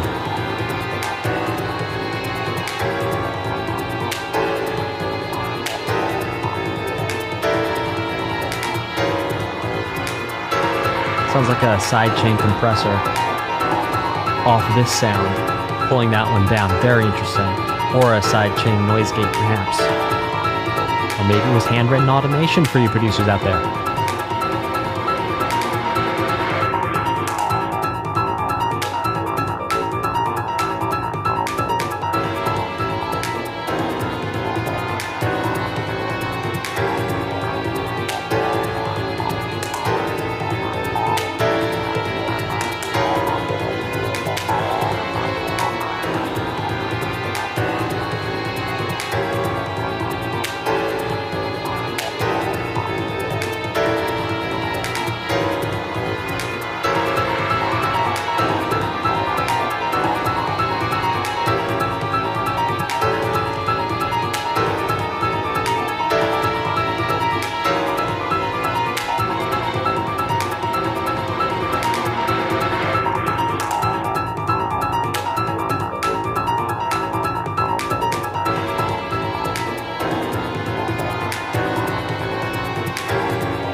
Before we move forward, a quick shout out and thank you to Blargen Schnorf. Blargen says, remember chat, or chat, you can super chat or super chat to bump up OSTs when you want Dan to react to his to-do list. Like what I'm doing right now. Wow! Talk about leading by example. $10 to Sonic Adventure 2. Thank you so much, Antonio the Taco, who says, what's up, chat? This dono's for the Ori games. We will rock and roll with those just as soon as we finish this stream. I'll add those in and update the list. Okay, this next one is Dark Beast Ganon Phase 1. I know we've jumped pretty far, but that's where we are. Now we have this big sort of Minotaur-looking thing, and we got to run around on our horse and shoot it with our golden bow because that's the way the cookie crumbles.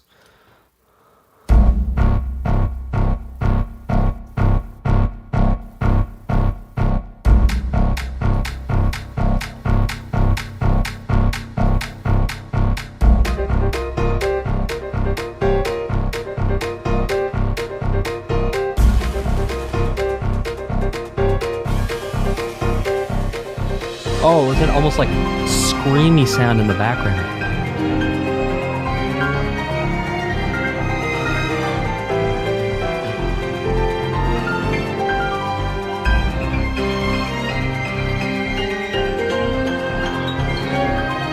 Oh, play piano.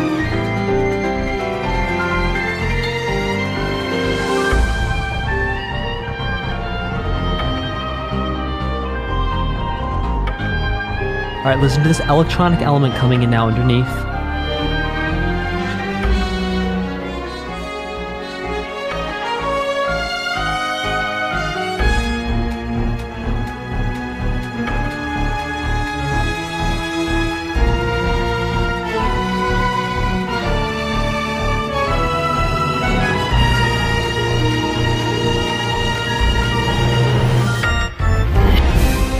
Oh, that was so cool.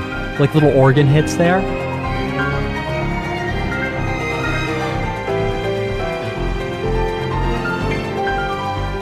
Man, this piano player's going to town and I'm loving it.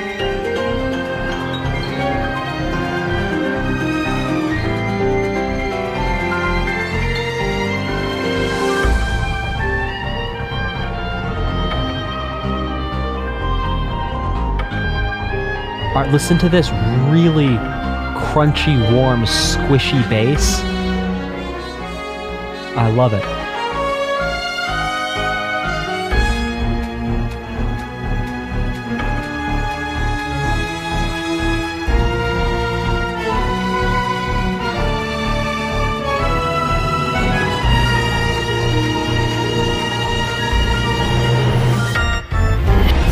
Oh my gosh, I love that transition there.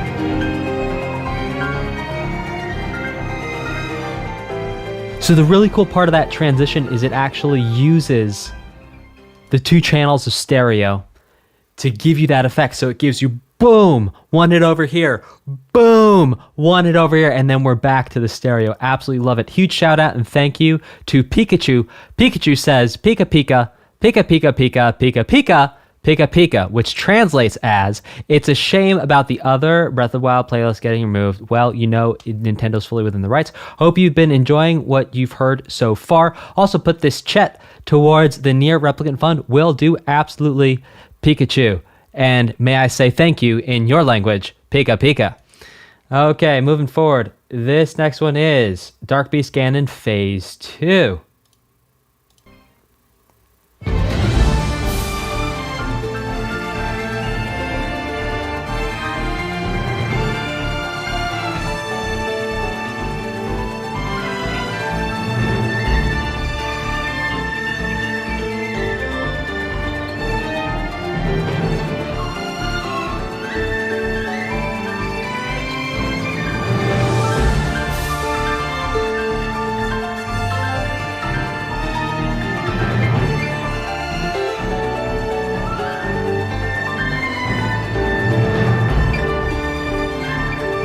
Oh yeah, piano.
Okay, so what's so cool here is both in part one, phase one, and now in phase two, we're hearing this really, truly, awesomely incredible marriage between this orchestral thing happening in the background, this repetitive orchestral thing happening in the background, plus in the front, this like jazzy, rockin' modern piano just going to town, like playing like a boss. Like if you guys want to know what a good piano player sounds like, that's it right there. Wow. And of course, good is subjective, but wow.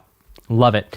This next one is Calamity Ganon. Oh, we already did. Oh, okay. I apologize. That was Dark Beast Phase 2.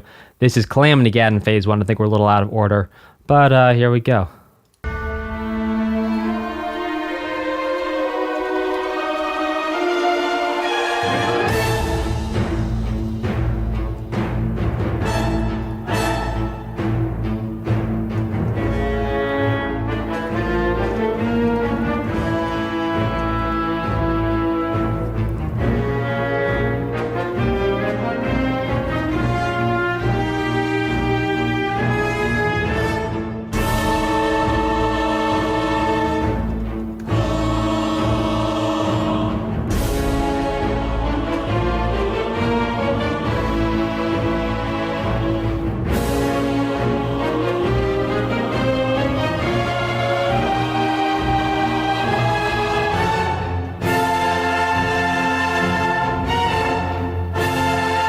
So I think what's interesting here, we can actually hear that the sound recording quality right here is not as good as what we were hearing last time. We're actually hearing some distortion and some clipping in these larger, more complex situations. Not necessarily clipping, but it might just be that the quality's lower to the point where we're not getting the high fidelity playback.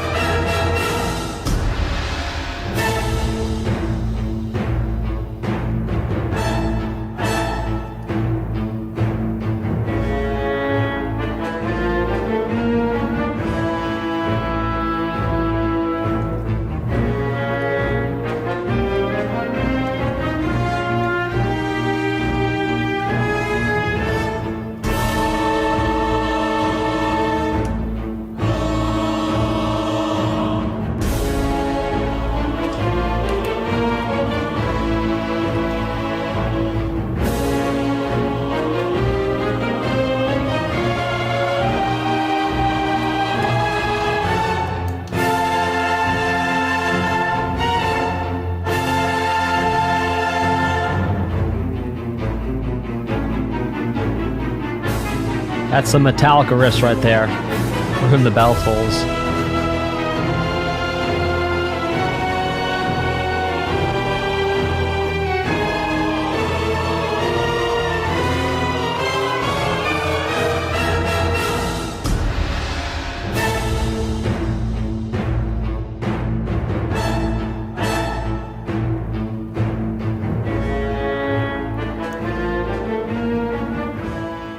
That was super cool. I think that was actually a little slower than the past cannons we've heard.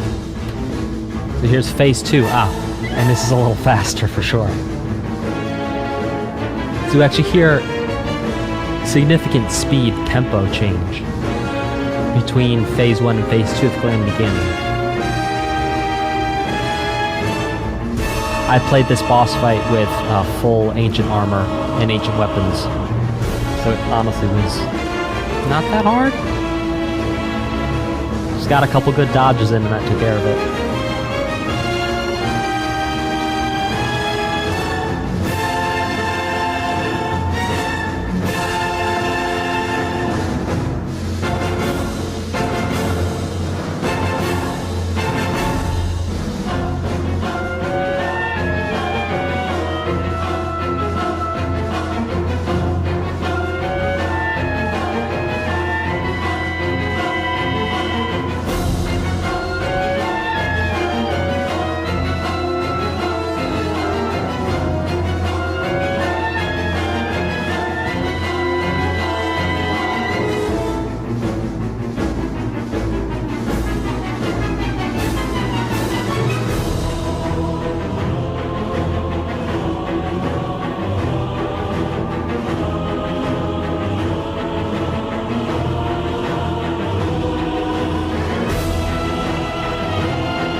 love it. Okay. So you know how we've talked about in past streams, and if you've just joining us for the first time here, there's an idea and a tool that's used in music, especially in these larger compositions where you have a lot of instruments playing, of these hits with space between. Now, what I mean by hits is this: you have a large amount of the instruments playing all hit together, bang, bang, and then there's space, bang, bang, or they hit closer together, bump, bump, bump, bump, bump, bump, bump, bump, bump. Or da-gunk, ga-gunk, ga-ga-gunk.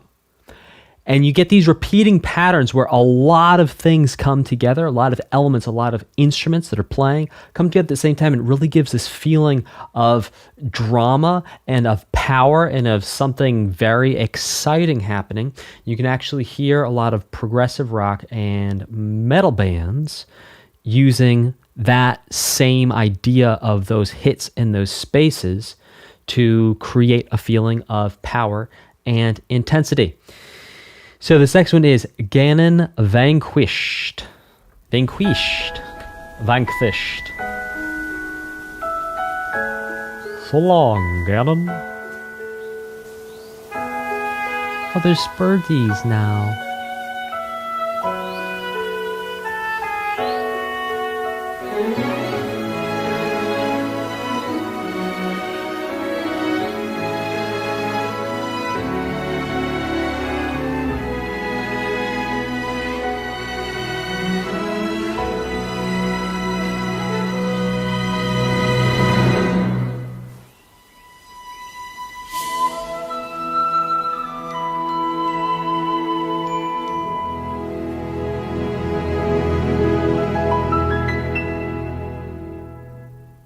All right, we got rid of Ganon. Awesome. Well, for now.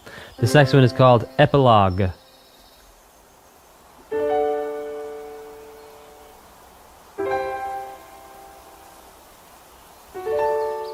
love the nature sounds of this. You know, like a stream running.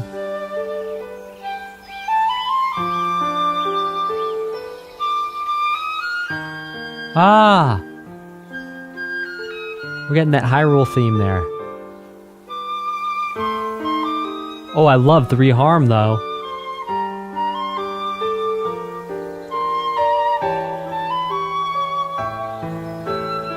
Oh, Zelda main theme. I was calling it Hyrule main theme. Zelda main theme?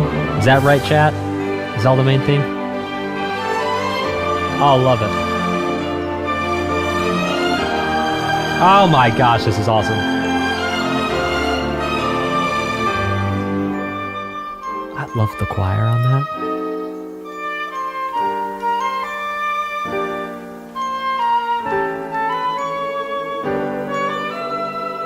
Ooh, changing here. That was different.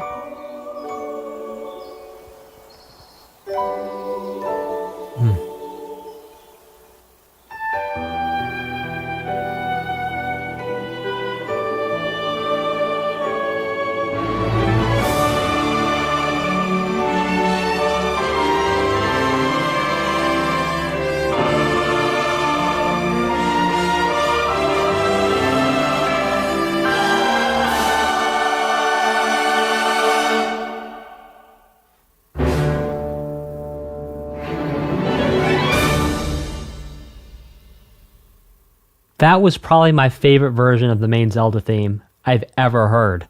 That really hit me in the feels too. That really, it's like having that choir in there behind the melody. That was so cool. I had not heard all the OSTs from all the Zelda games, but I'll tell you right now, out of the ones I have heard from playing, that right there is my favorite presentation of the main theme from Zelda. That was incredible. Let's listen to the credits music, you guys.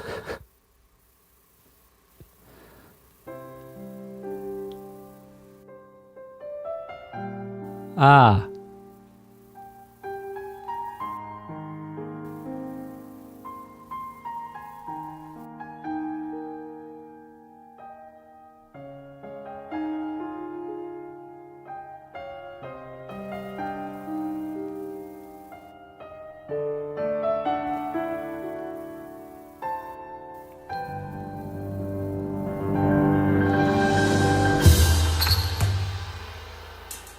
Oh, now we're getting flavors from past parts of the soundtrack that we've heard.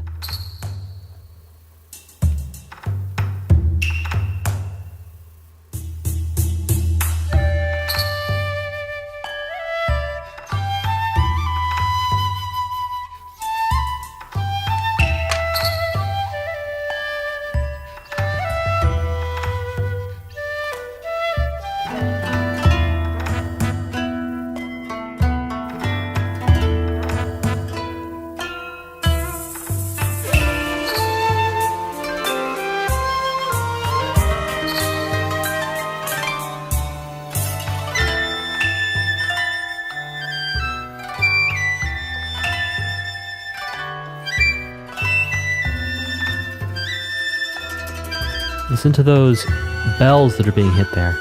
It's not bells, bowls. Excuse me. This sounds like bowls. Oh, you know the brass bowls that they use in different Buddhist traditions?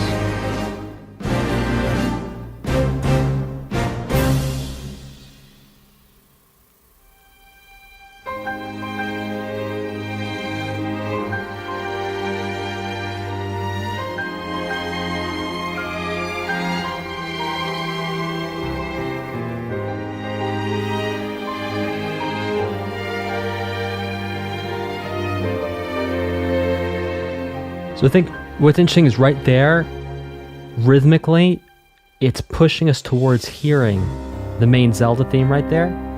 We can go back and unpack it. But there's something happening rhythmically there that is a callback to the main theme.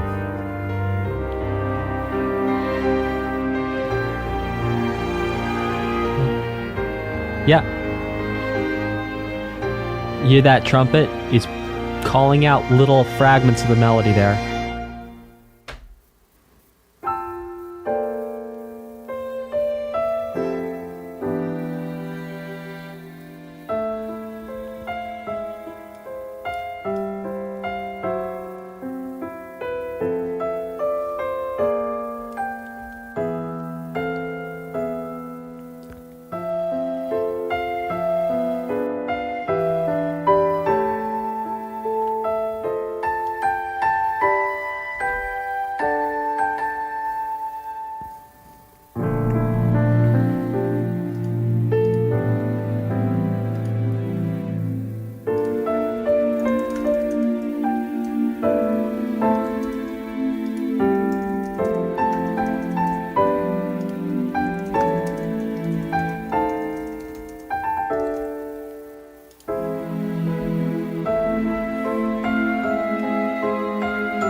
So it's like they're pulling tiny fragments from the theme.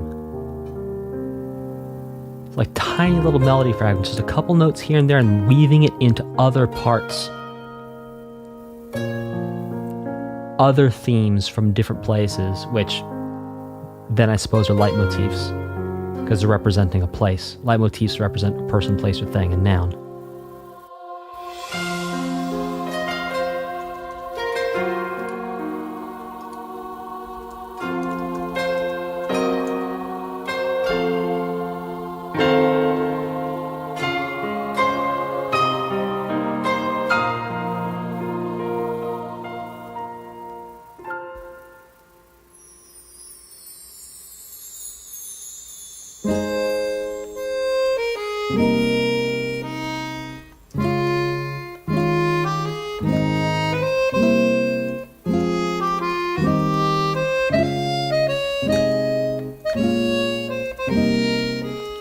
Now we have Kass's accordion here.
So even the way it ended, ba ba ba ba ba ba ba ba ba ba ba, that's where it would go next in terms of the main theme from Zelda.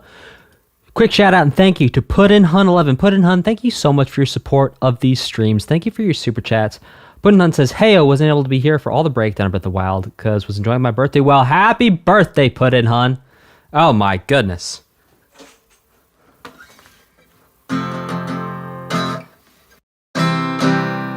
Happy birthday to you. Happy birthday to you.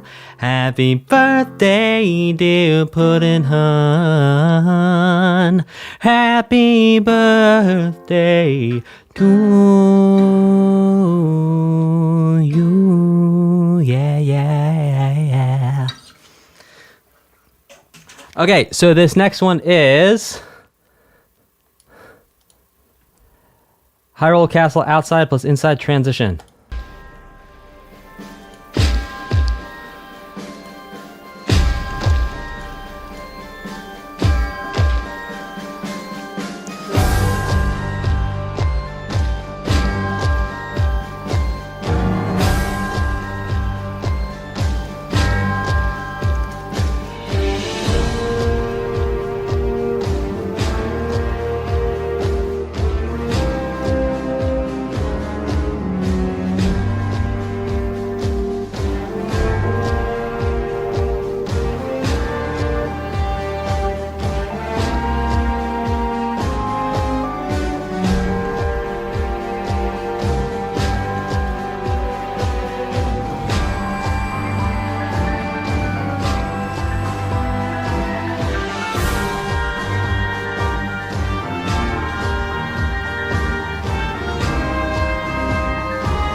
Yeah, so it's like 2 groupings of 5, 1 grouping of 6, 1 grouping of 5.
Interesting, this is a different sound, a different sounding organ. Maybe someone who's really up on their organ instruments could delineate the difference between that sort of cathedral pipe organ we heard and this organ we're hearing now. See? Like that one we're hearing right now. Yeah, it's so much more angular, Or is it the same organ, you just press a different button, you get two different sounds out of it? This is something I don't actually know, and I'd love for you to let me know in the comments or in the chat. Thank you so much.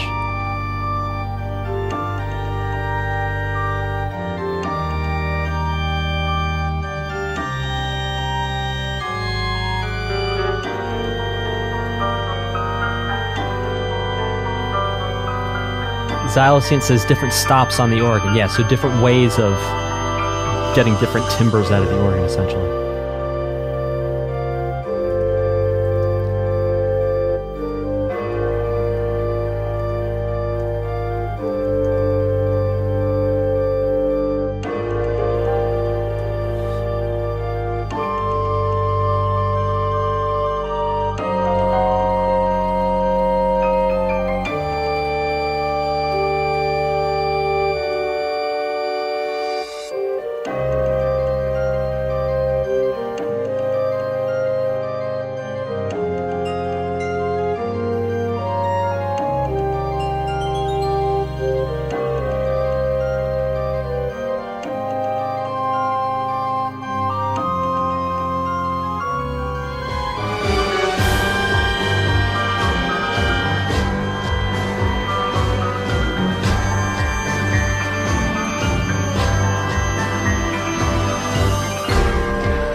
Excellent.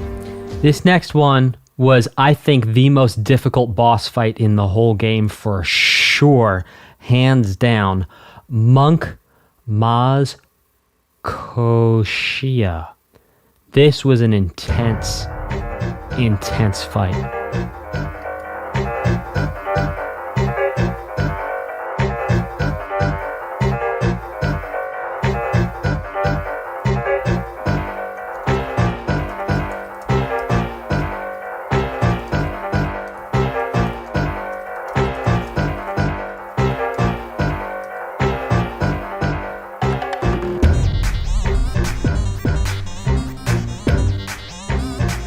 Oh, all right.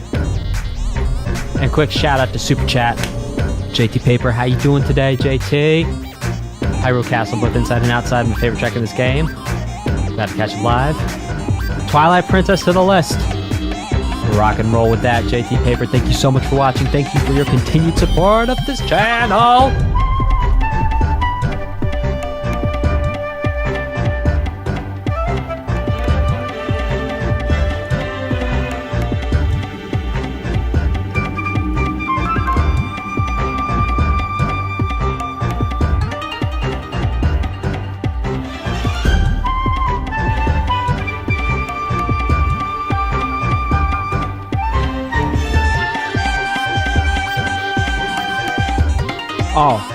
Oh, I love the electronic elements, playing with the acoustic elements.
Alright, so these strings are doing some sick things right here.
Oh my gosh, I love those slidey strings, man.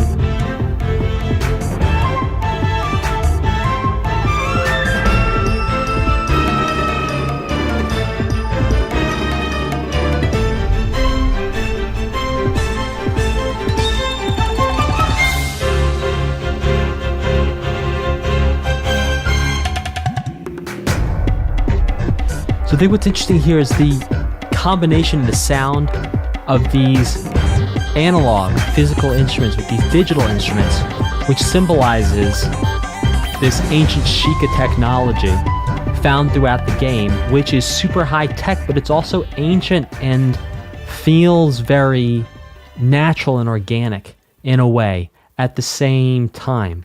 Like the way your map would update with this drop of, like, I know it's a drop of like data, but it looks like it's water that falls onto your little Sheikah tablet, and then you can tell what the map is.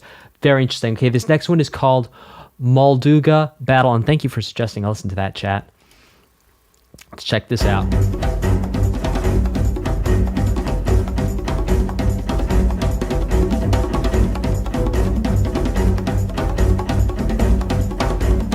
Sounds like djembe and upright bowed bass there.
Right there.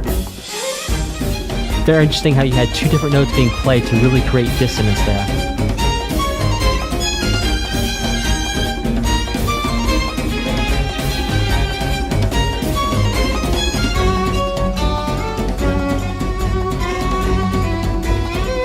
Oh, come on now. Oh, come on, violin. Oh, come on. Or viola, sounds a little warm.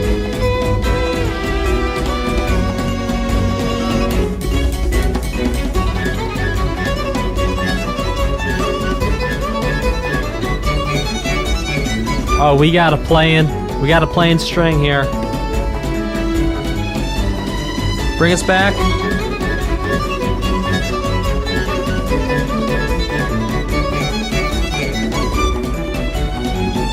So we have this sort of like trading fours here. Trading eights, depending how fast this thing's really going.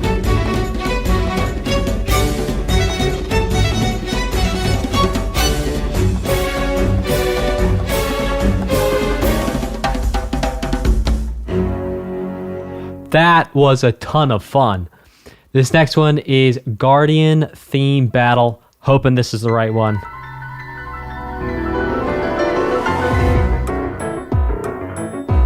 Oh, look out.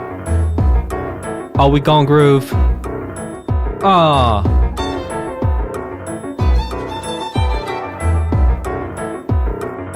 No, don't run. Stand and fight. Jump off of something. Get that slow-mo advantage.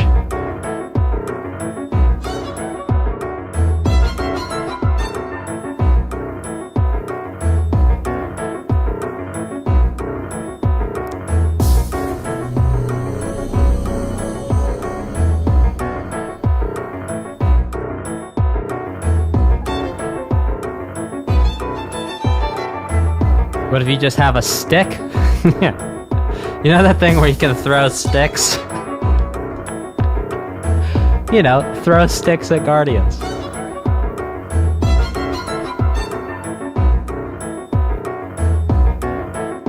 Okay, so really interesting that the music sounds mechanical. It literally sounds like this mechanical Guardian creature. And that slight distortion-y type of sound we're hearing as well, that's something that we've heard with other Sheikah technology throughout this soundtrack.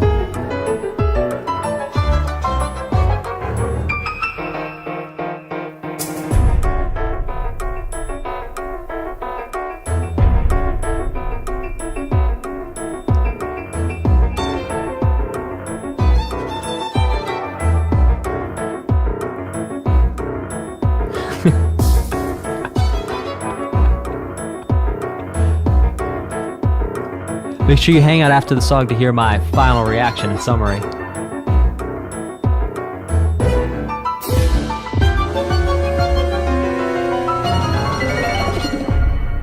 Oh, I love that, Chet. Thank you so much for recommending that, and thank you to Chet as well.